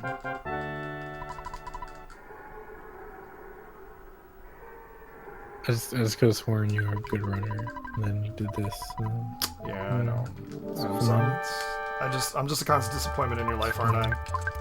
It's fine, I guess. It's whatever. So this is why I like to have So the big he has a bottle big rocket. bottle rocket. Yeah, he kept the big bottle rocket from before. You just throw it at him, and he does way more. I meant to actually bash because it's this faster, guy. but it's so unlikely that you'll need the bashes, but just because of faster menuing. But I like to keep a big bottle rocket for the end there, because multi-bottle rockets not only are more expensive, and you can buy bombs for much better boss strategies, but it's also like a way less animation or sound effect or whatever usage spell thingy words. You're killing it with these words right now. I'm a You wordsmith. started off so eloquent, and your brain just shut off in the middle. Of the I'm a sentence. wordsmith, man. I perfectly craft these words from my poetic soul. And So Temple what can I say? gets the unfortunate side effect of UFO movement, and they were trying to run away, but they swung into him before, and he panicked and turned around and got red scroll by them. And he's trying to run right now, which is actually not a really good thing to do because they are really fast, and he should just be killing them. Yep. This is the actual worst part of the entire game. You're just saying that because it cost you. It's cost me A many lot of many records. So BG's trying to despawn, so it's empty, which is ambitious. I just want them to run away ideally, or you be just want- empty. Yeah, these guys have a chance to run away. Oh, that's empty. These guys have a chance to run away. It's not guaranteed. 75%. So he's gonna be using a skip sandwich here, which I think is one of those crucial skip sandwiches to use. He's gonna be trying to run by this guy. If that guy was running at him, because of the skip sandwich, it's very likely he would have gotten away. You can already see that he's able to get past some of the enemies really well, just because of the speed he gets from the skip sandwich and all that stuff. And except for the beginning where he had to despawn a bunch, that was a perfect Milky Way. So one of the things to be careful of is that you don't shoot the multi-bottle rocket at the sprout. You gotta shoot it at the big sprout, not the tiny one. So right after this fight, he's going to be doing a bunch of inventory management. Wow, Temple is getting some really bad luck. That bear was just a jerk. So the background guy's going to rearrange his inventory, and he's going to move the rabbit's foot over to Ness. I forgot to going get. to I forgot to get the second The- bag of Dragonite. the third. Oh my gosh. Well, I'm just You gonna have give an super extra bomb? bomb and let's not forget the rabbit's foot too. After I'm freaking out about Yeah, forgetting the bag of Dragonite. Yeah. So, background guy forgot a bag of Dragonite from the Tenda Elder. After you're talking to him, you get the bag of Dragonite. Just talk to him again. But unfortunately, you're one short, which doesn't mean the run's over, but it does make the fight a lot spookier. So I would be saving if I were him. Oh, I was gonna save anyway, just because if you die to Ness's Nightmare and you don't reload a save, you lose 15 minutes, draining Ness's Nightmare out of MP. So Yeah. I'm just gonna have to take Ness's Nightmare very cautiously, and I'm not gonna try and force damage. An extra super bomb is like typically you just 3-bag and you're done. But the super bombs are there for safeties in case he heals. It's about equivalent to a life up in terms of damage, sometimes less. So ideally, if he doesn't heal, I'll just do 2 bags and 2 bombs, and it'll be more or less the same. If things start going poorly, I can use bashes to sort of clean it up. I might just make it worse, and I might have to waste a lot of time draining him of side points. But we'll see when we get there. I might pick up the magic tart just as a means of going into the fight with full MP. But we'll see. So now Temple's coming into Milky Well. He's gonna be aiming to do the same thing Background Guy did. He got an empty first room the first try. That was pretty ridiculous. But now he's gonna try and despawn that second spot, which he did instantly. If he can get the rest of it as clean, this will be a gold split for him. Except that he's not using the skip sandwich, so never mind. It's best you could attempt to run away from this fight, but it's best not to mess around with it. There's a mushroom in it, and if Jeff gets mushroomized, that means he might shoot the multi-bottle rocket at someone on the team, and you really don't want that. That'd be bad. It'd be a waste of a multi-bottle rocket, which we're very, very low on at this point in the run anyway, so it's very important that you don't mess around with mushrooms. Oh, Temple uses a skip sandwich now, which I'm not sure I agree with that, but he's able to get a nice green swirl because of the skip, which is good. He's just going to run away from his first try. So the beginning of this Milky Well was really, really solid, and then it kind of became pretty whatever as soon as those two fights happened. But it's pretty average for a Milky Well. You expect kind of like two fights pretty much most of the time. And once again, he's going to be using the MBR on the big sprout, not the little one. The little one is the first target, so it's very... When you're first starting out, like, you might accidentally shoot the MBR at the little sprout and just decimate him. It's like way more HP than he's got. And then Temple's not going to forget to move all the stuff over. Temple did get the second Dragonite, so he's got an advantage over Background Guy right now. Background Guy, very good opportunity for him to catch up.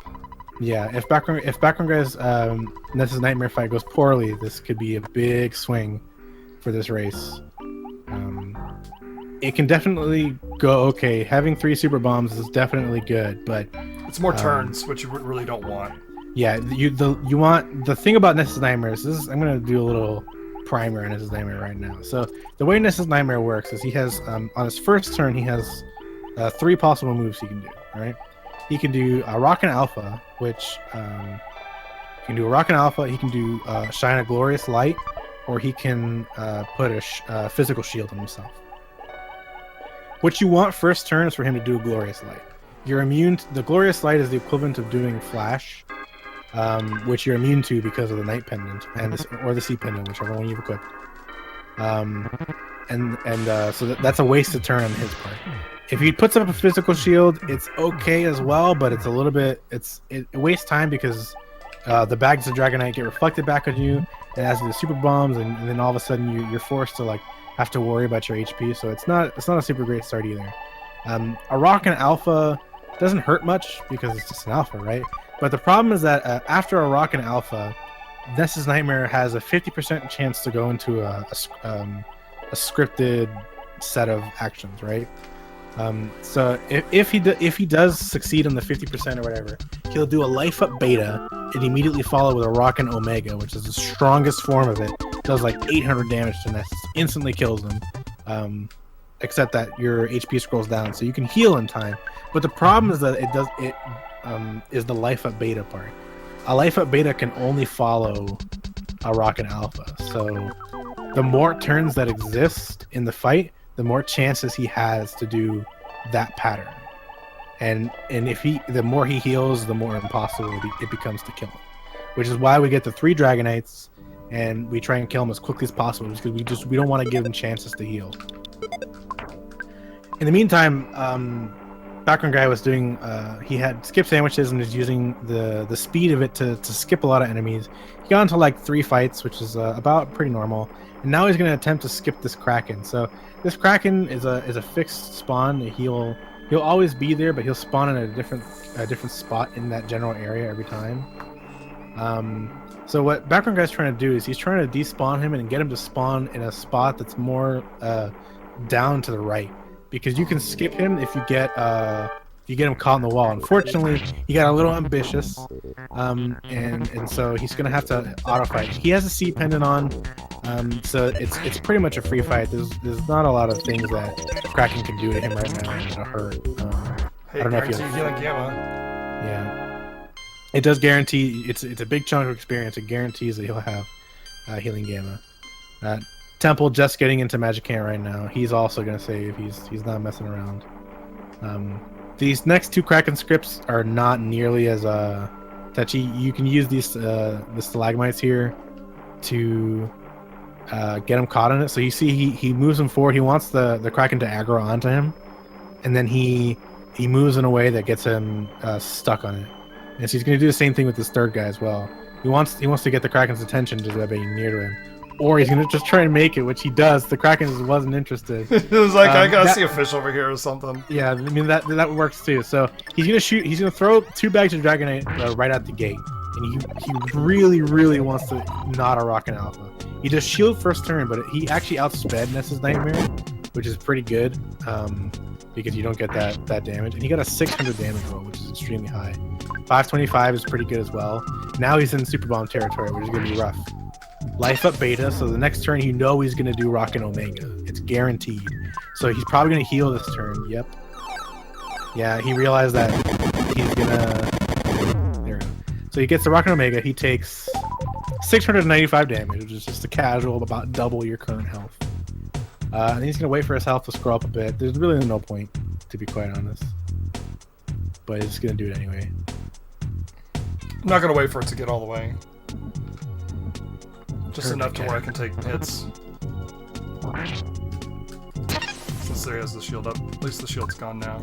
So that super bomb roll sucked bad. So there's another alpha. This super bomb might kill. Oh yeah! Oh my gosh! Wow, that smash! Oh man, really? Wow, you're such a luck sack. God damn, I needed that smash. you knew as soon as that second life up happened, it was probably over. I saw that second life up. I'm like, I'm done. This is gonna be so long, and that smash is just like, oh, get some. That was super clutch, dude. So Temple getting through Magicant, trying to skip some enemies. Unfortunately, I think he tried to skip an enemy and got into a Mr. Molecule fight. A single Mr. Molecule isn't that big a deal. Just gonna run away instantly. You really want to be worried about carefree bombs. They throw bombs at you. As their name implies. Oh my god. Sorry. You're still reeling about that smash. No, I saw Temple skips before the magic came out. Yeah. So good. So Temple getting a nice green swirl there was good. The rest of this should be pretty easy. The enemies don't tend to really spawn in a way that is difficult. Wow, as I say that, they immediately do it. They immediately give him a bad formation. And now here's 2 Mr. Molecules and the carefree bomb. And he throws a bomb. Look at that. What a surprise. But second turn run away. That's pretty good. And then he's going to go here. Now he's going to try and skip some Krakens. That Magicant wasn't as good as Background Guys, but if he gets good Kraken skips, he can make up some time. It's getting tougher and tougher for Temple to close the lead, admittedly. But still not out of the woods yet. I mean, there's still some parts of the game that can be really trolly, especially. Yeah, nice. So the Kraken wasn't even interested. So you saw Kraken on the bottom there. You can just walk right by him. It's not a big deal. Kraken just wasn't even thinking about it. So Temple is going to try and get him stuck on the top side of this as opposed to the bottom side like Background Guy did. And then he's going to go on the lower side. This side's a little bit riskier to walk on just because there's not much for him to get caught on this side. And you have to kind of despawn him and hope that you can get to the throne or whatever. I call it the throne, but it's like a pedestal really. Kraken's playing it pretty protective there. Temple really wants to get into the fight without a Kraken. Yeah, that should be good. So that's enough space he can get in there. He's just checking his health. Temple has 3 Dragonites, so his fight hopefully won't need to be as dramatic as the Background Guys. He starts with a Glorious Light, which is fantastic. 597. That means this fight is free. Glorious Light a second turn. This fight is free. This fight is gratis. And then one more Super Bomb will do it. There's literally no chance he won't die. Really, really good fight from Temple. The only problem was just the second and third Dragonite rolls were very poor. So Background Guy coming back into Onet. Onet has been invaded by aliens. You have to go there to get the meteorite piece. It's necessary to complete the phase disorder. But when you come back to Onett, it's all dark and spooky, and there's a bunch of enemies everywhere. So, Background Guy is gonna teleport past all these enemies. He's not gonna take any fights, ideally. I'm just gonna do If that. he does take a fight, you're just running straight. It's not even a into question. it. I'm just gonna. So once again, he's gonna teleport. And he's gonna crash into something. He doesn't want to actually teleport. He just wants to gain distance. So he does it and crashes into a wall on purpose. And then he gets to walk forward. Sometimes the spawns can be pretty violent. Sometimes you'll teleport and you'll crash into an enemy that hasn't. Yep, like that. I didn't even know they were there because I crashed against the wall. Yeah, you'll crash into an enemy that the graphic hasn't spawned yet, or you'll come out of a teleport and you won't realize there's enemies there because their graphics haven't spawned yet. Thankfully, it was a green swirl, so it's just a small time loss and not actually dangerous. But enemies here are extremely dangerous, and I have lost runs to now. I think you're the only one. No, the other runners have lost it too. He had everybody dead except for I think Jeff, and Jeff was paralyzed, so Jeff couldn't. It sure use was. The, I think Ulti lost a run too. couldn't use a couple life noodles to res anybody to teleport. So Why are you going to he was force it? essentially soft locked in Dark Onett. Why did I go to Foresight? I asked you why you went to Foresight. I didn't even realize that I got an input.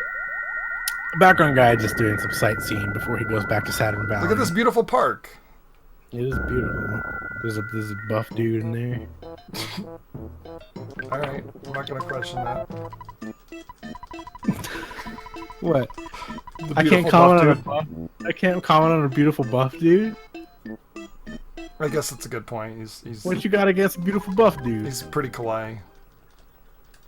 Alright, so he gives the meteorite piece to Dr. Andonuts, stays in the hotel, and then he's gonna go in the phase disorder, and he's gonna transport into the cave of the president. Don't be afraid, get right in. You might be going to your death, but don't be afraid, get right in. Well, he hasn't said that yet. That's spoilers.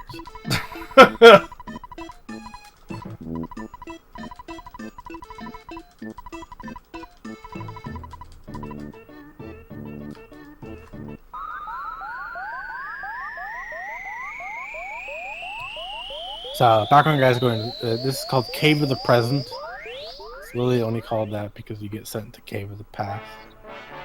On the way here, the Pooh's masters are going to swoop in and be like, "Oh, here, by the way, here's just a spell. You just have it. Just have this spell." So that's how it works. Because Starstorm Alpha took years of training, but Yeah, like Pooh had to leave to learn Starstorm Alpha, but all it takes is this dude to just give should've him given that to Pooh. Starstorm Omega. that's alright. It makes no sense.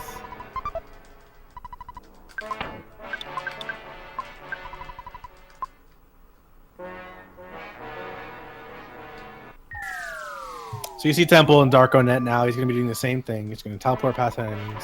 Ideally, there won't be that many enemies, and so you can just walk by him. You saw he got enemies stuck on some trees there. He just casually walked by him, not a big deal. When enemies are in his way, he just teleports past them and then hits the wall. And then he checks to make sure that there's no enemies and just keeps going.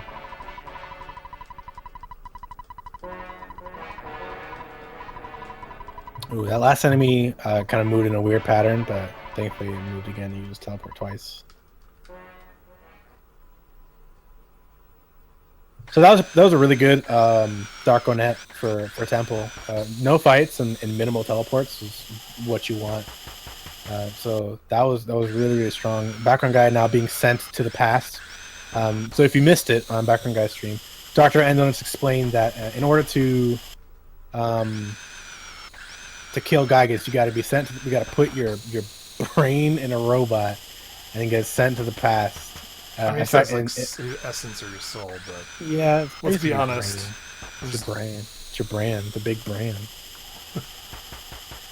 So he has to put your brain in the robot, effectively killing you, saying you probably won't be able to come back. And then you have to go into the past and kill Gygas. The game is very lighthearted and funny and chill, and then it So gets weird very stuff real like this. at the end of the Yeah, game. it's Very It's just real. like, huh? It's like, yeah, you're gonna die. You just It's hit fast actually- and you'll die. It's actually one of the things I like about the game is that it doesn't sacrifice like what a good story is or something like emotionally devastating, you know, just because it's a game about with a ton of humor and parodies. Yeah, it's very well written, and it's not. It doesn't seem. It's not. It doesn't seem forced to me. Like the game definitely like. It's a gradual process how it becomes darker. It's not all of a sudden like just out of nowhere. Like, yeah, and by the way, you're dead.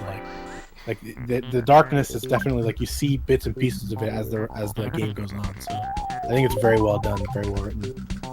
So here in Cave of the Past, which is where Background Guy is, it looks like Cave of the Present, except more in the past. I don't know how to really describe it. More pasty. Yeah, more pasty. He uses a skip sandwich, and basically he's just gonna try and run through. And he's not gonna worry about despawning. He's just gonna try and get through it and hope that everything goes well. He's gonna try and green scroll as many fights as he can, but it's not always in his control. Here he's in a fight with the Ghost of Starman. So the Ghost of Starman is a scripted enemy, or rather, they're not. Their actions are scripted. Ghost of Starman's first turn will always be Starstorm Alpha. Their second turn will be to smile about it. Flash a menacing smile. Yeah, they flash a menacing smile and smirk about it. Then they start counting, and then they cast Starstorm Omega. 3, 2, 1, Omega. Yeah. So if for some reason you're in the fight that long, you're basically dead. If you do get into, we call them star parties if they ever get their Starstorm Alpha off, because if you fail a run, they get their turn, and it's always a Starstorm. No greens. Yeah. Background Guy not getting lucky with the green swirls, but he is getting lucky with the runaways. So I mean, true. it's technically better if it's not a green swirl and you run away first turn. It's just one less. He did get a star party. So a final Starman there. They're scripted in the same way that Ghost of Starman are, but they'll cast Starstorm on the second turn. Their first turn is something innocuous, and their second turn is always some version of Starstorm. Brain Shark, depending on Chakra their first Shield. turn. Yeah. Yeah, I'm not able to get any greens. It's just how their movement is and how their spawn is. They're just not giving me a good formation. This really fight bad. is a really bad fight. He really wants to run away first turn, but he did not. So here comes Star Party number 2. This is actually a He's a potential game really- over situation. Yeah, I mean, Ness has a ton of HP. So it'd be bad if he didn't get the runaway in the second turn. But he did, so it works out. Green, He got some please. dead kids. He got some dead kids, but it's okay. Wow, you're getting the business right now. I am. Oh no! Just run. There we go. Temple getting his own star party. They're both in Cave of the Past, but Temple's near the beginning of it, and Background Guy's just finishing it up. Thankfully, I got Healing Gamma on that, so... Yeah, he's gonna be using Healing Gamma to revive any fallen party members. It has a 25% chance to fail. I think the record for consecutive fails belongs to Phalix with 11. He was in a race, I believe, versus Popham, and they were neck and neck until he failed 11 gammas in a row. And then he's going to move, right before Gygas, he's going to make sure that everyone's inventory is correct. He needs the Franklin badge on Paula, the C pendant on Paula, and he needs the rabbit's foot on Jeff. Pooh needs a couple life noodles, and then Ness needs the night pendant equipped, and Paula and Jeff need the C pendant and the rabbit's foot equipped respectively. It's very important that they have that set up on. The rabbit's foot for Jeff is for the multi-bottle rockets to hit Pokey for a good amount of damage. The C pendant and Franken badge and Paula make her virtually invincible in phase 3 and onwards. So the Gygas fight, you're going to be shooting multi-bottle rockets with Jeff at Pokey. Pokey has 2,000 HP, but he also has 60 speed, which is a very high amount of speed. So multi-bottle rockets won't be doing nearly as much as you're used to.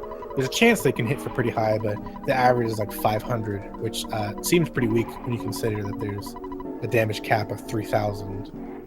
The main thing you want to look out for is whether or not Gygus does Rockin' Alpha or Beta. Alpha means it's a free fight. It's pretty much impossible to lose if he does an Alpha. But if he does a Beta, there's depending on the damage roll on Paula, which very commonly does more than her health, she'll die. I got sneaky guess So you first, want so Rockin' Alpha even if it's every beta, I'm time. fine. But it's not, it's alpha, so we're super safe. Yeah, so he got an Alpha, and Jeff did 570 damage, which is about average. If Pokey goes first, it's a lot of text, and that means even if you get Rockin' Bait and Paula dies, she'll be able to cast a shield before it happens. So now with the shield on everybody, the Rockins don't matter anymore. They get absorbed by the shield. So now he's going to spend the rest of the fight just killing Pokey. Once you kill Pokey, you move on to the next phase. That's the goal of this first phase. If you try and attack Gygus in any way, it gets reflected back onto the party. Let's use this. Ooh.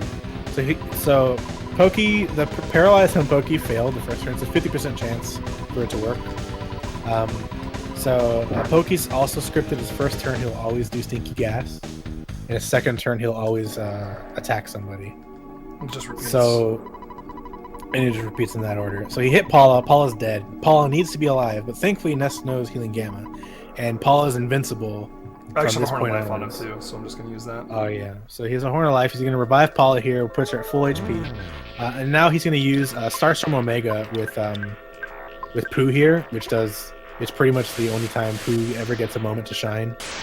We're really hoping that Pooh does not get confused here. Everyone has shields on, but it still stinks when... It's a loss of they get damage, which is a loss of time. Yeah, and Pooh only it's a gets big 2 chunk of damage. Omegas, and then that's it. He's done. Pooh's psychic points are not... They're not as much as Ness. Ness has 348 right now. Pooh had just barely enough to cast two Starstorm Omegas, but with the 2 and then probably this freeze, it'll be over. Well, I'm actually gonna just defend, with Ness, because like the fact that he's not phased over is really surprising. 2 Omegas, a freeze, and the second Omega did not do a lot. Rip my freeze on Pooh. That's all I needed anyway. Should be fine, yeah. So background guy's coming into the third phase. So he has around 7 minutes left in the run.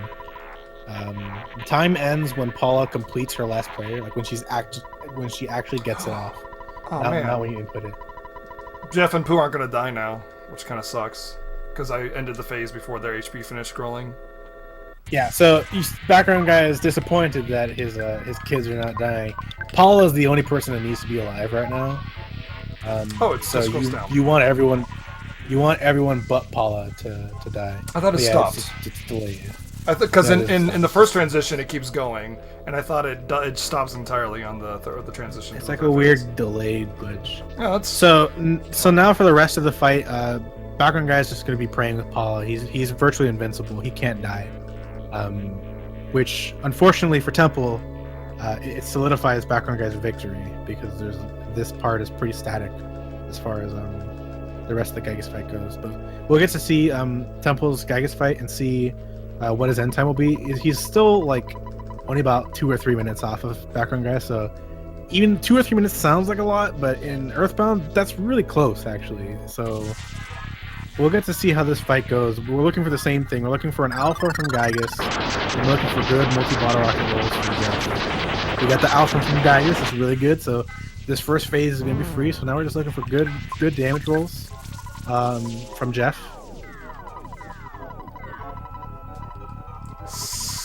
1,098, which is really good. Anything over 1,000 is big thumbs up. Yeah. So Temple could play it really risky and try and queue up a Starstorm Omega right now, and I'm curious if he does. No, come on, dog.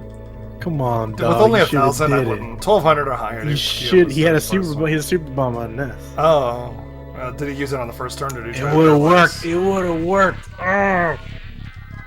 So if you get really good damage on Pokey on the first phase, you can do a really risky strat, which is queuing up a whole bunch of damage with your other party members, and then throwing out into the bottle rocket with Ness or Jeff. And the thing is, because Jeff has the rabbit's foot, he's almost guaranteed to go before the rest of your party members. So he'll kill Pokey, the phase transition will happen, and your attacks are still queued up, and you'll get a load of damage on Gygas on the first phase before he gets any attacks. And you can essentially two-turn him that way, and it's the fastest possible Gygas fight that you can get doing it that way. A lot of people have started throwing super bombs on Pokey with Ness instead of bothering him paralyzed at all on the first turn to kind of help facilitate that. And I think it's a strong strategy. Even giving one to Pooh is really good because he just sits there and defends the second turn. So Temple gets 725 on that Omega. He doesn't have enough for another Omega, but Gygas got solidified, which is really good. So he probably, I don't know why he didn't just do Starstorm Alpha. Unless he's really banking on his freeze killing. How much have you been counting? Oh, he's been counting superbly. Never mind. Temple the God. So Temple coming into phase 3 at around 408. So Background Guy is going to finish with roughly a 412.30, probably, something around that range. And Temple's going to be finishing with around a 415.30, something in that range. That's like almost sub 4 with Manip. It is very close to sub 4 with manipulation. You're correct. That's really, I'm really happy with that. It is also like 25 minutes underestimated. Well, we can do the You glitch. guys have an estimate of 4. You guys have an estimate of 4 hours and 40 minutes, which I don't understand why you guys picked such a high estimate. But Just because this game could be a jerk. I think I'm good every time I submit. When's the last time you haven't gotten sub 430, dude? Very long time, actually. I was just gonna say I think every time I submit this game, it's gonna be like a 425 instead. Just because like the strategies and everything and the safeties have gotten so well routed that it's almost impossible to break that without just getting completely pooped on. But this has been a phenomenal race from both runners. Like I really want to stress like how insanely good this race has been.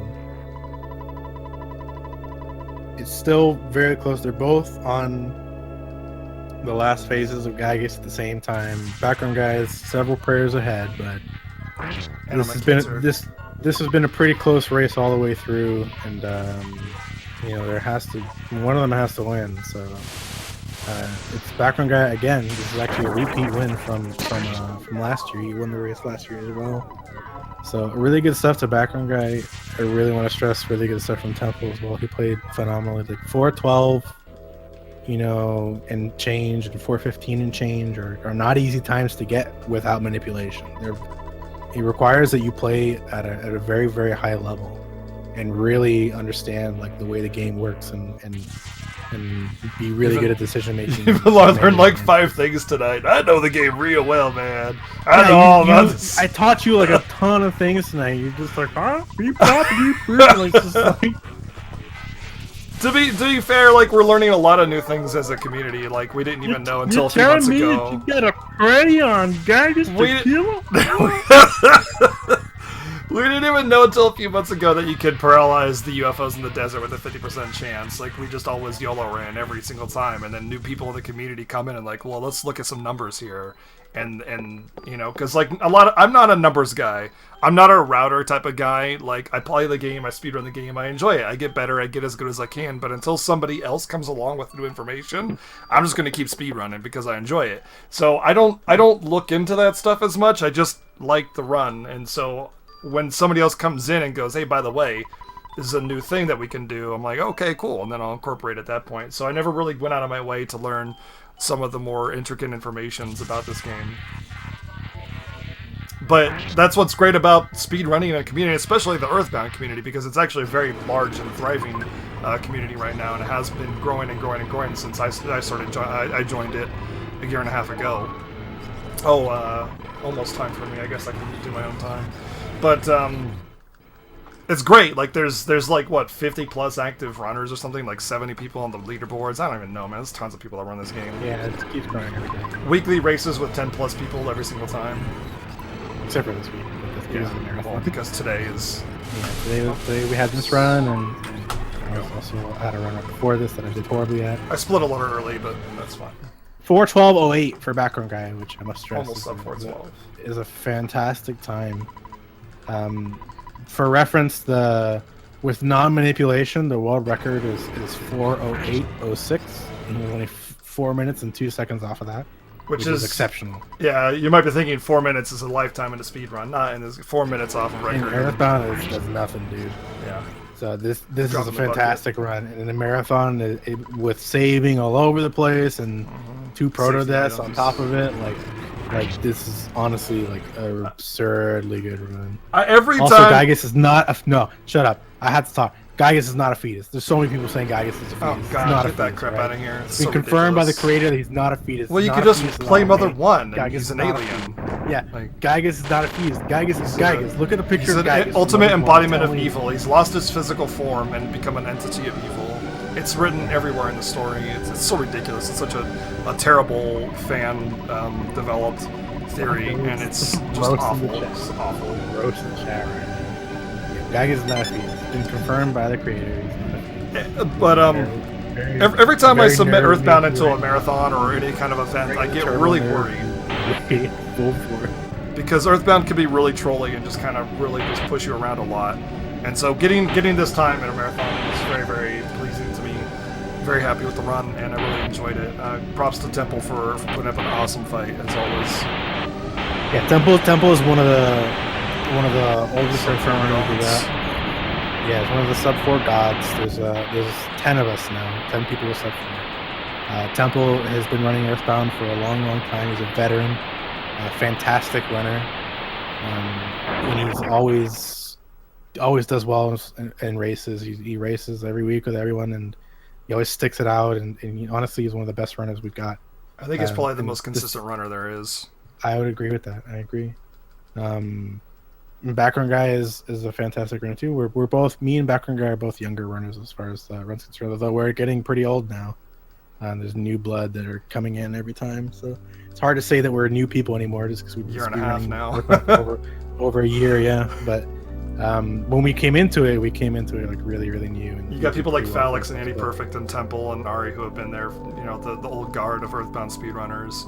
And one thing I really, really, really absolutely love about the Earthbound community, and I mean, I think it probably means a little bit more from my personal perspective and where I was in life, but they are such a welcoming and warming group of people. I couldn't have picked a better first game to start speedrunning with than Earthbound, because not because of the game, not because of the run, but because of the community. Just flat out amazing people, and I'm really happy to be part of this family. So shout out to the community. Temple finishes with a 4:15:11, so 3 minutes and 3 seconds difference between these two runners, which is nothing. It is really, that's like three or four prayers or something like that. 4 or 5 prayers, I don't know. It's nothing. It's one bad split. Yep. That's like a bad 3 cave. Yeah. It's literally a bad 3 cave. Yeah, pretty much. So this was a phenomenal race between the two of these guys. Like, I cannot stress. I mean, the estimate is 440. I think the estimate was way too high, but even then, if the estimate was 430, which I think is it's still a very conservative estimate, they would have crushed that by 18 and 15 minutes respectively, which is insane. These guys are some of the best runners we got. Now we have a lot of time. I can show off a glitch if that's okay.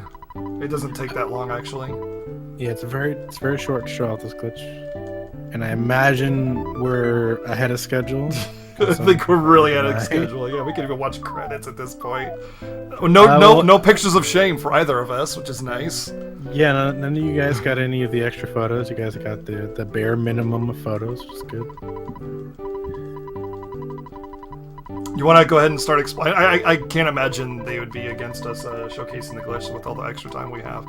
So go ahead and start explaining it, and if we get word that we don't have time, they got a game it to put into it, and that's yeah, no, as of right now, we are okay, and go ahead and show off the glitch, guys. Awesome. All right, cool. So, you can move after Gygas, like you're supposed to escort Paula home, but you can go anywhere you want. So there's actually 2 things I want you to show Background Guy. First, go to do the Summers one, and then I want you to take Paula home and then get the bike, if you could. Get the what?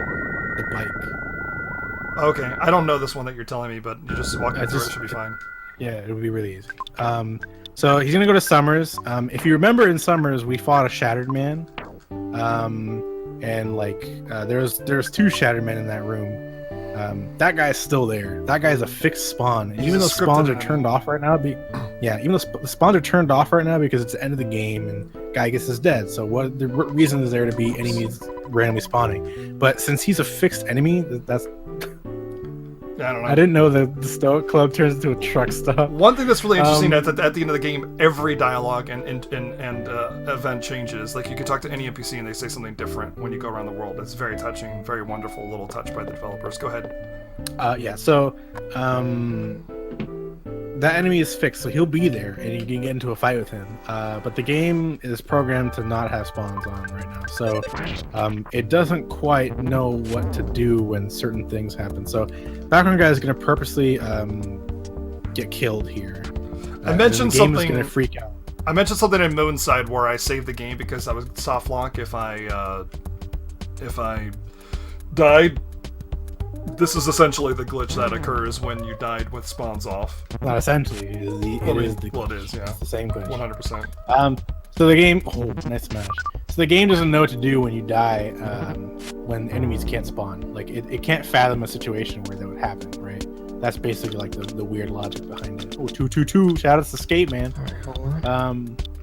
So he's gonna let his HP roll down here, which unfortunately Ness has quite a bit of it, so it'll take probably like 30 seconds, 36, 40 seconds, something like that. And then the game is gonna try to say like, oh hey, you're dead, but then it's gonna be like, how did you die? How'd that possible? And then Weird. Okay, it's an error I've never seen before. Yeah. Okie doke. Alright. Drumboard is reloaded. I should probably stop moving the menu because that slows down the HP scroll. Yeah, if you move the menu, Oh, if you move the web menu, server dying on me. hi Feasel. Yeah, okay. I mean, if it happens again, give me a call. This is probably not going to happen again, though. All right, so as you can see, I got a game over. I should be getting a little pillar of light saying you really got your head handed to you. You want to give it another try, but that's not happening. If I hit my menu buttons, you can hear that my menus are currently activating. But if I go through a door, it reloads the map, and now the game is really super duper messed up. Yeah, so the tile set's super messed up because it's trying to load the tile set from inside of battle, and so it's trying to. The tile set's different. He can technically get into that fight again, and it'll put him in the fight, but everyone's at 0 HP, so he just instantly dies, and then the glitch happens again.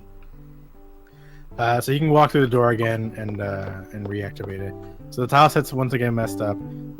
You can get photos while as a ghost, which I imagine he'll show off, and it'll show off at the end of the game, and they'll both be ghosts in the photo. It's an interesting thing with the desk here is that it's a layer issue. She's exactly at that same point anyway, but because this particular tile set, the tile is at a lower priority, so it looks like she's standing on top of the desk instead of under it, which is kind of a neat little bit. But once we get into the town and it's a new map, everything loads properly. Yeah, we're still dead. When you go out into Summers, it loads the Summers tile set, and so it loads it correctly. We can't use items. You can't use any items. You can't use PSI. Yeah, you're basically you just walk around as a ghost. However, watch Ness very carefully. Photo guy still wants to take a picture. Ghosts need to have their memories recorded as well. I think he's dead again.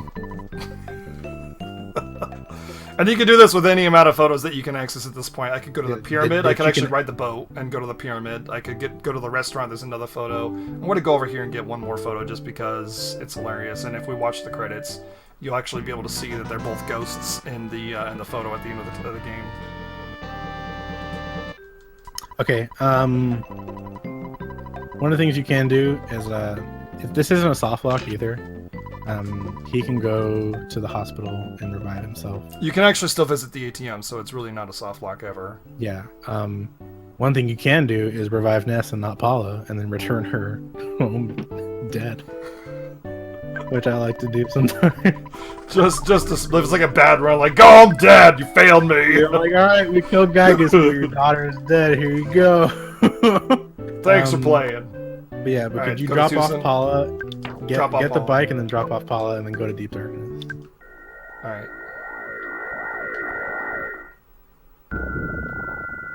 So for people who play this game casually, they might remember the bike.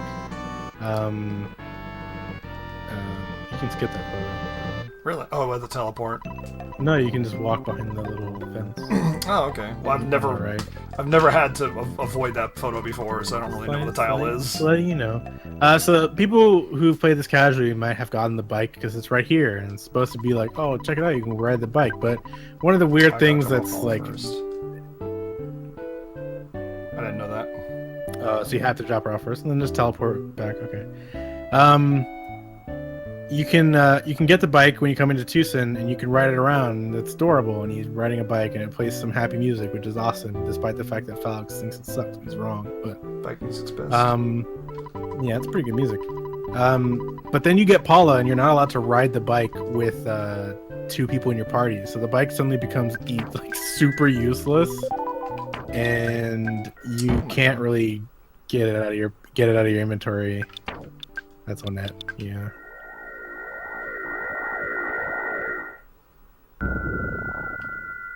So he's gonna get the bike here and go to Deep Darkness. This is one of the things I like to show off. It's not really technically, it's kind of a glitch. It's more of an oversight, really, because it's not a situation that would normally ever happen, except for right now.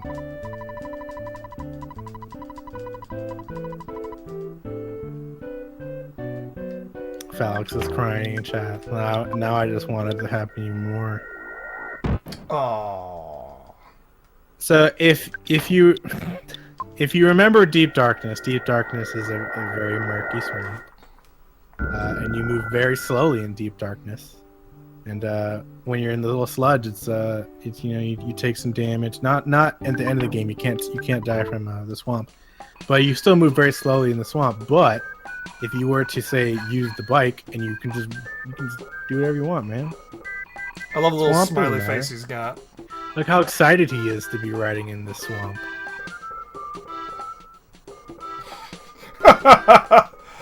Oh, that's great. It's so good. I love it so much.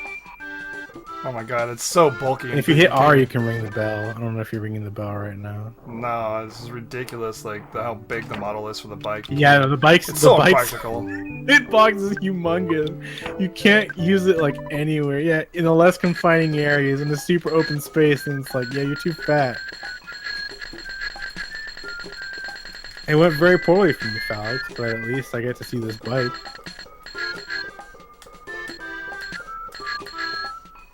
This is the only time that the R button does anything in the game on the bike. And I think that's all we have time to show you. Meanwhile, Temple has been showing you guys the credits. This is where normally it would show you all the photos. If you caught the all photos run yesterday, you got to see every photo in the game. I imagine BGG is just going to go straight to the end. And then, is the next run set up? We all good for that? I believe you guys are all set. So thank you guys very much again for this time giving us any percent glitchless. As we mentioned, we did have all photos last night. So again, thank you guys so very, very much for all the Earthbound stuff that you guys have done so far in the marathon. And I believe we still have one more Earthbound run coming up a couple days from now, if I'm correct. Tuesday at 4 a.m. I believe is Mother 2. Which is the JP version. It's a lot more like active and visceral run of Earthbound because the text and there's no menu lag or anything. Yeah, it's a little bit quicker. All right. Well, again, thank you guys very much. Again, big thanks to Daniel RGT, BackgroundGuy02, and Temple for the Earthbound any percent glitchless run. Well, thanks for having us. Thank you so much. Yeah. Absolutely. And with that, I do want to point out, everybody, that you are watching SNES Superstars right here on Speed Gaming. And if you do like everything you've seen here, you can go directly to the Speed Gaming YouTube channel, where all of the VODs for this marathon will be posted, and they should be being posted throughout the marathon. So that is something you can absolutely do. if you've missed runs or just want to see any of the runs we've already posted. But coming up next, we got a little bit of an extra run for you guys coming up because our Earthbound guys finished really early. So coming up, we're going to have an any percent easy run of Super Smash TV by Drumboardist. So we're going to be getting that ready for you guys here in just a minute. Stay tuned.